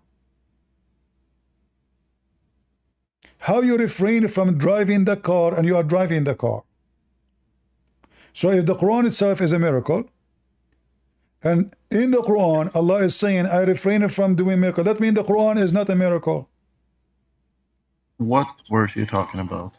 Huh? The Abdul is so slow. Camera, you are in time. Listen, if I claim that the Quran is a miracle and you just said that, and then I am making Quran, which is a miracle, saying I refrain from making miracle. So who made the Quran then? Obviously. Refraining doesn't mean that you're not doing it at all. No, he said it mean he did not do it at all. Refrain mean refrain. I have a question about Christianity. Do you see the word prevented us? You said you like Khattab translation, right? Yes. Do you accept Khattab translation or you don't accept Khattab translation? Yes, it's clear. Yes. Okay, clear. It's a clear. Oh, okay. Okay, read for us Khattab translation. You see, you put yourself in trouble. This is your translation. You said you accept. Read it. Yes, I do. Okay. Nothing keeps us from sending the demanded signs except that they had already been denied by earlier peoples, and we gave. Yes, so what? This is saying in front of you in the translation you like. Nothing kept us from sending, which means he did not send. Yes, it's contextual. So the Quran is not a miracle, and the Quran is not from Allah then, because if the Quran, if the word of God, if the word of God is a miracle, then Allah he made a mistake here because he is making a miracle, and it's not a miracle no more because Allah saying it clearly that it is he stopped sending miracle. He stopped. Can I answer? It's a contextual. It's like it's talking to the people that they had received so many miracles. For example, the she camel or whatever. Name for me one miracle the people of Mecca they receive. You're using your neighbor's internet. I didn't hear what you said. You're breaking actually a lot. Name for me one miracle the people of Mecca they receive.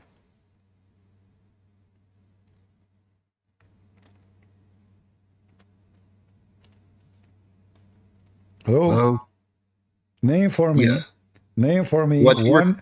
Name for me one miracle the people of Mecca they receive.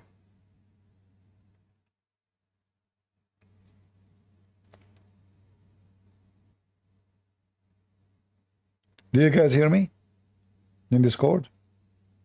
You're cutting. Your friend said that too. All right. Can you repeat it one more time?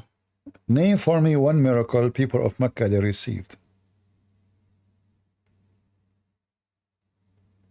A miracle they witness, because in order for them to receive it, they have to witness it.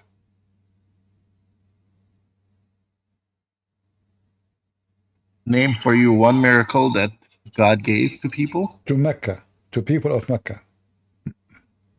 It's talking about the ones who received the she camel and stuff. Well, but this is not. But those are not people of Mecca.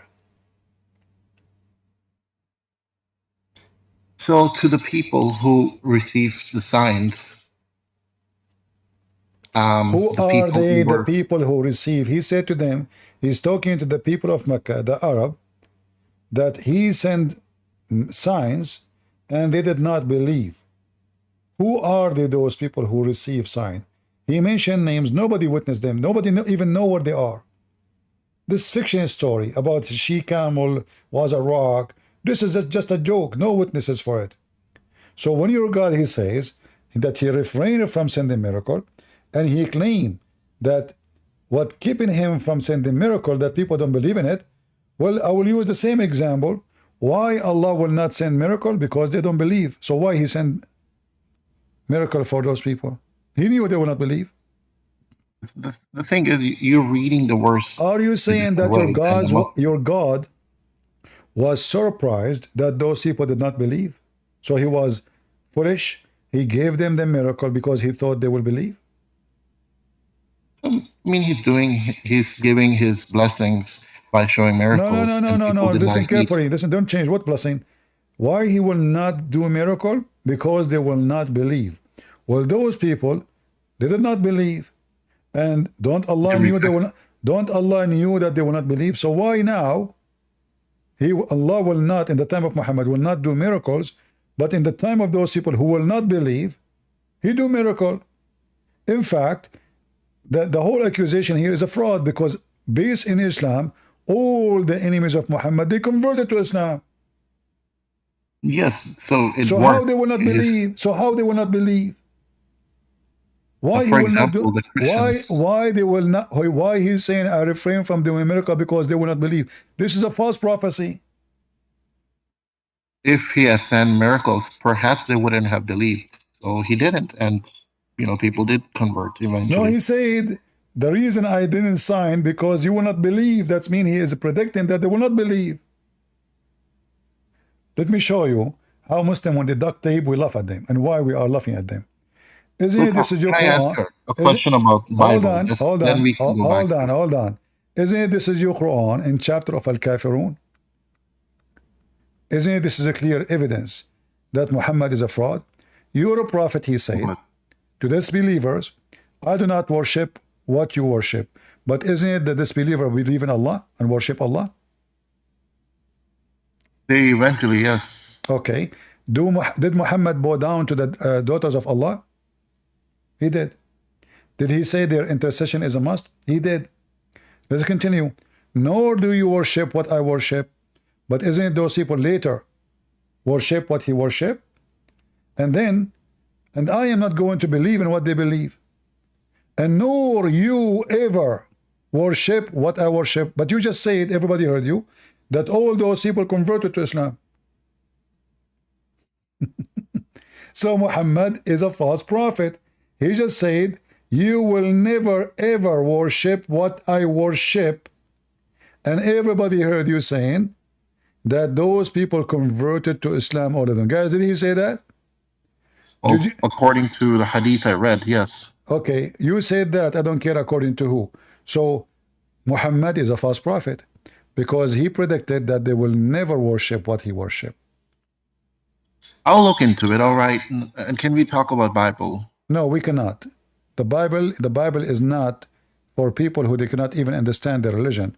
You have to leave Islam first. I'll read into it. If you leave Islam first, then I will be happy to talk to you about the Bible. So you don't want to answer a Bible question? No, the Bible. No, I answer. The Bible says, "Don't throw your jewels under the feet of the pigs." So somebody asking question about Bible is a pig. You are not asking questions. You Muslims make mockery of the Bible day and night. So you're not coming here to ask questions. No, I'm asking a theological question. But you are escaping what I just showed you. If you admit that your prophet is a false prophet, why you are saying to me, I will look at it, when you already admit that the prophet and the hadith and the Quran say clearly that the pagan Arab will not believe in Islam? Well, look into it, meaning that I kind of feel that, yes, you are making a point, so I will look into it. Why what do you mean I'm making a point? Either it's true or false. Don't you have your brain with you now? What will happen tomorrow? What will happen a year from now? Why you cannot make a decision? It's obvious. This is Quran. This is not, you cannot say it's weak. Sometimes things look like a certain way, but when the context is something, I don't know the history of this. So now, look how hypocrite you are. So do you want me to answer you about the Bible, say to you sometime things look in a certain way? Do you want me to play the same game you are playing with me when I answer the Bible? You see, I cannot speak to a liar. For a liar, he manipulate And you want me to give you an answer about the Bible when you yourself, you give me a false excuse, saying sometime you can ask me any question about the Bible. I will say to you sometime it looked different. Hey, here we go. I answer you everything about the Bible. Now I'm using your answer. But I'm not hypocrite like you. You Muslims Yeah, are. you can if you don't know. If you don't know, No, you see, you're open no, to you say I don't cannot know. say. It says it clearly. You will never ever worship what I worship.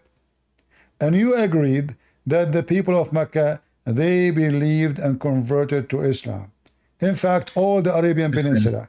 So Muhammad is a false prophet for all those reasoning. He worship what they worship. He bowed down to the three daughters of Allah. He claimed that they will not worship what he worshiped, but he did and they did. He said they will never do so, and they did believe in Islam. So Muhammad is a fraud. I will look into it because we need talking Okay, about the detail. look into it and come back to me with the answer, not look into it. Look into it is just a way to escape the embarrassment. You're trying to change topic. No Muslim can play with me. I know you. We have Sage here. How you doing, Sage? You still alive? Sage, last time she called me, she was 24. I'm assuming now she is 28. Is that correct, Sage? Happy birthday. I heard today is your 28th birthday. Is that correct?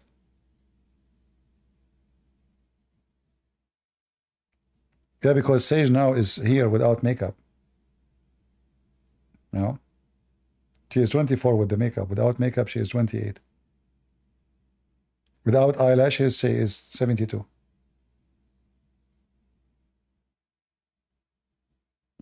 Any Abdul? I'm just joking, Sage. Don't take it seriously. You don't use fake eyelashes? Well, your prophet, he put eyeliner, many times a day. He says, do you know why your prophet, he put eyeliner 3 times a day? At least. You want to be pretty? Imagine Christian Prince walking in the street and he have eyeliner. And my dad will shoot me dead. With no mercy.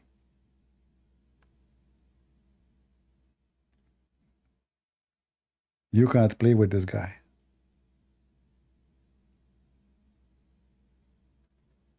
Any Abdul?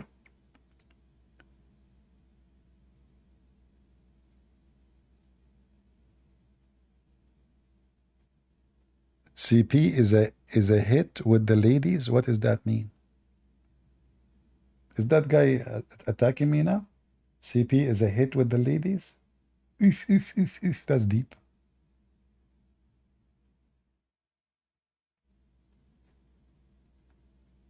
It's internet. You do not know who's a lady, who's not.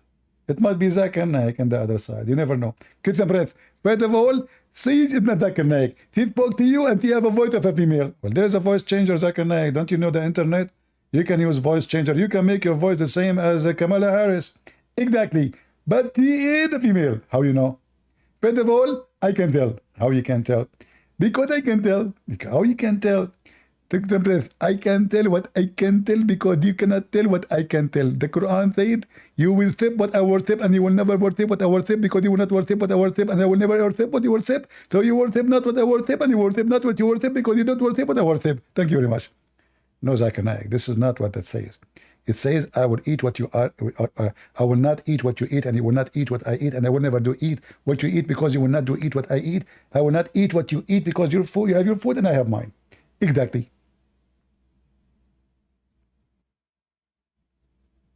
Many Abdul.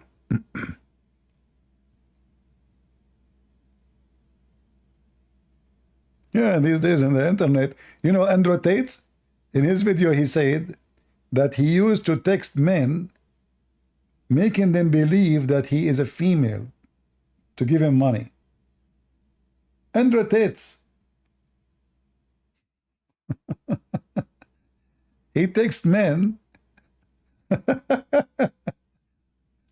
tempting them to touch themselves, and they give him bitcoins.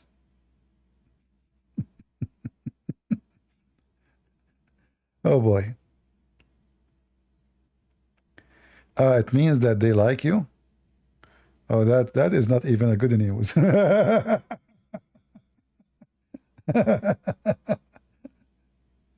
You know, I was walking in the street once, and then there is a lady. She was trying to take a picture with her, you know, an older woman, but the girl, she is young. She is maybe 20 something. Yeah. So anyway, you know, I decide to you know, I like to help people.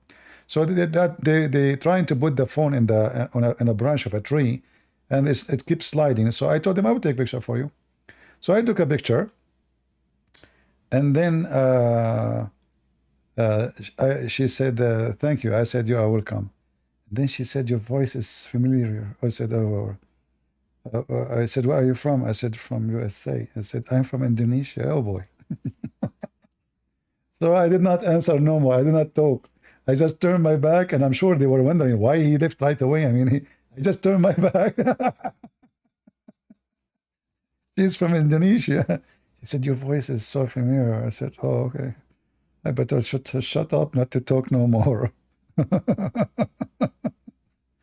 Next time, if I speak to Indonesian, I will say, "No, do you need help to take picture for you?" That maybe will, or, excuse me, do you like me to take a picture for you?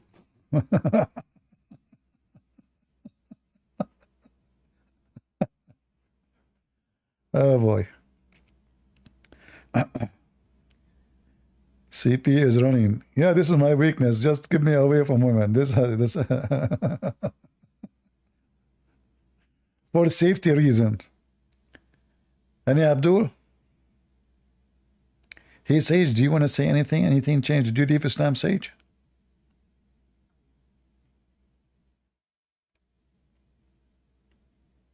Oh, she left Islam.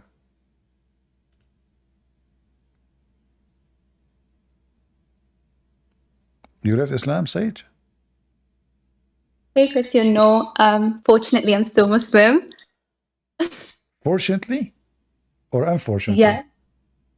No, I mean, the stuff that, you bring up, I don't think they are sufficient to sort of refute the religion as a whole, right? I'm not saying that the religion is perfect. There are some areas that do need explanation. But again, I don't think that it's enough. Is your God perfect? My God is perfect. So how he says such a stupid thing? Read the Oh, Quran. because you're relying on like traditional scholars who are not perfect, and I'm they will not come up reading with. scholars. I'm reading the Quran. You bring up tafsirs. Allah said to Muhammad, say this, I don't worship what you worship. Isn't it your prophet? He believed and worshiped the gods of the pagan Allah. Read it. Mushrikeen does not mean they don't believe in Allah. They do. Isn't it your prophet? He bowed down to the three daughters of Allah. And then the Arab, they says, Muhammad, he praised our God today in an amazing way. And he bowed down and they bowed down with him. And then when he say, I will never worship what you worship, and he receives satanic verses and he worship what they worship. And then when he says, nor you will ever worship, isn't it all of them they be convert to Islam later? This is a false prophecy. Why you bring up satanic verses when you know like they've been rejected? We can go there. No, who can reject it? The Quran confirmed that they are even still there. The Quran confirmed that satanic verses are still there. But before we go there, does it say, nor you will ever worship what I worship? They believe, and all the Arabian Peninsula become Muslims. This is referring to a specific group of people who don't want to convert, like the arrogant kafirun. Specific people, who they are, the people of Mecca. But these are the ones who didn't want to, who never ended up. They converted, but they converted to Islam.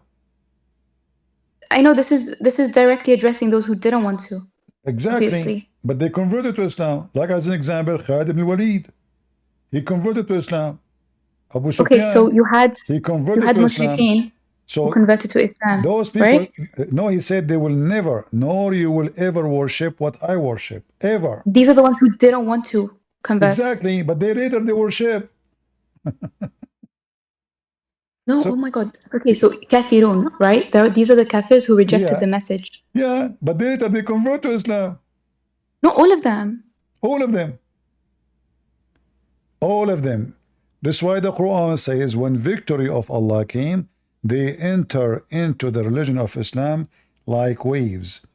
No, like you had those who died kafirun, right? Like his uncle. Well, we cannot speak about the one who died, but the one who did not, simply, they convert. That's it. He spoke to all of them, and they converted. I don't think this is an argument that as you see, nobody believe in Islam. When the victory achieved in Mecca, all of them, they enter into Islam by waves. He was speaking to the same people, saying, you will never believe in what I believe. But later they enter into Islam like waves. People of who? People of Mecca. Do you see it? Chapter 110. Victory came. They conquered Mecca. All people of Mecca converted to Islam in 2 minutes. So your prophet is a false prophet because he predicted, Allah told him that you will never worship ever what I worship.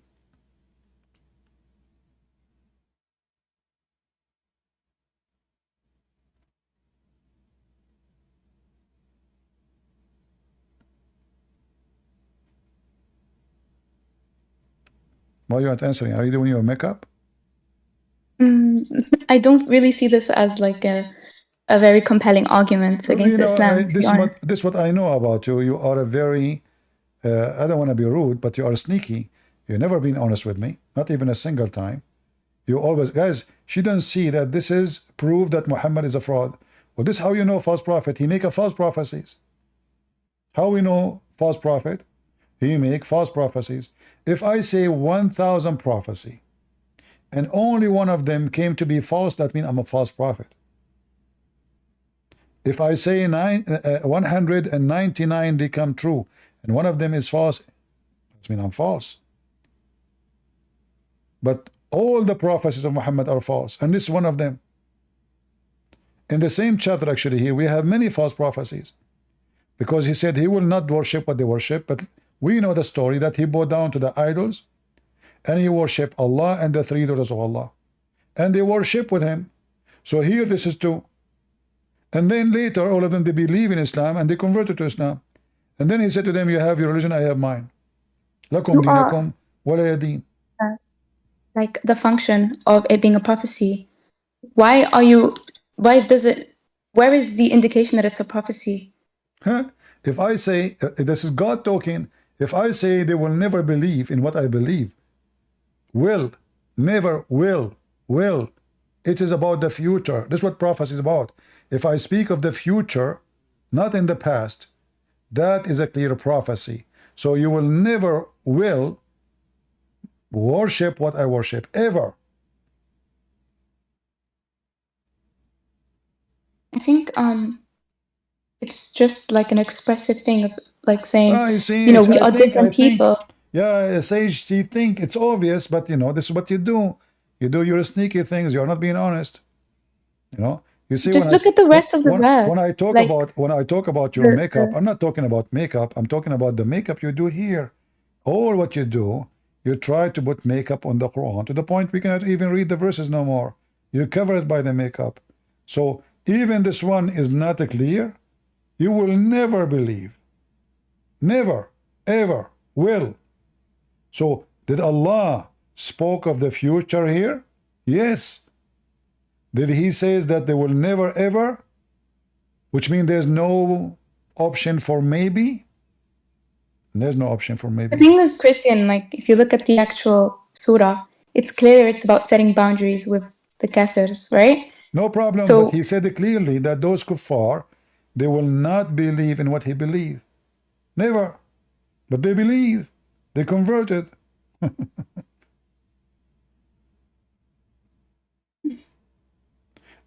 When you're a prophet, he claimed that the baby is created in such a method. Is he prophesying or he is being stupid? What kind of a prophet he say this? The baby is what? I didn't hear you. How the baby is created. Is that a prophecy from God or Muhammad being Making things up. Is Muhammad making things up? Yeah, I know this. I can't explain this. I'm going to be honest with you because I'm not a biology No, you can explain major. it. Why you cannot? Why you cannot put makeup? No, I don't know how. Wallah, I don't know how embryology works. You are a lady. You are a woman. You go to school. Like, do you have elementary school? I do, but I never studied this. What is your education? Did I say I'm in law school? You are what? In law school. You are studying law? Mm-hmm. Okay. Oh la la. She studied law. Did you study how to beat women? No? Is it okay, as long you are studying law, is it okay for you to suckle the breast of a female woman? Me? Yeah? If I'm like 2 years old, then No, yeah. no. What? No. I'm not talking about you as a kid. You as a woman and suckering the boobs of other women. Is that legal? In the West? No. In Islam. What West? Okay, I'm not studying Islamic law. I'm studying Western. Like, I'm studying a specific Western country's law. Specific. Okay, so. Okay. Well, here we go. This is your religion. It's teaching the law of Islam. This is Muwatta Malik. If you want to study Islamic law, you have to read Muwatta Malik because it's involved very much with law. Suckling hadith. A man, he's having sex with his daughter because she is daughter from slavery. The wife, she decided to suckle this daughter so the husband will not do boom boom with his daughter. He went to the Caliphate Umar, and the Caliphate Umar told the man to beat his wife and to F his slave daughter. What do you think about such an amazing religion? So this actually proves that adult breastfeeding is invalid because he's saying suckling was only by the suckling of the young. Okay. So that's one thing. Right. Secondly. So why your prophet, he ordered a woman to suckle an adult if this is not valid? Because these hadiths, right, they contradict. So you'll have hadiths like this saying it's not valid, and then you have at least like two or three narrations. What are you talking about? Your prophet, Umar al-Khattab, he always make fun of your prophet. As an example, your prophet, he says, kissing the black stone erase your sin. Umar al-Khattab, he says, I know that you are a stone. Doesn't hurt, it doesn't benefit. I am kissing you just because the prophet kissed you. So Umar, who always make fun of Muhammad, he expose him. And now Umar is saying this is help only in the case of children's. All right. So why Muhammad, he commanded a woman, she is adult, to give her breast to an adult. This woman, when she did this, because Muhammad, he told the Muslim women to do that. Aisha, she practiced that. So how it is invalid? And Muhammad, he commanded. In fact, it was a verse in the Quran. Yeah, so we discussed this, Christian, last time, but it was basically my opinion that opinion. And obviously your most opinion? scholars. Your opinion? No, when I say mine, I don't mean like my own. I mean like what most scholars believe. Who is it? And that who is the most scholars? Give me their names. You keep saying genuine. most scholars. There's no such a thing. Actually, there's no such a thing.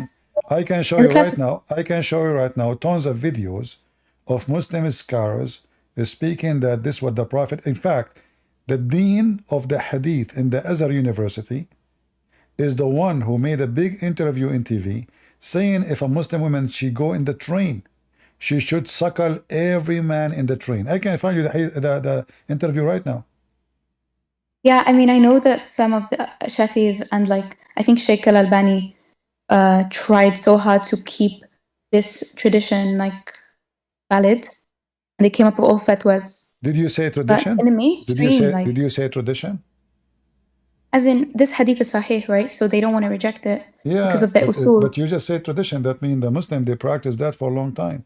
No, as in the hadith. When I say tradition, did Aisha practice it? Did Aisha practice it? No, he didn't. When I say tradition, I mean are you like sure? the hadith. Are you sure? Aisha didn't practice it. So this is where the issue lies. If you look at the Hadith scholars of this, some of them will argue that it was sort of a mistaken ijtihad that Aisha made, and then she corrected later. So Aisha, she don't understand what the Prophet meant, right? Yeah, she wasn't perfect. Like even Ali himself. So how come Ali did not beat her the same he told this man to beat the wife? Aisha never did it, by the way. It's the fact that she's apparently Aisha, hold on, Aisha, first of all, the Quran says that it's forbidden for the Muslims, Aisha, anyway. Why she is ordering them to do that? Because Muhammad, he commanded them to do that.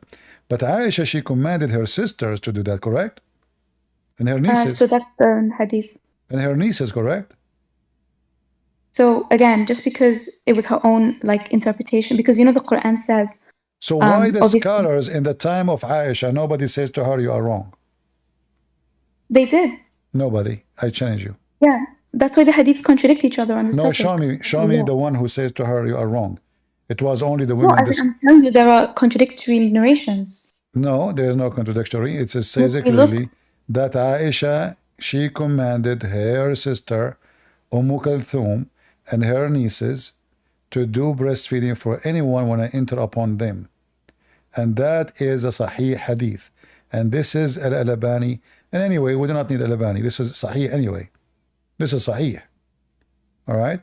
So it is so obvious and it is so clear that the Muslim, they practice that. And, nobody oppose it. Nobody. Where is the hadith of Umar saying this is wrong? Where is the hadith of Abu Bakr, the father of Aisha? Well, the one you showed me clearly shows how it was wrong. It was a mistake, right? Because it was up to 2 years old. False. Because when you say you showed me, it is a mistake. This is Umar saying it work only for kids. Okay, so why your prophet, he command the women to do it? Your prophet, not Umar, he commanded the women to give her boobs to an adult, growing man. So if Umar is right, that means Muhammad is a fraud. If Muhammad is right, that means Umar is a fraud. Yes, because they can be both. So tell me, why Muhammad ordered the adult women to give her breast to adult man? Give me a reason. He didn't order. That's the thing. I'm trying to say the hadith translation process is subject to a lot of error and misattributions to the Prophet. So anything we show them, even it says Sahih in their books, they say it's subject. Anything is subject. Such and such and such. If there is any and such and such, if there is any hadith, is not subject.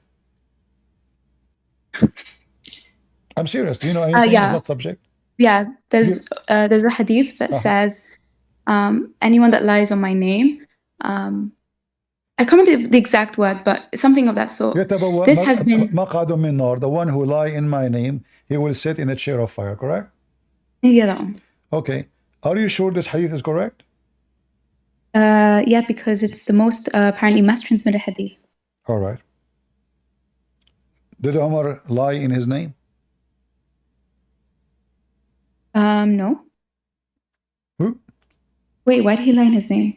Muhammad, he says, kissing the black stone erase your sin. Umar, he said, the black stone is useless. It doesn't hurt. It doesn't benefit. So which one of them is telling the truth?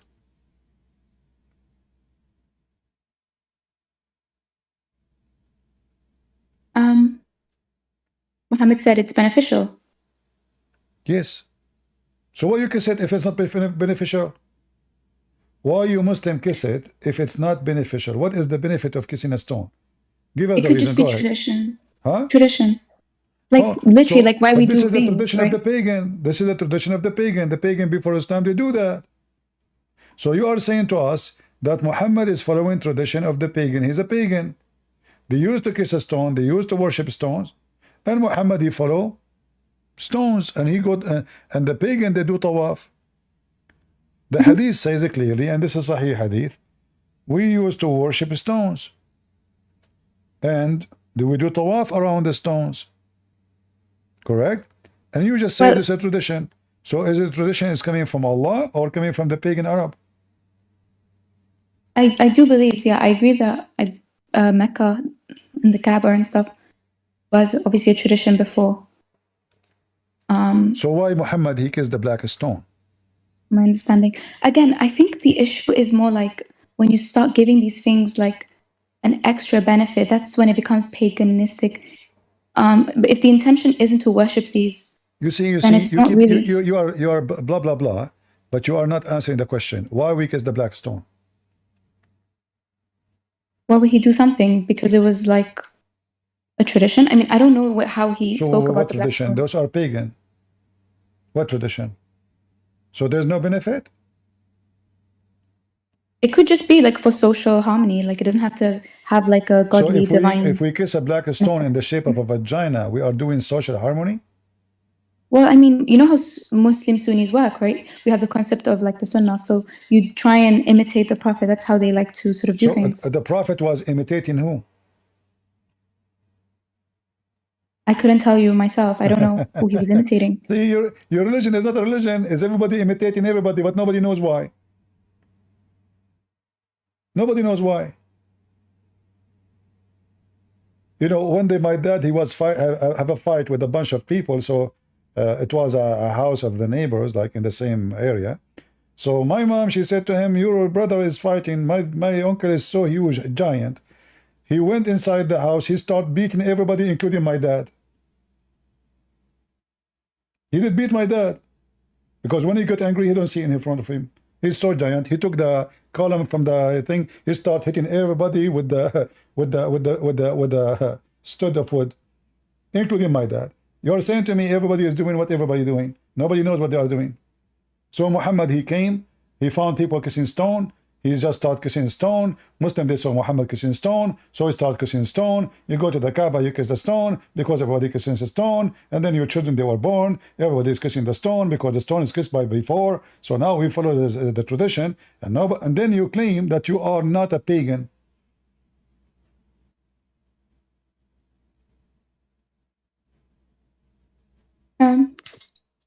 Honestly, I didn't want to come up on stage because I feel really like annoying. Like I've debated you for 3 different sessions and I wanted other people to have the chance.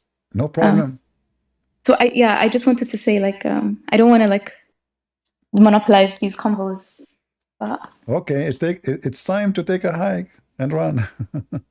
No, I'm not running, genuinely. Yeah, like, you see, feel like I'm being it's an annoying. embarrassing. You just admitted that you're a prophet is a false prophet. No, He is I'm not following.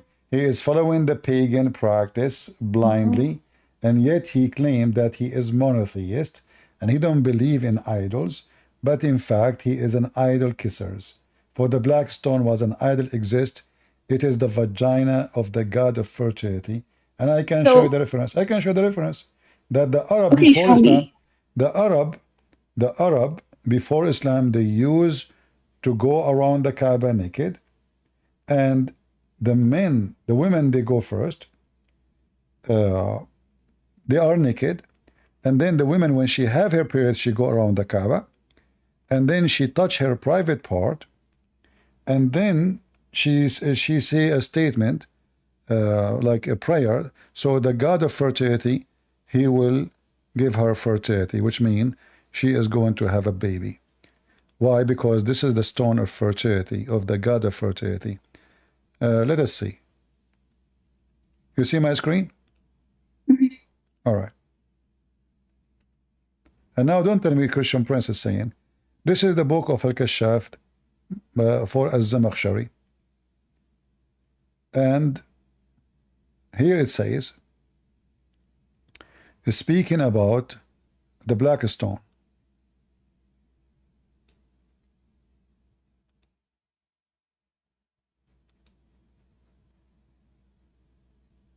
Gabriel brought him the black stone from heaven. It was said, Abu Kubay gave birth and broke away from it.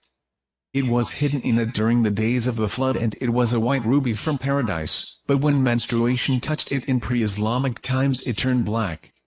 It was said that Abraham was building and Ishmael was handing him stones, our Lord, meaning they said, our Lord.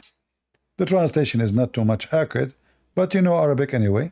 Does it say here that the blood of menstruation touching it made it black? Or I'm making things up? Okay. Explain to me what happened. Why the blood of menstruation of women is touching the black stone and it make it black? Your prophet in the Sahih Hadith, he confirmed that the black stone was white like milk, and the sin of mankind made it black. Exactly. So those women who they cannot have babies, they think in their pagan belief that because they committed sin, God is punishing them. So their vagina is not producing. So what they do? Because when women she have her period, it means she is not going to have a child. It's a bad sign. So what they do? They go walk naked around the Kaaba, men and women, and then they have sexual intercourse around the Kaaba. And then when the women she arrive in the front of the black stone, she touch her vagina and she put her hand on the black stone. This is what your prophet is guessing. And this is your book. This is not my book.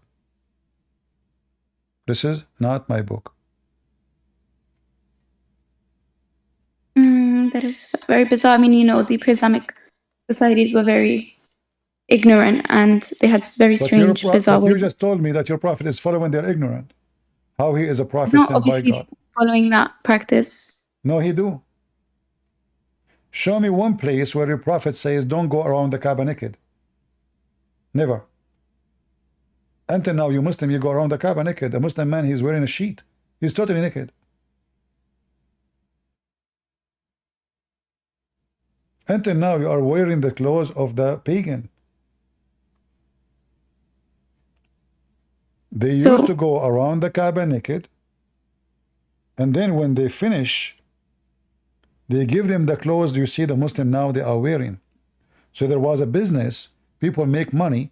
You don't go with the Kaaba to your, you take off your clothes. You go around the Kaaba totally naked. And then when you are, you finish certain round around the Kaaba, then you give them a new dresses like the one you see the Muslim now they are wearing. And that's what you do when you do tawaf. Remember that even before the paganism, this was a thing that was built by Abraham. It was a center of monotheism, and these practices in our belief system, we believe they existed even before it became corrupted into paganism. Abraham never been in Mecca. Well, we believe he did, and we have Millat Ibrahim. No, that's a lie, because the Quran says Abraham never been there. The same Quran says Abraham. The Quran never say. You see, you Muslims are a bunch of ignorant. When the Quran speak about Abraham, is he speaking about the Kaaba? No. It says that he built the Beit. You never heard of, you never heard in Israel Beit Lahem, Beit Hinia, Beit. This is a temple. The temple, they call it Beit. This is not in Mecca. How we can prove that? Here we go. We go to the Quran. We will find that before Muhammad, Mecca never had any warner or a messenger. So how Abraham was there and Ishmael was there, and then the Quran says, we never send you before you, Muhammad, to those people, to people of Mecca.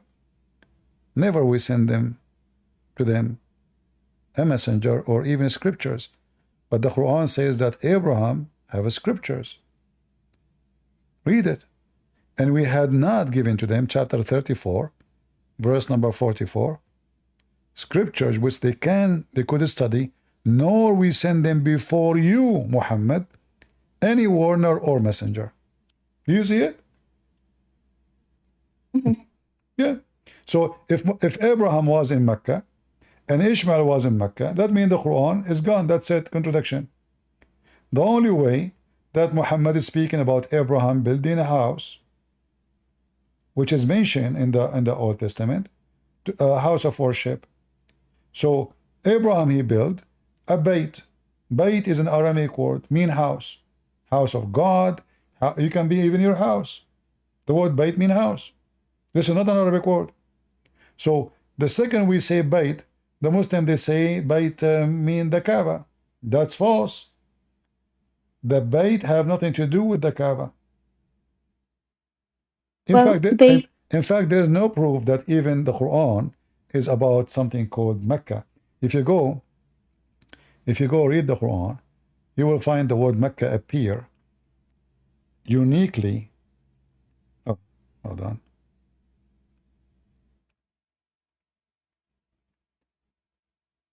Chapter 48, verse number 24.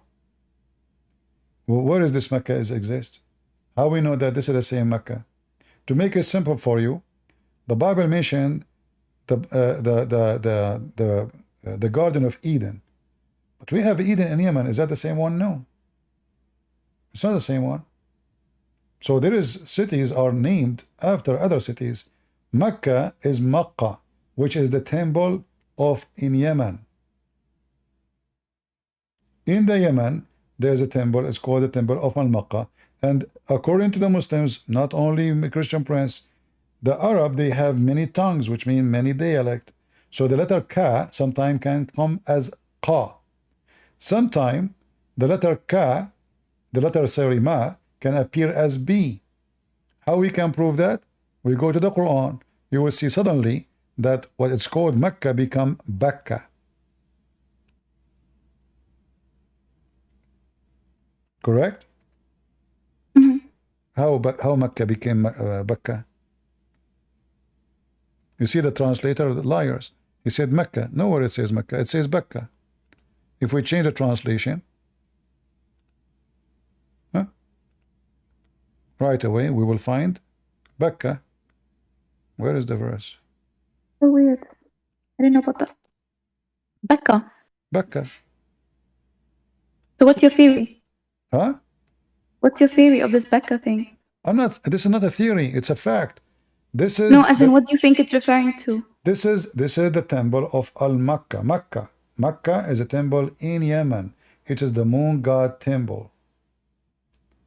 This have nothing to do with the city which today exists. It's a small, tiny. I mean, look, if you look at the pictures is in the internet of Mecca. Just to show you. I mean, I don't know. It's like the Quran wasn't revealed in a vacuum, right? So no, it's built in a vacuum. There's no proof of anything the Muslim they come with. Even Muhammad, nobody knows if he exists. But I don't debate about it because there's no point. If somebody believes in someone's existence, I better debate him about what he believes, not about something, you know. He can play games with it. This is Mecca in 100 years ago. Look, there's nothing. There's nothing. What is this?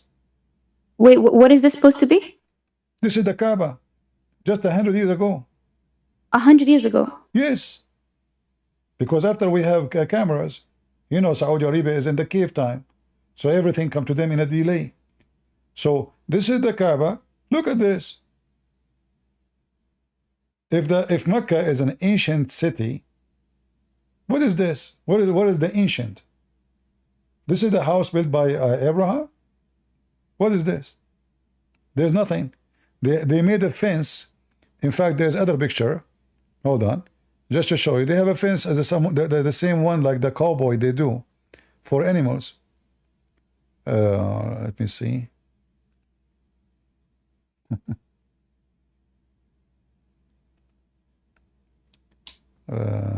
Where?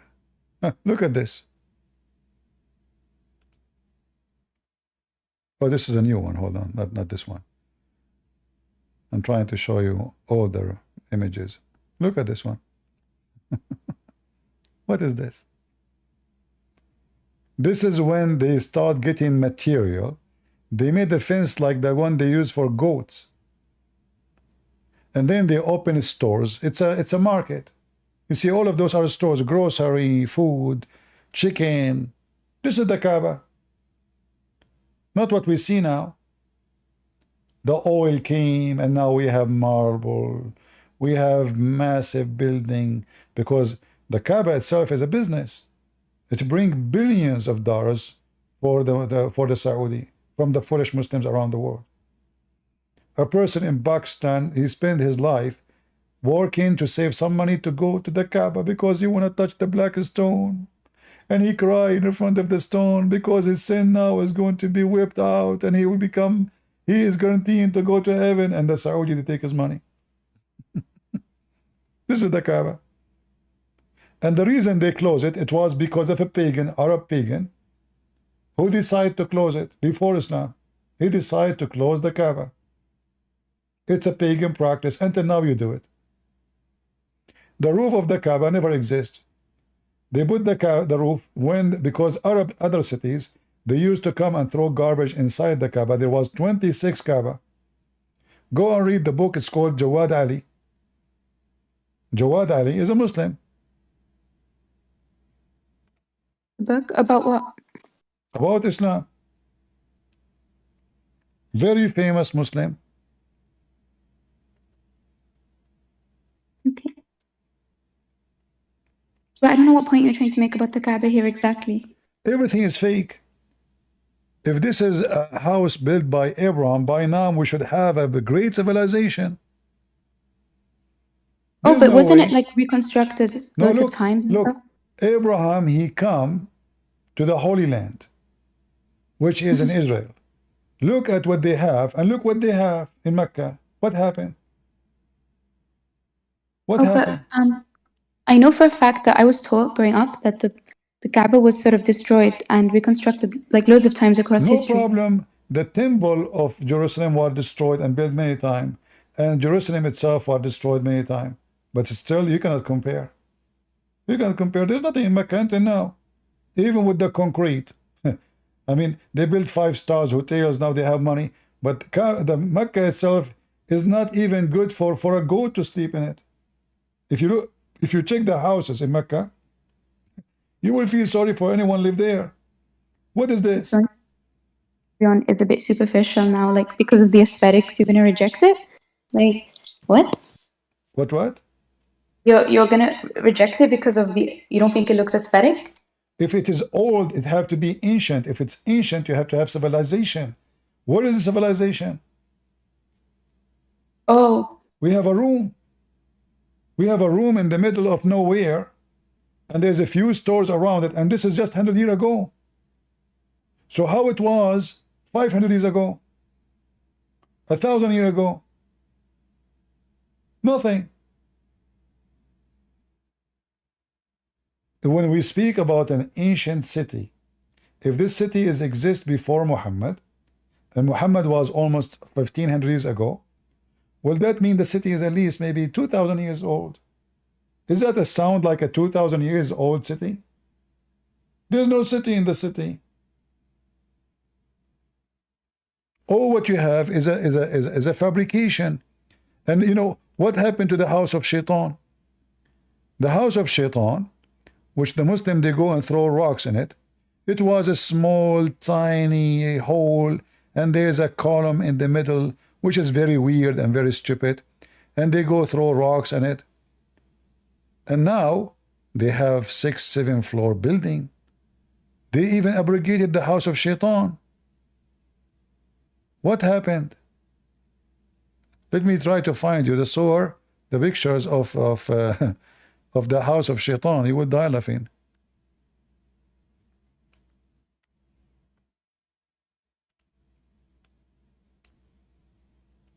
Even Shaitan, he have a new house now? Are we allowed to upgrade? The Kaaba now have concrete. They put concrete roof. They have marble. This is not the Kaaba. Even the location of the Kaaba has changed according to Muslims.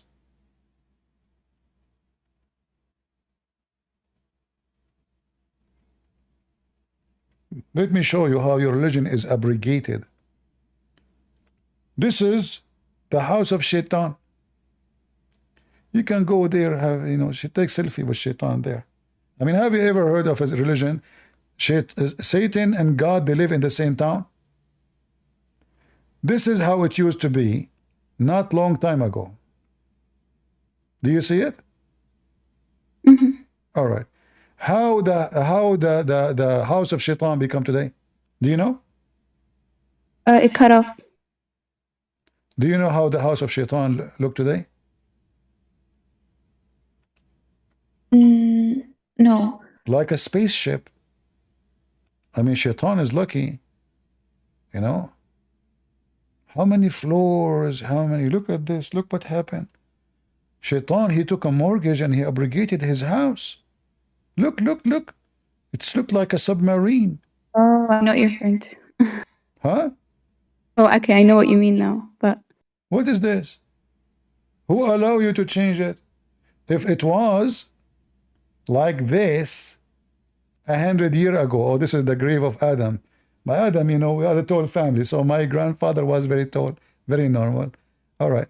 If this is how was the house of Shaitan, small size of fountain, and there is a very cave time, bunch of stones like a column, and we throw rocks at it, and this is just 100 years ago.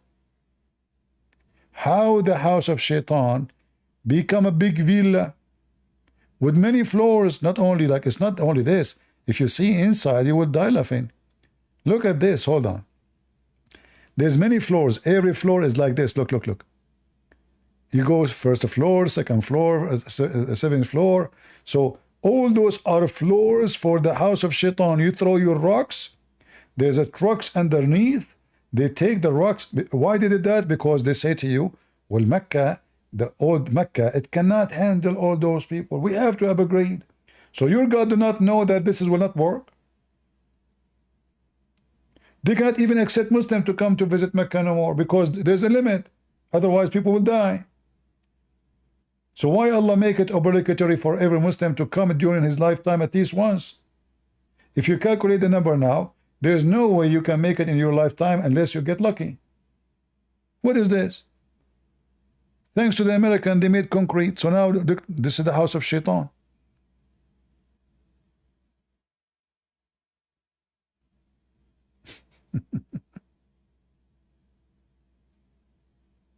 Right?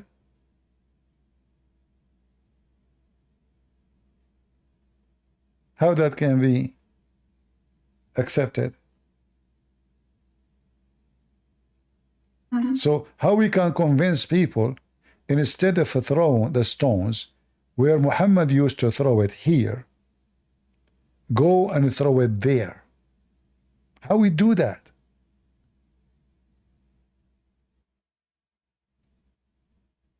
So if I say the Kaaba is not the Kaaba, well, here we go. I mean, the place of the stone is not the place of the stone. They change everything. And God knows how it was 500 years ago. I mean, this is 100 years ago, before when the camera happened. So now the Kaaba is flourishing because there's oil, more money is coming to Saudi Arabia. They start having, you know, transportations, cars is coming. So before, people used to go by the camel. It's very tough journey. People die in the street because of the heat. So now things is getting easier. And look at this. This is a very clear pagan cult. In a 1,000 years from now, the Muslim, they will throw rocks by tablet, by the internet.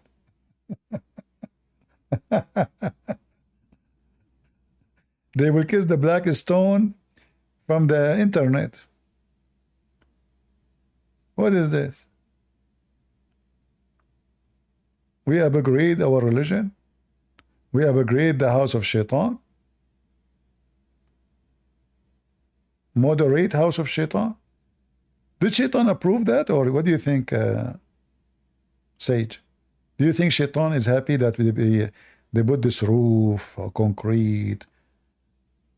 Aren't we pleasing Shaitan now? I mean, instead of destroying the house of Shaitan, we build it bigger. No, we're actually doing the opposite, because what we're doing is we're increasing the capacity for people to worship Allah. So actually, we're doing exactly what Shaitan doesn't want. Look what happened. So you worship Allah by throwing rocks at Shaitan. You are visiting the house of Shaitan. Same time, you just said that the house of Shaitan and Allah live in the same town. And do you really believe Shaitan is there? I believe that it serves a wider purpose, and that is to get Muslims to be God conscious. But isn't So the isn't ritual itself. Shaitan as a Muslim? Why you are throwing rocks at Shaitan if he's a Muslim? Shaitan isn't a Muslim. Iblis. Are you sure? He's a kafir. Like Shaitan obviously. is a kafir? Well, that's why. Well, are we talking about Iblis or? Yeah, the first Shaitan. Yeah, because no, the first Shaitan is not a kafir. He knew the truth, and because of his arrogance, no, he rejected he believed in Allah and he worshiped Allah. Read the Quran, chapter 15, verse number 39. Oh yeah, but then he obviously, yeah, he was initially. No, not he was. No, he is. See, Shaitan. Now, after Allah misled Shaitan, Allah is the one who misled Shaitan. Shaitan is not a bad person in Islam. Shaitan is a victim, and Allah misled him. And because he misled him, he says, oh my God, so he believed in Allah, he worshiped Allah. Because you misled me, I shall indeed adorn path of error to them. I will mislead them. Allah, he agreed. And then he said to him, okay, we have a deal. Except the one who they are guided. And this is alone proof Muhammad to be a fraud. Why? Because Shaitan misguided Muhammad too. So when the Quran says that Shaitan have authority to misguide all mankind except the chosen one, who are the chosen one? Ibaduka al-mukhlisin, those who they are decent servants, slaves. So how Muhammad was deceived by Shaitan? That means Muhammad is not one of those decent. So Shaitan is a believer. He worship Allah. And Allah agreed with him. He said, this is a way which will lead straight to me. We agree. We have a deal. Shaitan is just working for Allah, not the opposite. And Shaitan is not a bad person in Islam. He was deceived by Allah. He was misled by Allah. He was misled by Allah. Yeah, it says in the front of you guys, as He's she's laughing. saying, yeah, that's what Shaitan is saying. We know the story. No, right? Allah The agree story with is him. different. Allah agree with him. Allah agree. He did not say, I did not mislead you. Did Allah say to him, you are stupid? I did not mislead you. Ridiculous. If Oh my I God. say to you, you mislead me, and then you agree with me, that means you mislead me. You didn't agree with him. What? Who said he agreed with him? Like, we know why. He agreed like, with him, Shaitan. yes. He said, this is a good deal for me. هذا صراط على مستقيم. We have a deal. This will lead straight to me. This is great. This is what your God said. If in the story of Adam, the first man who was deceived, who deceived Adam, Shaitan or Allah? No, wait, deceived Adam. When Adam was deceived and he disobeyed Allah in the garden, was he deceived by Allah or by Shaitan? Shaitan. By Shaitan, right? Mm-hmm. Okay. Allah mislead Shaitan. Shaitan mislead Adam. And this is why we see your prophet, and this is a very authentic hadith, saying that Adam and Moses, they have an argument. Moses, he said to Adam, because of you we are out of heaven. And all of those are sahih, as you see, Al-Bukhari, Al-Bukhari, Al-Bukhari. So Adam, he said to Moses, To bow down to Adam, and hence he refused to submit to God. And that's why he ended up being condemned. Well, first of all, the verse you are quoting for me in the Quran is stupid, because Allah, he commanded the angels to bow down to Adam. He did not command Iblis. Iblis is a genie. The angels are not genies. So the Quran, again, making a stupid mistake. But look what happened here. Moses says to Adam, because of you we are out of heaven. Adam said to Moses, you are an idiot. You blame me for fate and destiny written for me 40 years before my creation. So all of this was not Adam and Shaitan, it was Allah who decided to mislead Adam. It's Allah. And your prophet agreed with Adam, saying that Adam, he won the argument 3 times.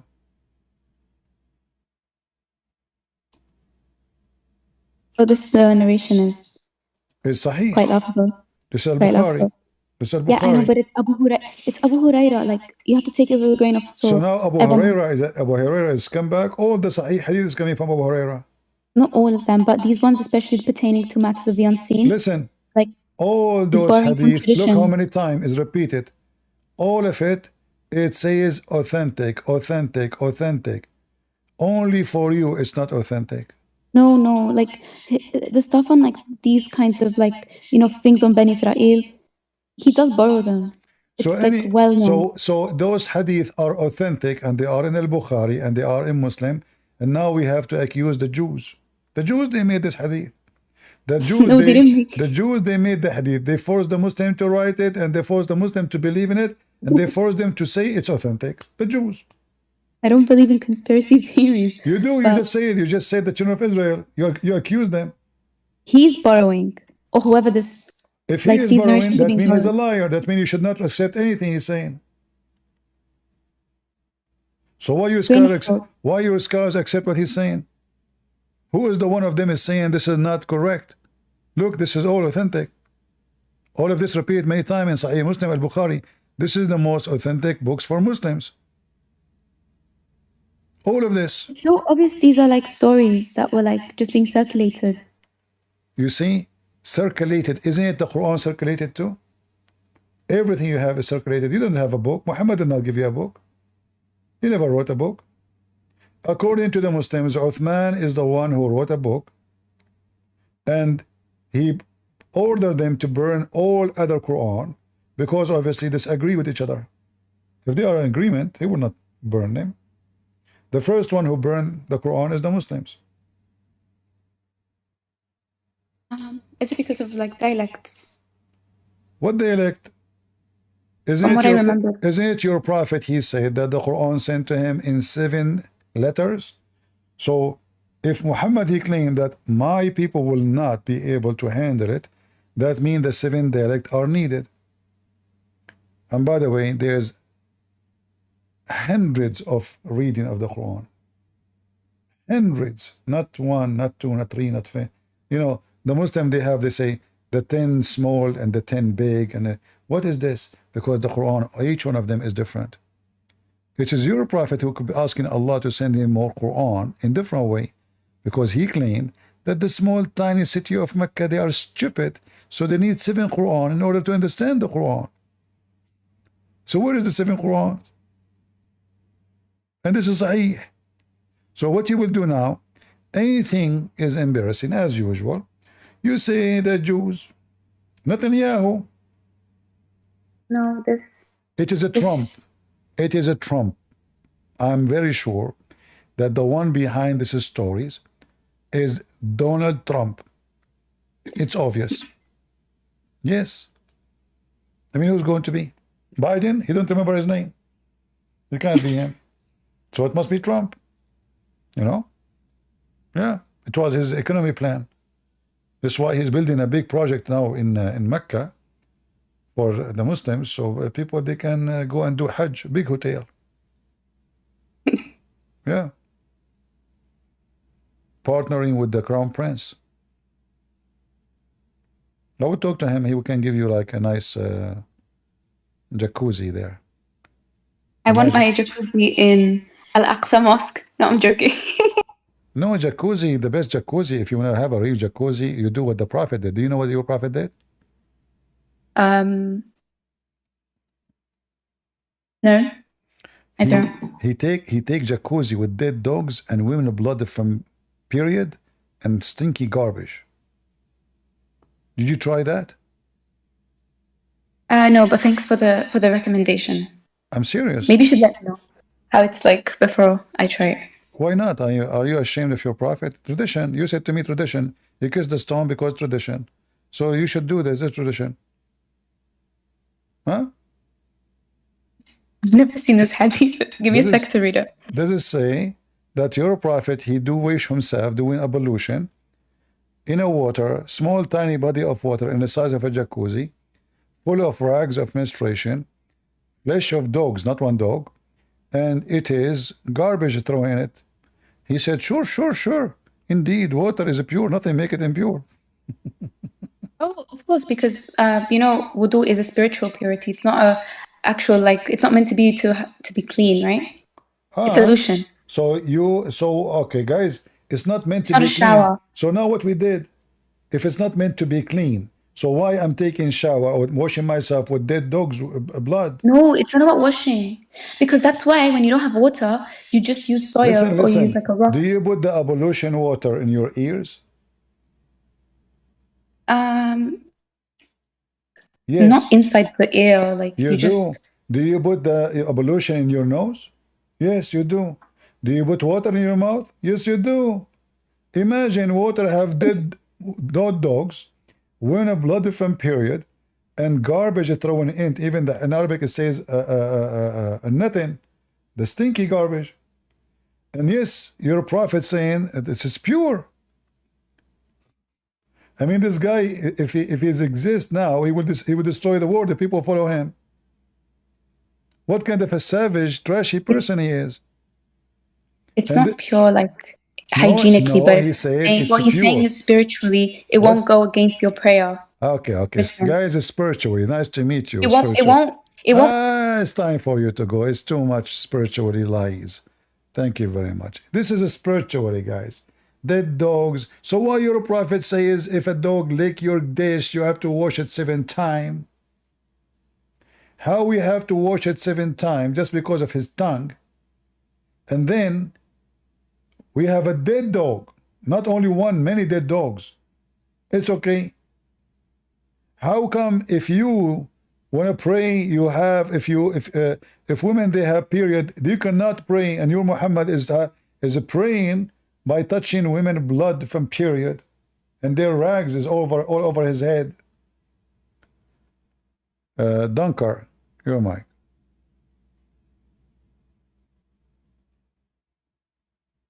Are you there?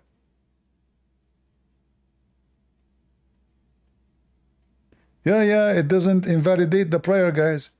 This does not invalidate the prayer.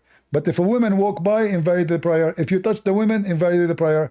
But women of blood from period does not invalidate the prayer. And stinky garbage does not even they call it bi'ru bid'a because it is the will of garbage. This is where people throw garbage in it. And it's very small, tiny, to the point it does not even reach your pubic area. Read it. It below the private part of the body. Small, tiny body of water is not a well where the water coming off from. It is a water, it's a low ground where the water of the rain come and the water of the sewage from the houses come.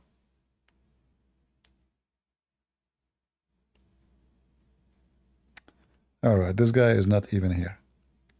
Anyway, guys, I have to go and do ablution. I have dead dog in my bathtub and women rags from menstruation and stinky garbage. And I heard that this is good for skin and hair. I want to take care of my hair because I like to look like Harry Potter. So if you want to have a healthy life, you will never get infection. Just do what the Prophet did, stinky garbage. Look, even in their translation says, stinky thing or thrown in. All of this in a water have a size of a bathtub. And Sage, she said, what the problem? What the problem? Yeah, it's a pure, it's a spiritual thing, spiritual. Jump in the sewage, it's a spiritual.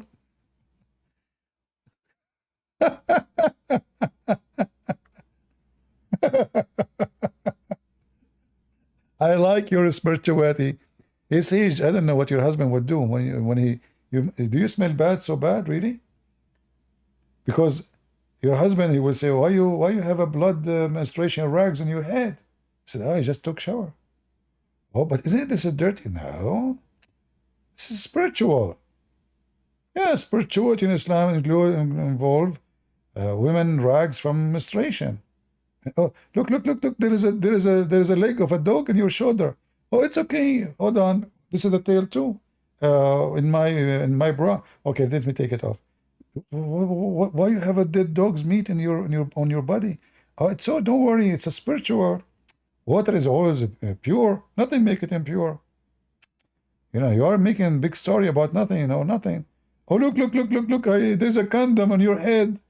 This is from the garbage, stinky garbage. What the condom is doing, I don't know. Maybe it's your condom. I mean, this is spiritual. So those people, they lie to their teeth, trying to duct tape the one who is covered by duct tape like a mummy. You know the mummies? You know the mummies, right?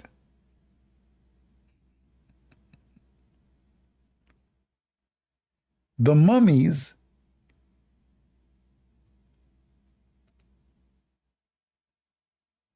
they look exactly like Muhammad, covered by duct tape.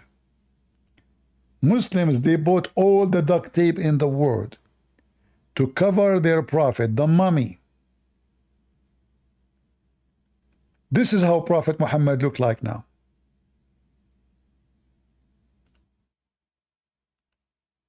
They do anything to duct tape the false prophet. Am I saying the truth? Prove me wrong. Who dare? I mean, the guy can't even talk. What is his face?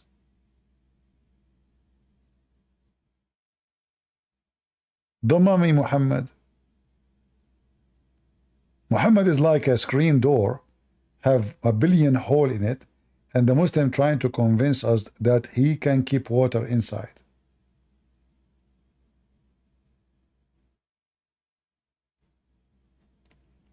My voice is muffled?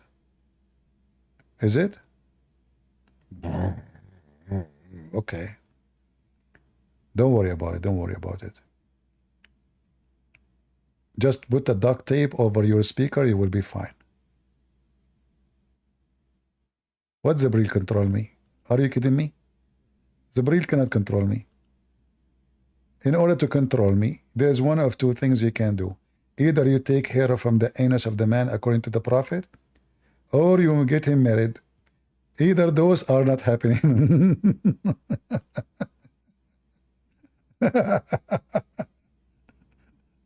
Oh boy.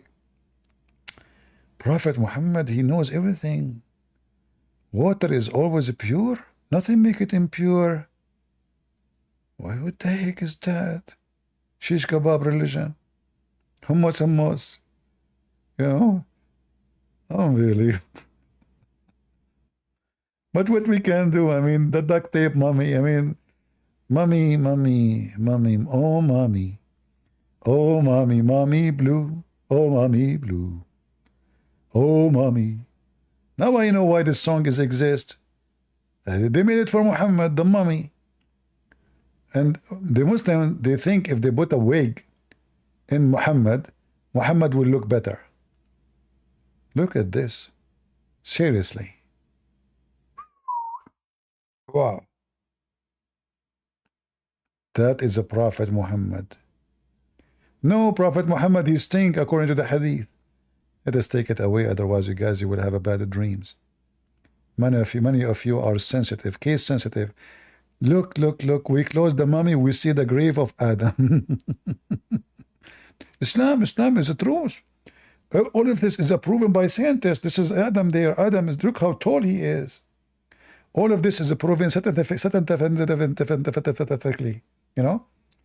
And look, the Muslims are praying to Allah in the top of the grave of Adam, Prophet Adam. You know, hey Muslim, why you don't like make a train there? I mean, can we walk really? I mean, it's so long. And look here, this is the same Adam and the same Eve, but in different country. They have a grave too. And what is those, you know, green things? And is that the laundry of Adam when he died? Like he died, he was doing the laundry. What is that? Is that the underwear of Eve? She used to wear a green panties, huh? Look how many panties, subhanallah. And what do you have over the grave? Like, will you put the blocks from Home Depot? And what is that sheet? That is a sheety grave. Why this guy here have a marble? The same Adam, he have marble here. And then the same Adam, he have dirt. This is not fair. Look, look, this is the other one. Oof, oof, oof, oof, oof, oof. Whoa. Which one of them is Eve? Which one of them is Adam? I bet you if you open the grave of Eve, you will find makeup, hair comb, séchoir, hair coloring, nails, the tools, high heels. I mean, this is how we know who is. You do not even need to think about it, Yeah. This is the tomb of Habil. Why Habil is so short? Hold on, hold on. Look, look, look, look, look. This is the tomb of Habil, Abel. And the Muslim woman there, look, she is touching the grave because she will receive a blessing. But why? What happened? Why is so short? And why he's fat? And they have a rag in Arabic in the top of the grave of Habil saying, Inna lillahi wa inna ilayhi laraji'un.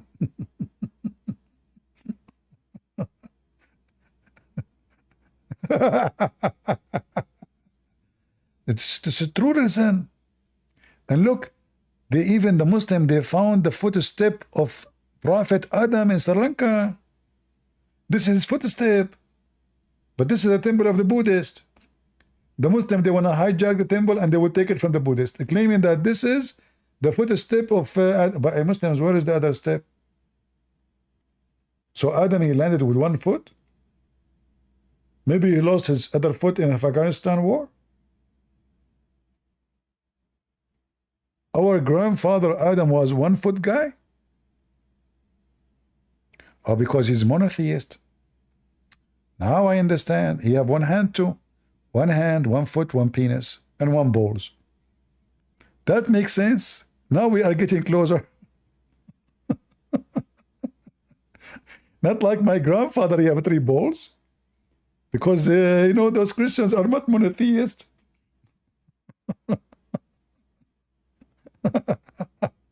What a stupid religion. It's possible, it's possible. Everything is possible. Yeah. Yeah, true stories.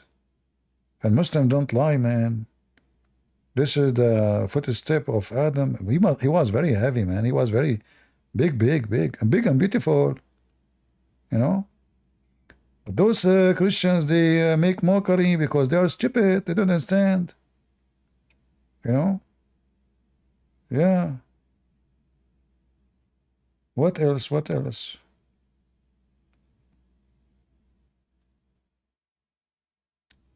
Hazarat. Look, there's a new grave of Adam. I just found a new grave. This is Prophet Adam. Oh, sorry. This is Abel's son. This is Abel, not Adam. This is Abel. They cover him by red. Why? Because he's a bad boy. You Muslim visiting the grave of the bad. How come their bodies is scattered around the world? What happened? Maybe Adam, before he died, he farted. And his kids, they are everywhere.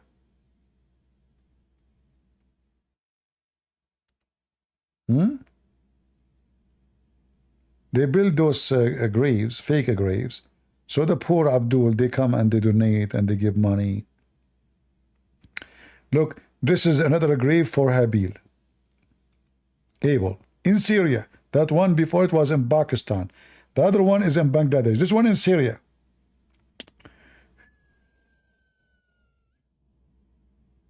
And those are Syrian Muslims coming to receive the blessing.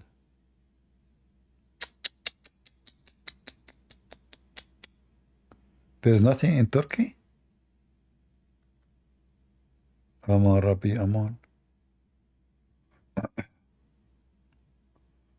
This is the grave of who? This is the tomb of Job. Muslim, they have all the graves. Look, look, look. This is the grave of Job. Oof. He was short, huh? And fat. I know, it looked like a swimming pool. And what are you burning behind him? Is that a wood for like the smell?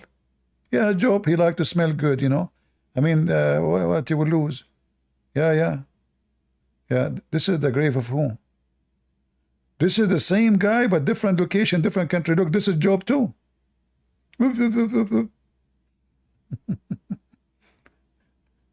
All right. Who is this guy? This is the same Job, but different. I mean, their graves are all over the place, man. This is a prophet Saleh. They have the grave of a prophet Saleh. Who is Saleh?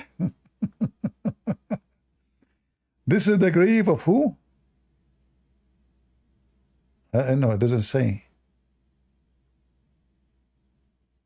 You Muslims are weird. You have a grave for everybody except me. I feel jealous now.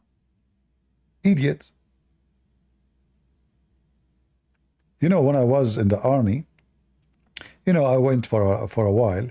So I came back, and the Muslim, they spread rumors that the Christian prince was killed or he died. So I came and I opened Paltalk and I found a chat room. It says celebrating the death of Christian prince. This is the grave of who? 64-meter long. Grave of who? I don't know. It doesn't say. Oh, this is Adam, but this is a different place. Look. This is Adam, a grave in different country. Look at the sandwich from the subway. Man, oh man. How long, how beautiful. Hey, Adam, I mean, who buried you, man? And look, they build a building in the top. I mean, the Muslims are homeless everywhere, and look at this huge building in the top of the... Yeah, because you cannot make the grave see the rain and the sun. Adam will get hot. He's hot already. Ask our grandmother Eve. He used to do boom boom every day. You want him to be more hot? That's why we have to cover him. Yeah, I'm going to open a grave in USA for Prophet Adam. You know, let us see. I want to be my partner. We spread rumors in Facebook that we found the grave or we found the penis of Prophet Adam. And we tell them, you cannot say it haram, private part. If they say open, let us see. Haram لا. Shame on you. Walak. How dare you? And then we receive a lot of donation. We will have 5 in every door. We will make many doors, you know. Like the first door, you see his foot. Like this area, there's a foot. You pay $10 to see the foot, $20 to see to the knee, etc. So we can make more money. What do you think, guys? Is that a good business? You know? Who want to join me? And then we can ask Andrew Tate to join us, you know, and we do like entertainment. Women, they have their camera open, their legs is open, and Adam, you know, and they will say to them, look what happened to Adam, he was watching us. Oh boy. And look, they have Quran, rags have Quran in it. Look at the flower. Do you see the flowers, guys? Do you see the flowers on the floor and the side of the wall? Mentally ill people. You know, I mean, look at this. How much they fool them. They have flowers for Adam.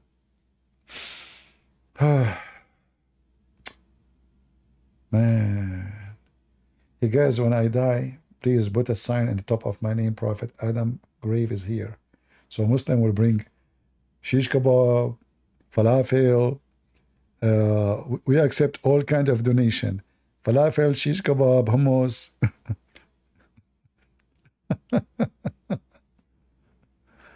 Oh boy. Stupidity is amazing. Yeah. And those people believe in it. They believe in it. This is the grave of whom? What?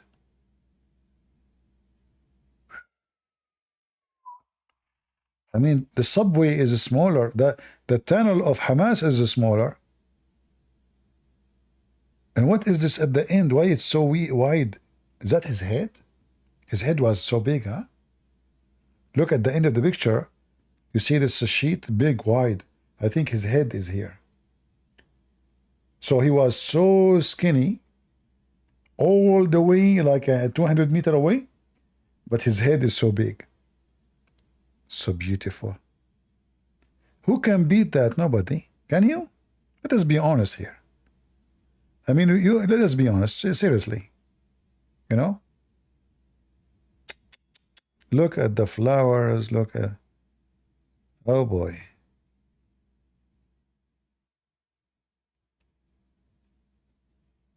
Lord have mercy.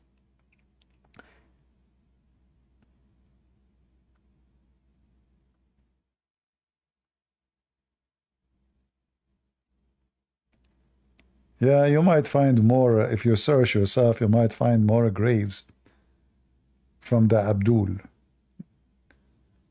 And you will be surprised. What a beautiful lesson.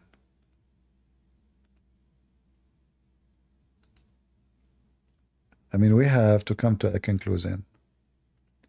Guys, is it time for a conclusion? Hey, by the way, I heard that some of you don't like my accent. Is that true? Why you don't like my accent?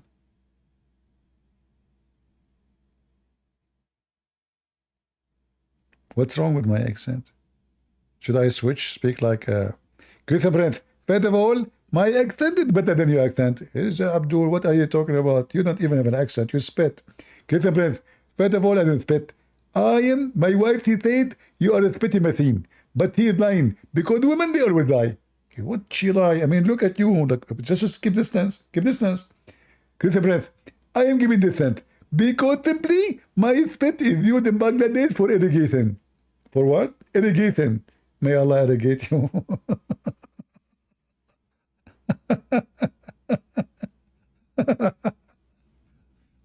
Oh boy. Anyway. Yeah, my accent. What I can do.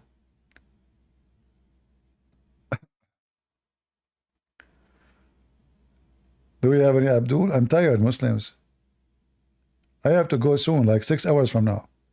So if you are a Muslim and you like to debate me, I have only 6 hours left. Take your opportunity before it's too late. One CP in the hand is better than 10 in a tree. Anyone?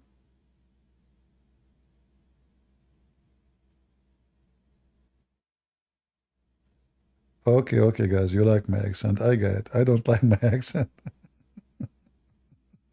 I don't know, English is very, very weird. Accent. What?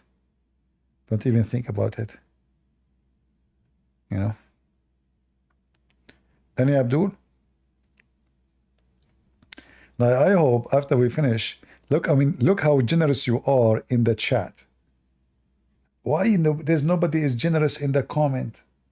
You see, we don't talk about donation. We don't ask you for anything. At least donate a comment. Like, you know, can't you?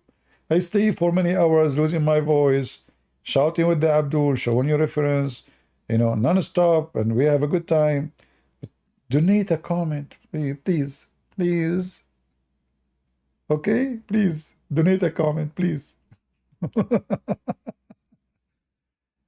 My voice make you happy? That is a bad symptoms. My voice, according to Muslim, make them depressed. So how can my voice make you happy? Something is weird. Yeah, the majority don't. You know, the majority, they don't even go to the previous video. We have what, maybe 500 comment by now. That's it.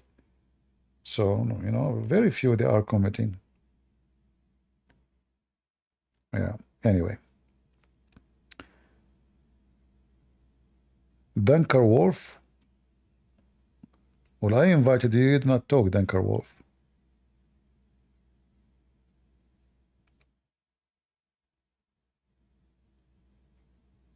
Go ahead.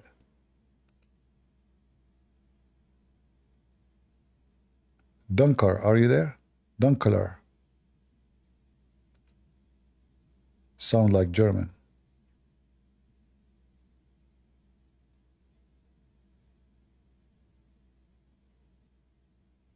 I am still awake? No, no, no, no. I'm like Prophet Muhammad. I go to heaven when I am asleep. I came back and I saw 7 heaven when I am asleep. Yes, Dunkeler, go ahead. I don't hear you.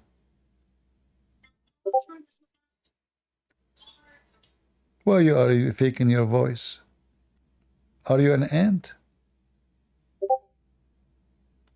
If there's an ant in your pant? Okay, take a hike. What happened to you?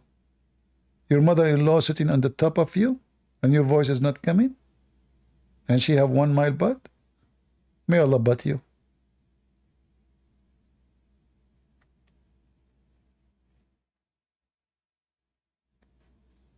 Do we have any Abdul? Well, you guys keep laughing. Show respect. What's wrong with those people? Crazy people, you know, those Christians? Weird, weird. What's wrong with you? Do you want your mother-in-law to sit in the top of you and she have a big butt? Put yourself in his shoes. His voice is not coming. Oh boy.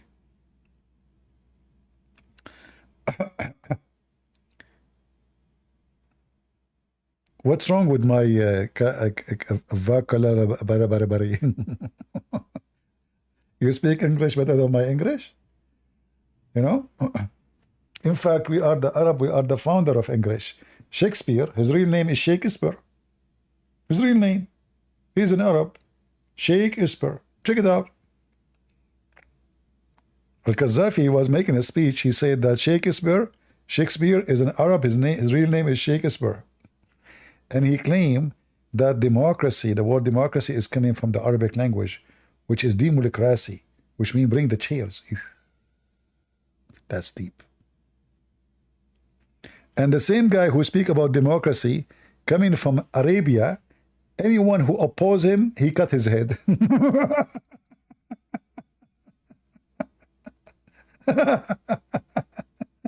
But we are the one who made democracy, brother. Yeah? True story. Any brave Abdul?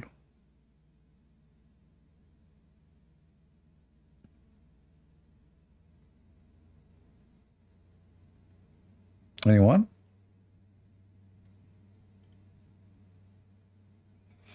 Look like we are out of customers.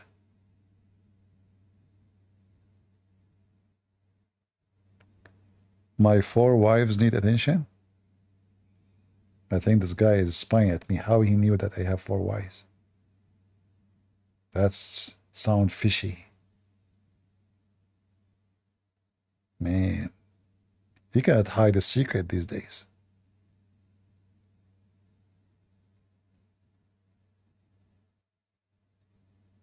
But I have a bad news. I am a prophet. This is why I can have 13 wives and 25 wives, unlimited. Theo.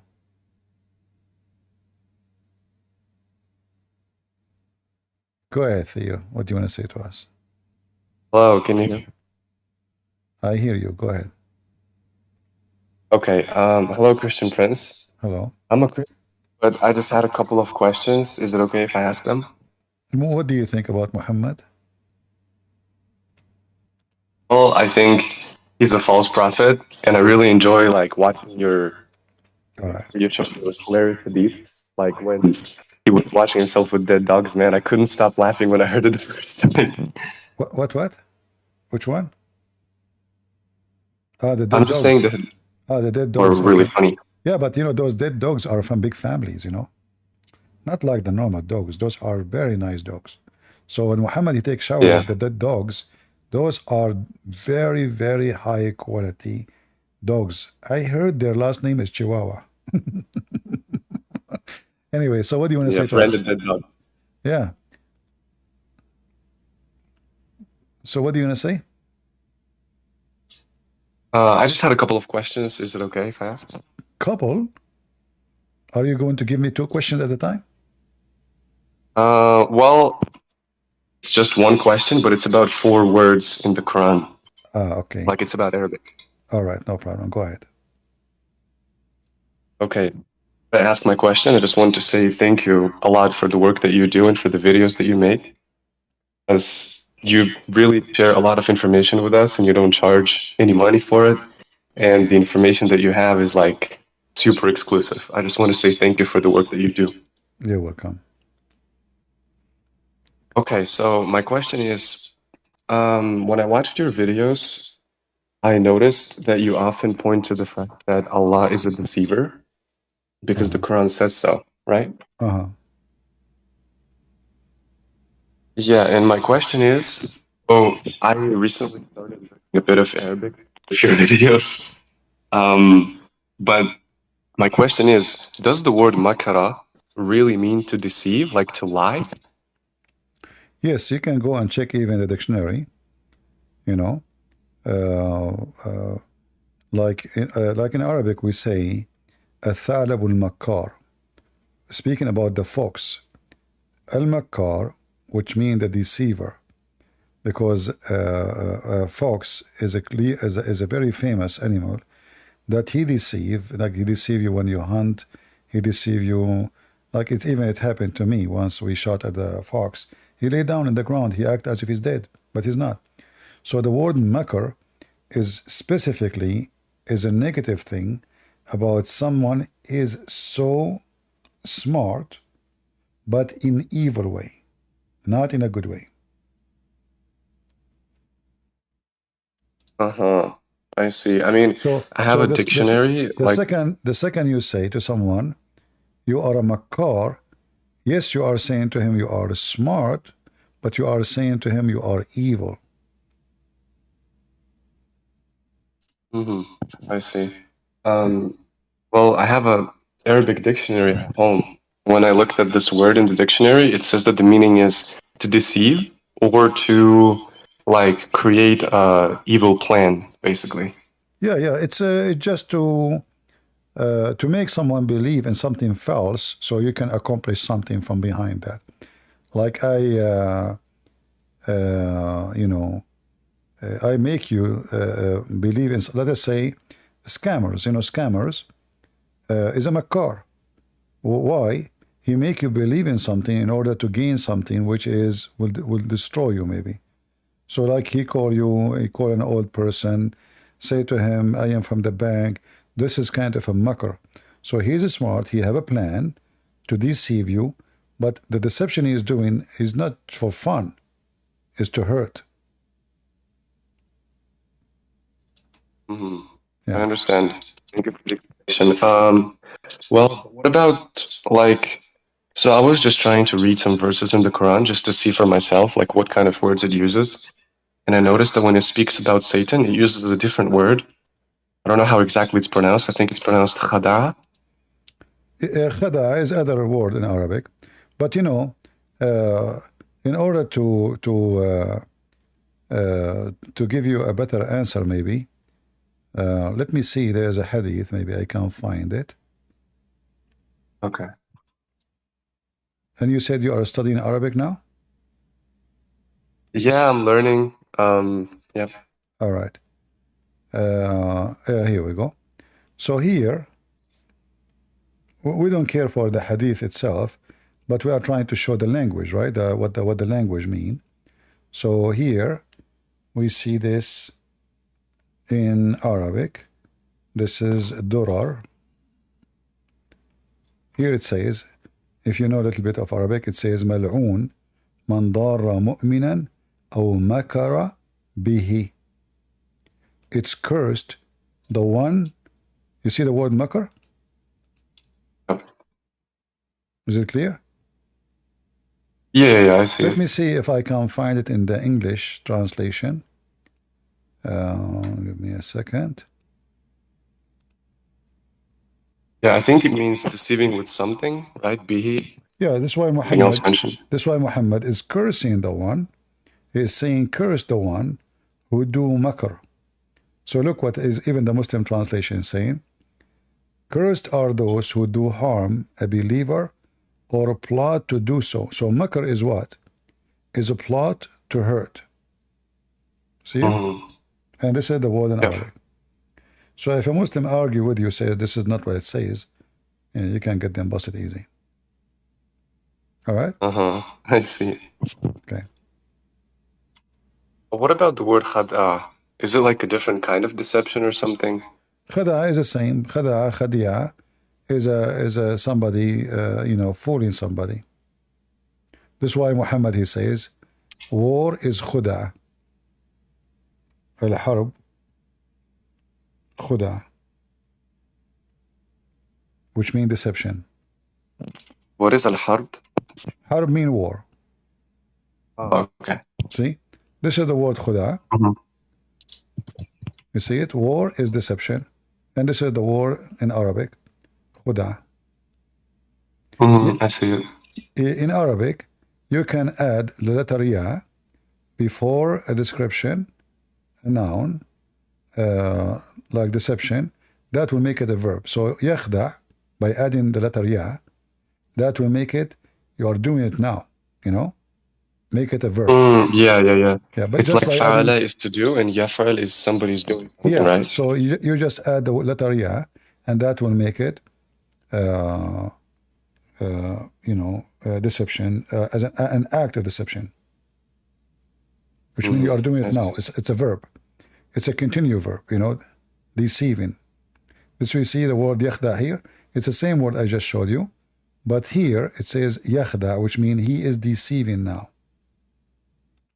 And the Muslim, they translate it as a cheating in this hadith.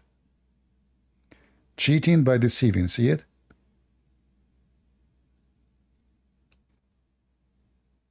So here the word yakhda. All right? Okay. Yeah. Anything else? Is it okay if I keep asking? You guys, There's sorry, like two more words. the people in YouTube, they cannot see the screen. It's my fault. Sorry, guys. Yeah, sorry, it's my fault. Now you can see it. People in Discord, they can see it. All right, no problem. So this is what the word yakhda mean.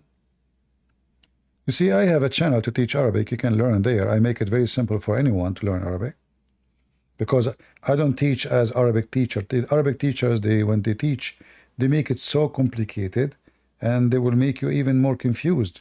So for me, like I right now, I just taught you, you add ya before any noun, that will make it a verb. Or let us say past tense, we make it like akil. Akil is a word mean food. You add letter ya, that will make it yakul, which means eating. So Arabic can be very easy if you have a teacher who can make things simple. Like by understanding a certain rule, you can really increase. You do not need to remember like the verb and the noun and etc. You remember the noun, and then just you add a letter, and then you got a new sentence. All right. You said you have a channel where you teach Arabic. Is it like on YouTube? Arab for Christ. There is a series of Arabic class for free. I'll check it out. Yeah, and you will see the number there is 666. I think I chose that one because this is the language used by the devil. Okay. Yeah. All right. Anything else? Yeah. Is it okay? I have like two more words that I wanted to ask you about. No problem. Go ahead. Okay. So another word that is used in the Quran talking about Allah is yudal, right? It's like to deceive also. Right. I checked my dictionary and it seems like yudal means like to make someone get off the right track or something like that. Like you have your way and then you get off the way. That is what yudal means. Yeah, but when we speak is it really like deception? It is deception, because if you are going to Los Angeles and I put a sign in the highway to make you go in direction of New York, isn't this what deception is? Yeah, it is. I just make you go to the other side of the country, So this is deception. So as an example, the Quran have many verses in there. It says that Allah, He deceive who He will and He guide who He will. You know, like as an example, chapter 16, verse number 37. It says, Allah, He guide not the one He deceived. I mean, that's very funny. So Allah, He guide not the one He deceived. Why Allah will deceive anyone? Chapter 16, you said? It's chapter 16, verse number 37. Okay. Yeah. Oh, wow. Yeah, Allah, He guide not the one who He misguide. That is stupid because that is an act of shaitan, Satan. All right. In chapter 16, the same chapter, verse number 93, it says, if Allah will, He will make you one nation, but He do deceive who He will and guide who He will.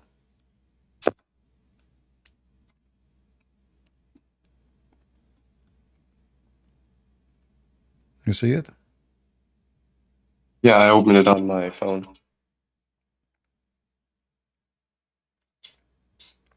And the Muslim, they try to fix it. They say, He sent astray whom He wills, and He guide who He will. But sending astray, even though they're trying to make it look nicer, is the same as deceive. Who is the one send you astray? Allah. Allah. So what shaitan he do for a living? Nothing. Yeah. Yeah. You know, the reason why I'm asking about all of this. Yeah, go ahead. Okay, so the main reason why I'm asking you about all these words is because after watching your video, I wanted to find a couple of verses maybe in the Quran where the same verb is used for Allah and Satan, because that would be very strong. But I noticed that about Satan it uses khada, and about Allah it uses all the other words like hawa, yudil, and makra. You know, aghwaytani. Aghwaytani, yeah, aghwaytani. All of those words is just description of deception. You know, it's not really something too much different. You know, like it's the same. It's just like different word. You know, khada'a, even lying. You can use the word lie, because all of this is based on lies. You know, you deceive, that's mean you lie. You cheat, that mean you lie. You misguide, that mean you lie. All those actions based on one thing, lying. And if Allah is the one who misguide or mislead, that means He is the one who do lie. And that alone is enough to prove that Allah cannot be God.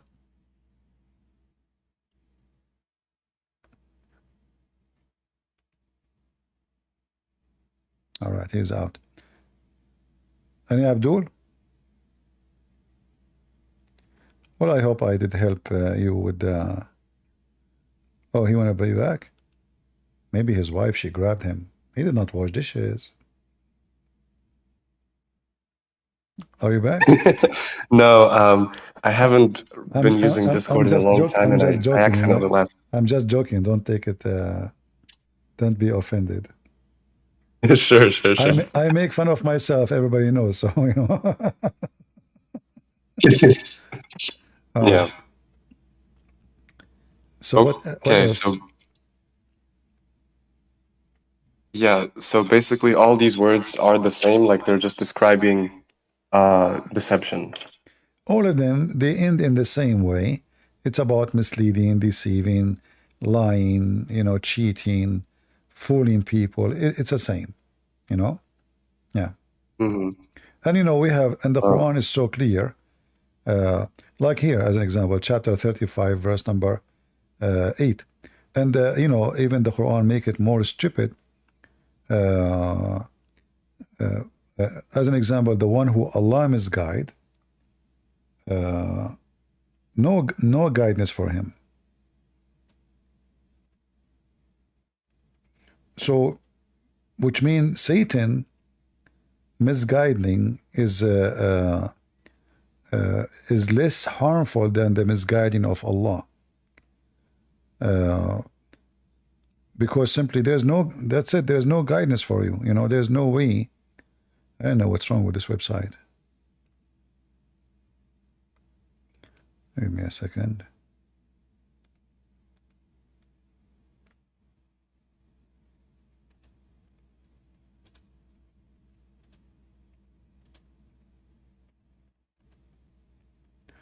So when the Quran make it so clear that the one who Allah misguide, there's no guidance for him, that is the top proof of Muhammad confessing that his God is the devil.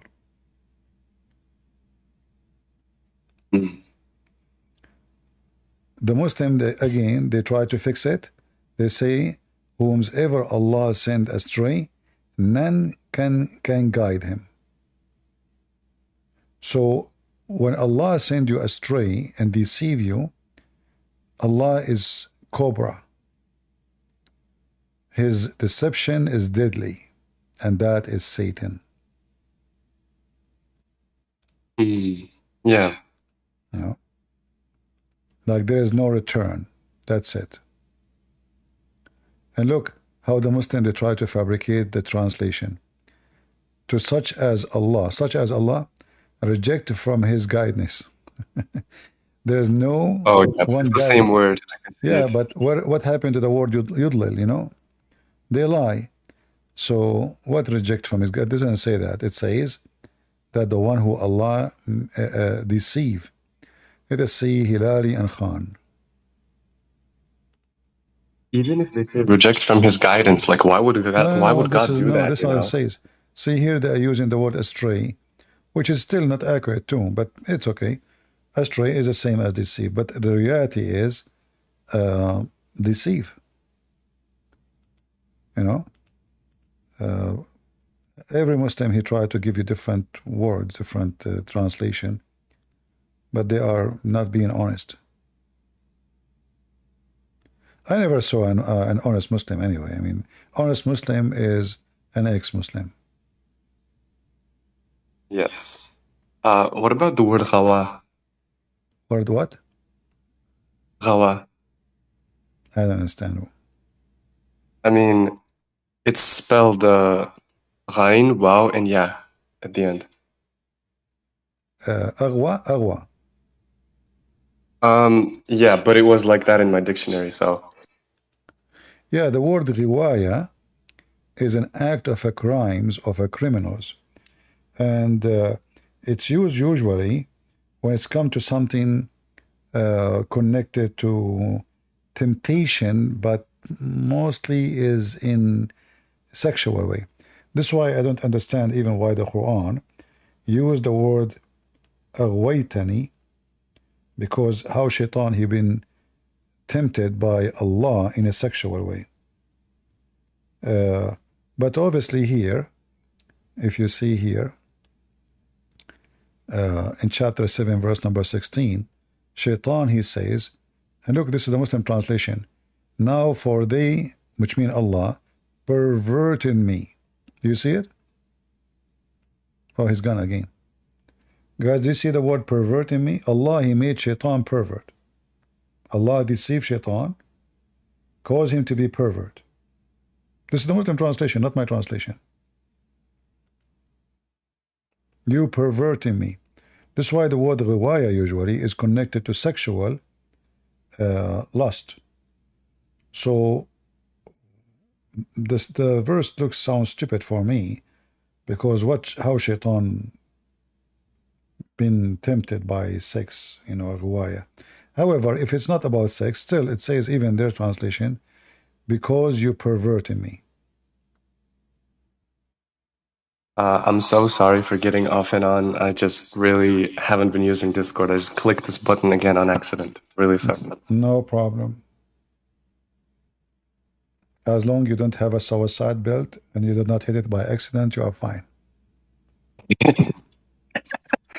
Yeah, I know, because my cousins, they always do such a mistake.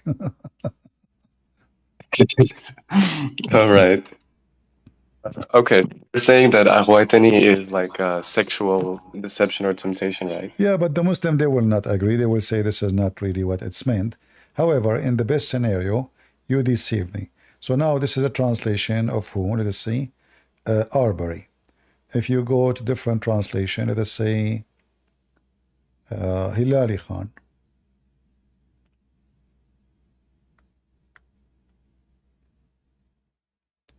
Because you send me astray. Well, you deceived me, you know. But al-Ghuwaya is like we can use the women, usually is used in language to say a woman, she did Ghuwaya to a man, which means she tempted him by lust. Mm-hmm. Yeah.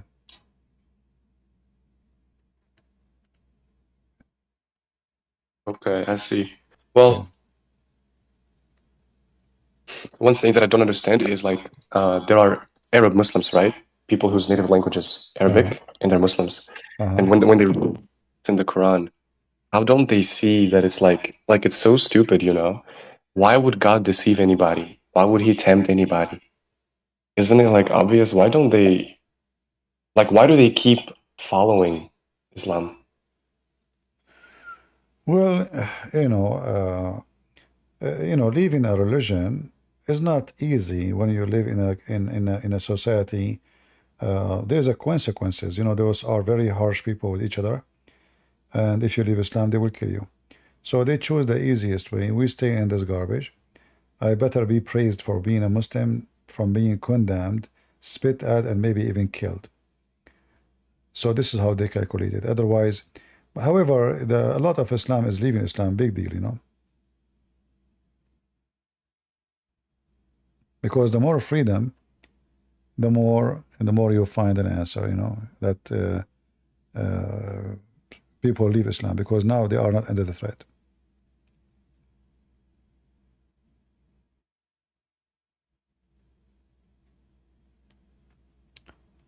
All right. Anything else? Well, I don't have any more words that I wanted to ask you about. This is pretty much it. But I just have one question. One more. Okay. Yeah. All right. Well, how do you say "I think" in your dialect?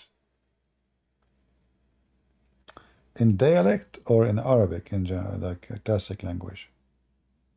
Well, I'm sure that, you know, there's the literary Arabic and there are the dialects of Arabic that are different.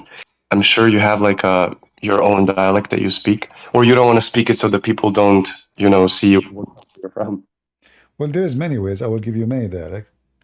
Like you can say أظن, I can say بفكر, you can say أعتقد, you can say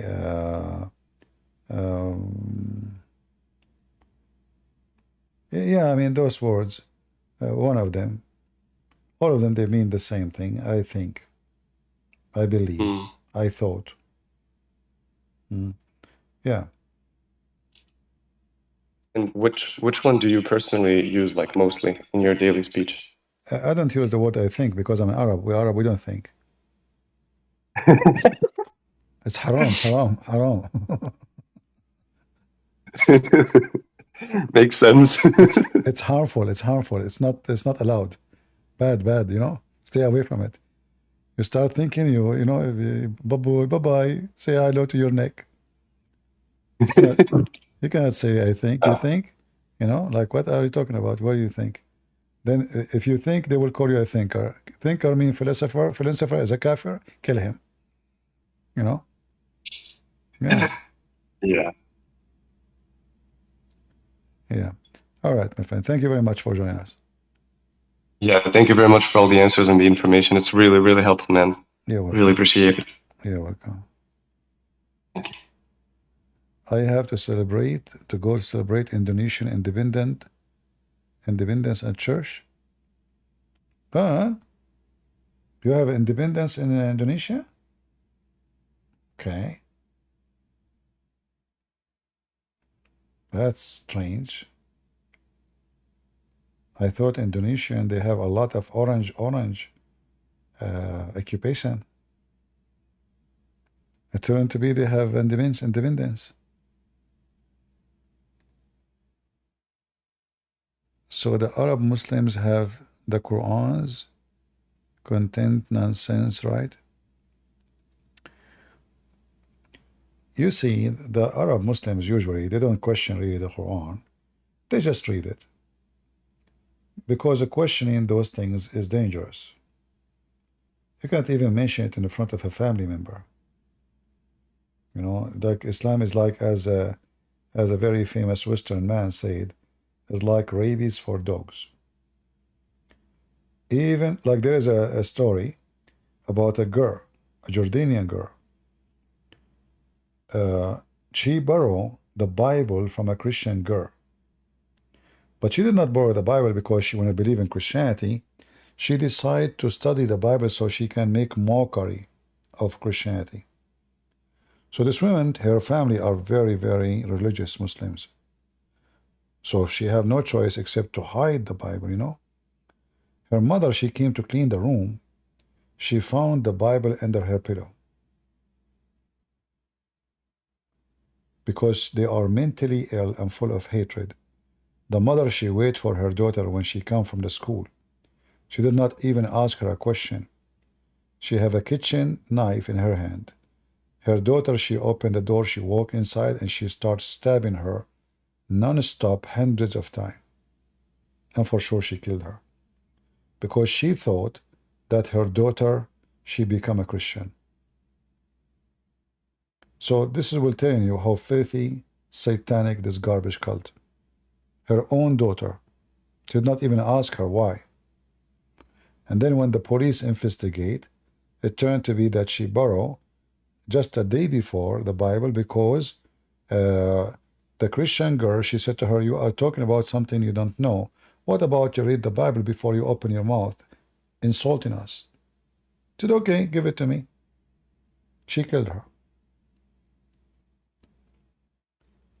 So when you see Hamas and they are doing, and women, they are dancing in the street, for this is satanic, demonic cult.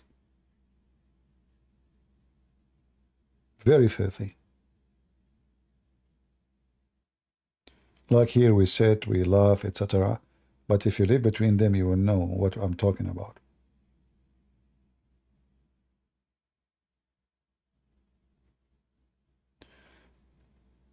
I am observing you as a student.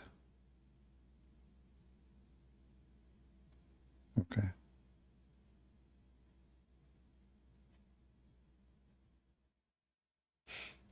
Any Abdul?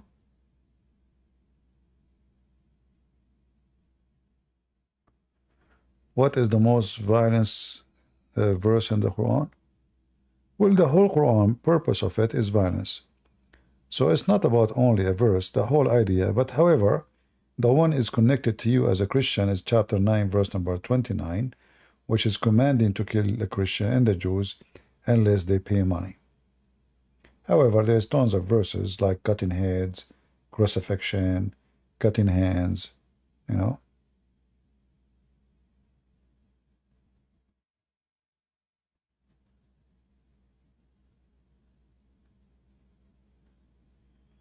All right, I think we are out of Abdul. Sage, her head is spinning. Sage, because you are trying to use your brain, and your prophet, he said you are brainless. You remember last time you spoke to me, I show you the hadith that says, the prophet, he says you have deficiency in your brain, and you said to me, it doesn't say that, CP. This is why your brain is hurting you, because you have deficiency. I show it to you in the front of your eyes, and you say it doesn't say that. I mean, those Muslims are really weird. They see it. I read it for them. I put them in the screen. I give them the link. And then they say, it doesn't say that, CP. It doesn't say that. Abdul Aziz.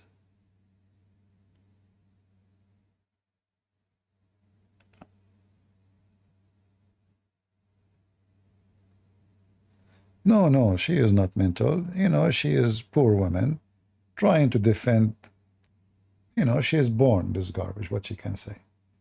Do you want her to agree that she is living in a garbage satanic cult? As simple as that. You have to go through, you know, through struggle.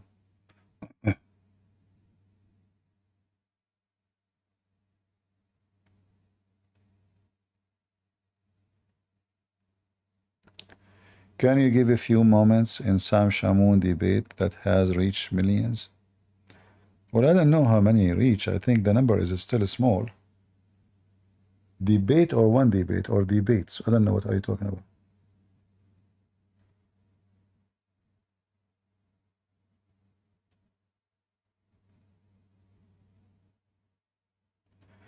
They say to you, read 9:4. Well, 9:4 is connected to 9:1, right? And Muhammad is an evil man, because Muhammad, he promised the Arab peace, and he made with them an agreement. So he betrayed them, and he says Bara'ah. In fact, the chapter name used to be called Bara'ah, not At-Tawbah. Bara'ah mean freedom from any peace agreement. So Muhammad is the devil. So he told them, you have 4 days. Muhammad, he signed agreement, saying to them he want to go for peace until he get ready to kill them all. And now he have an army ready. So he gave them 4 months to leave the Arabian Peninsula, or they will be dead. And when they say to you, read number 4, they say, except those who they are from the mushrikeen, who you have agreement with them. How he wash his hand from the agreement, and then he says, except those who have an agreement.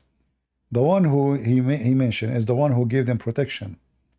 Those are a few group or people, or few people, like let us say a relative, who he promised them protection. Otherwise, he said clearly that he have no agreement no more. He sent Ali and Abu Bakr, as I remember, to tell them, you have 4 months, otherwise all of you will be slaughtered.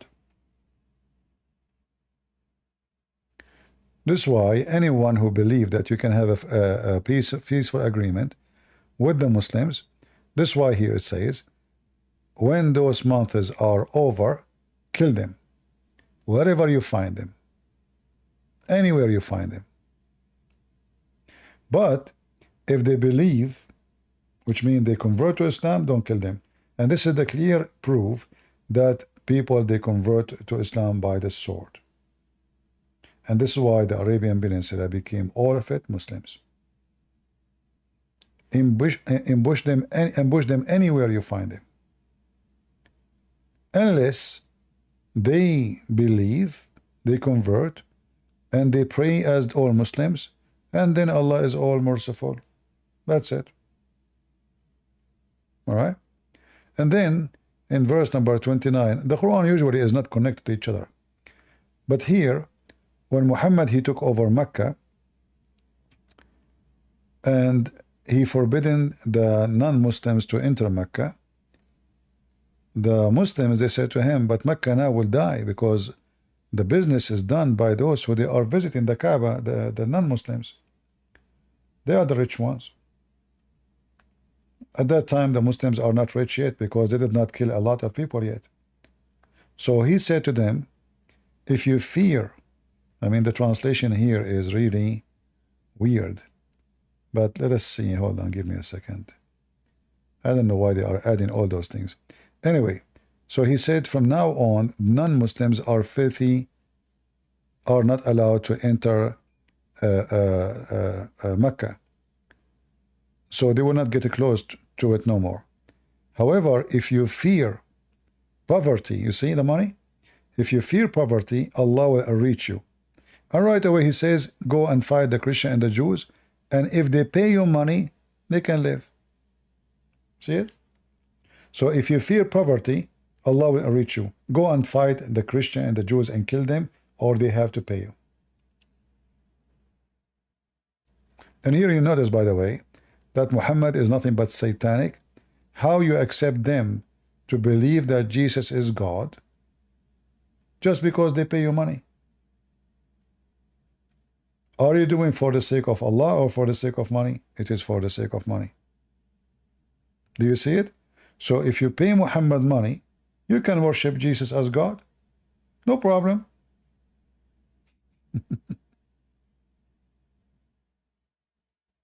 So he claimed that he is serving God, but if you pay him, yeah, he claimed that you are committing big insult to Allah, but if you pay him, he'll continue insult Allah, no problem.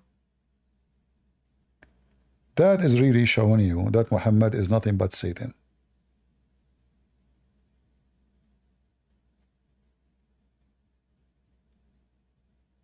Like imagine, I say to somebody, if you make a donation to me, you can come and insult Jesus.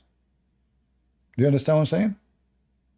I accept money, which is not the case here. It's not a donation. Here they are forcing them. As you see, they have to be subdued in submission. So the Christian, they have to be treated like dogs. And they pay them money in order to stay Christians and to be alive. So imagine I say to you, let us say I am doing jihad for the sake of Jesus. And then I conquer you. And then I say, you know what, you can insult Jesus as much as you want, as long as you pay me money. But that is telling you that I don't care really for Jesus, I care for money. And this is who is Muhammad. He's a scam, he's a criminal, he's a pirate.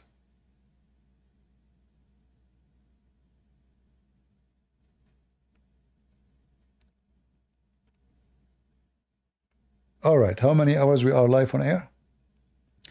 Only 6 hours and 14 minutes.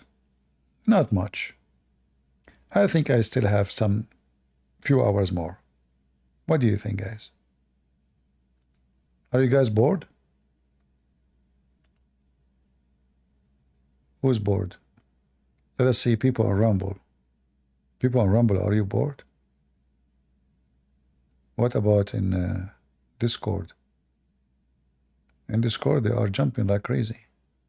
What about in YouTube?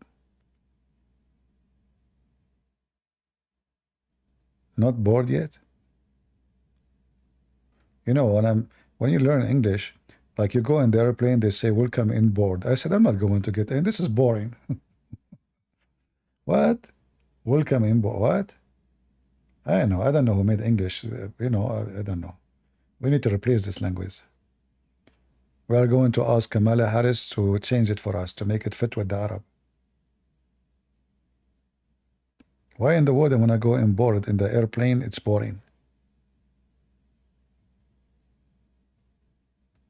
All right.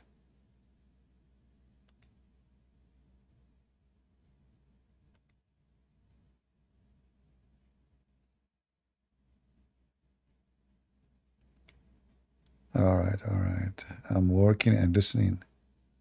You are working and listening? How you can do that? He's working and listening.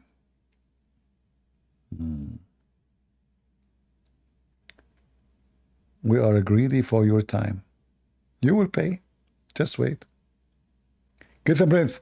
I didn't get recorded. You are asking people for donating. I did not say. I say just you will pay. I didn't say money. So get a breath. You are saying to them you will pay. And you claim you don't care for money. So how you say pay and there's no money? Okay, well, they can, you know, they pay by, let's say, you know, making a comment. They will have a pain in their back because they are listening for me for long. Their eyes is hurting from looking at the computer. This is what that meant. I pay.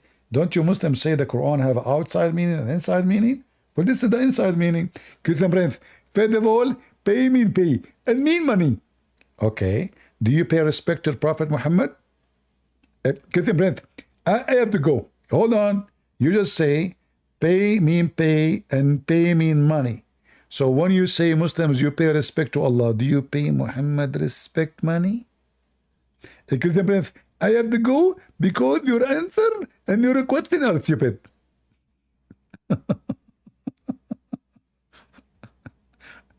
You got me busted. I just told the Christians you have to pay. You will pay. Oh boy. I renew your strength in the name of Jesus. Thank you.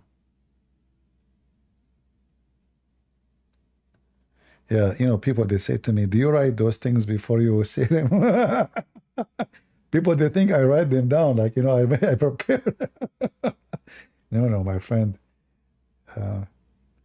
I make it in the moment, in a second. Um,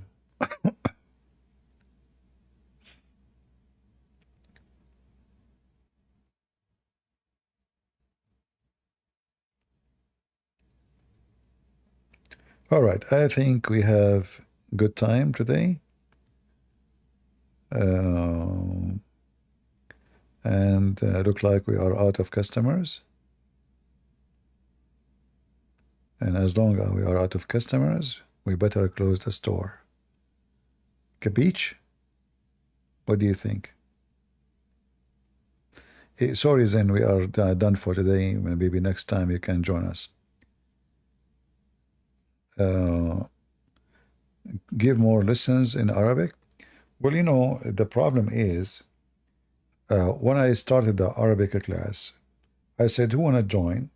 People just said, yes, me, a lot, you know. But then when we start, the 100 became 50, the 50 become 40, the 40 become 10, the 10 become 5. So obviously, you know, people get excited for something, but they cannot do, you know.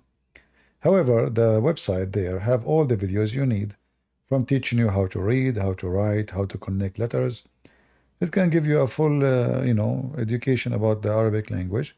And then all what you need to do, just memorize words. The more words you know, use the basic I taught you there, and you will be able to, you know, enrich yourself with languages. All right? Okay.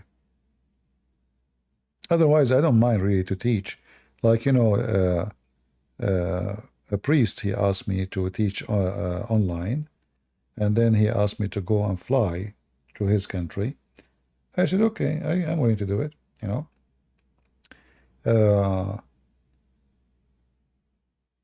But as long we did it already, the Arabic, there's no need to do it again. I mean, what the point? There's no point. It's there.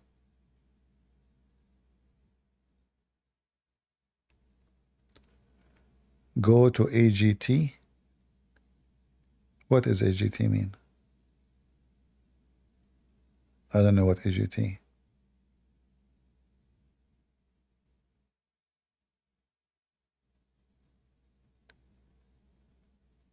All right.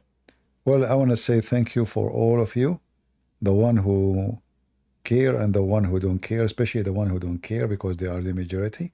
So I appreciate you, and we appreciate your careless, because careless means you are so good and priceless. I mean, they add the word less at the end for a reason. Useless, careless, brainless. So I want to say thank you for the careless. For being careless is like being wonderfulless and beautifulless and amazingless. So thank you very less for doing nothing. So don't forget, guys, to make a comment. Donate a comment. Don't donate money. Donate a comment. So don't be cheap. Donate a comment. Don't donate money. Donate a comment after we finish, because the more you make comment, the more YouTube, you know, more the video will be suggested to many people. So if you care to share the truth, and at the same time, you can download my video, you can cut it pieces, all the calls we receive, Muslims calling us, debating us, etc. You can cut them pieces. Don't play with them, you know. We don't do what Muslims do. Just cut a Muslim call me, cut it as it is, post it as it is. All right? So I want to say thank you all. May the Lord bless you. And until we see you soon again, maybe tomorrow or the day after. Actually, already we are tomorrow. What are you talking about? Christian Prince, first of all, tomorrow never come. Because you keep saying he will come tomorrow. And anytime you come in the same day. Okay, Abdul, what I can say, tomorrow is today. It's already past a long time in the middle of the night. So I say to them, I will come tomorrow. But I just saw that tomorrow already is today. Christian Prince, you are very confused. How is tomorrow and today? Stupid. Allah knows best how it can be today and tomorrow at the same time. Well, this is what the Quran says. All right. So, guys, I hope I can see you today or tomorrow or maybe the day after Sunday. So until then, I say God is good, so is Jesus. And may the Lord bless you and keep you in good health and wealth. And always remember to be loyal. Loyalty is everything in our life. Those who they have no loyalty, nobody appreciate them. Nobody will remember them. Even dogs have loyalty. If a dog can be loyal and you cannot, that means you are lower than a dog. And I'm very serious about that statement. A person who is not loyal, a woman or a man, doesn't matter. So men, you have to be loyal to your family, to your wife, to your children. Be loyal to them by loving them, supporting them. Women, love your husband. Be loyal. Never cheat. Never lie. Keep your family whole together, because what you do is going to destroy you and destroy your family and bring nothing good to you.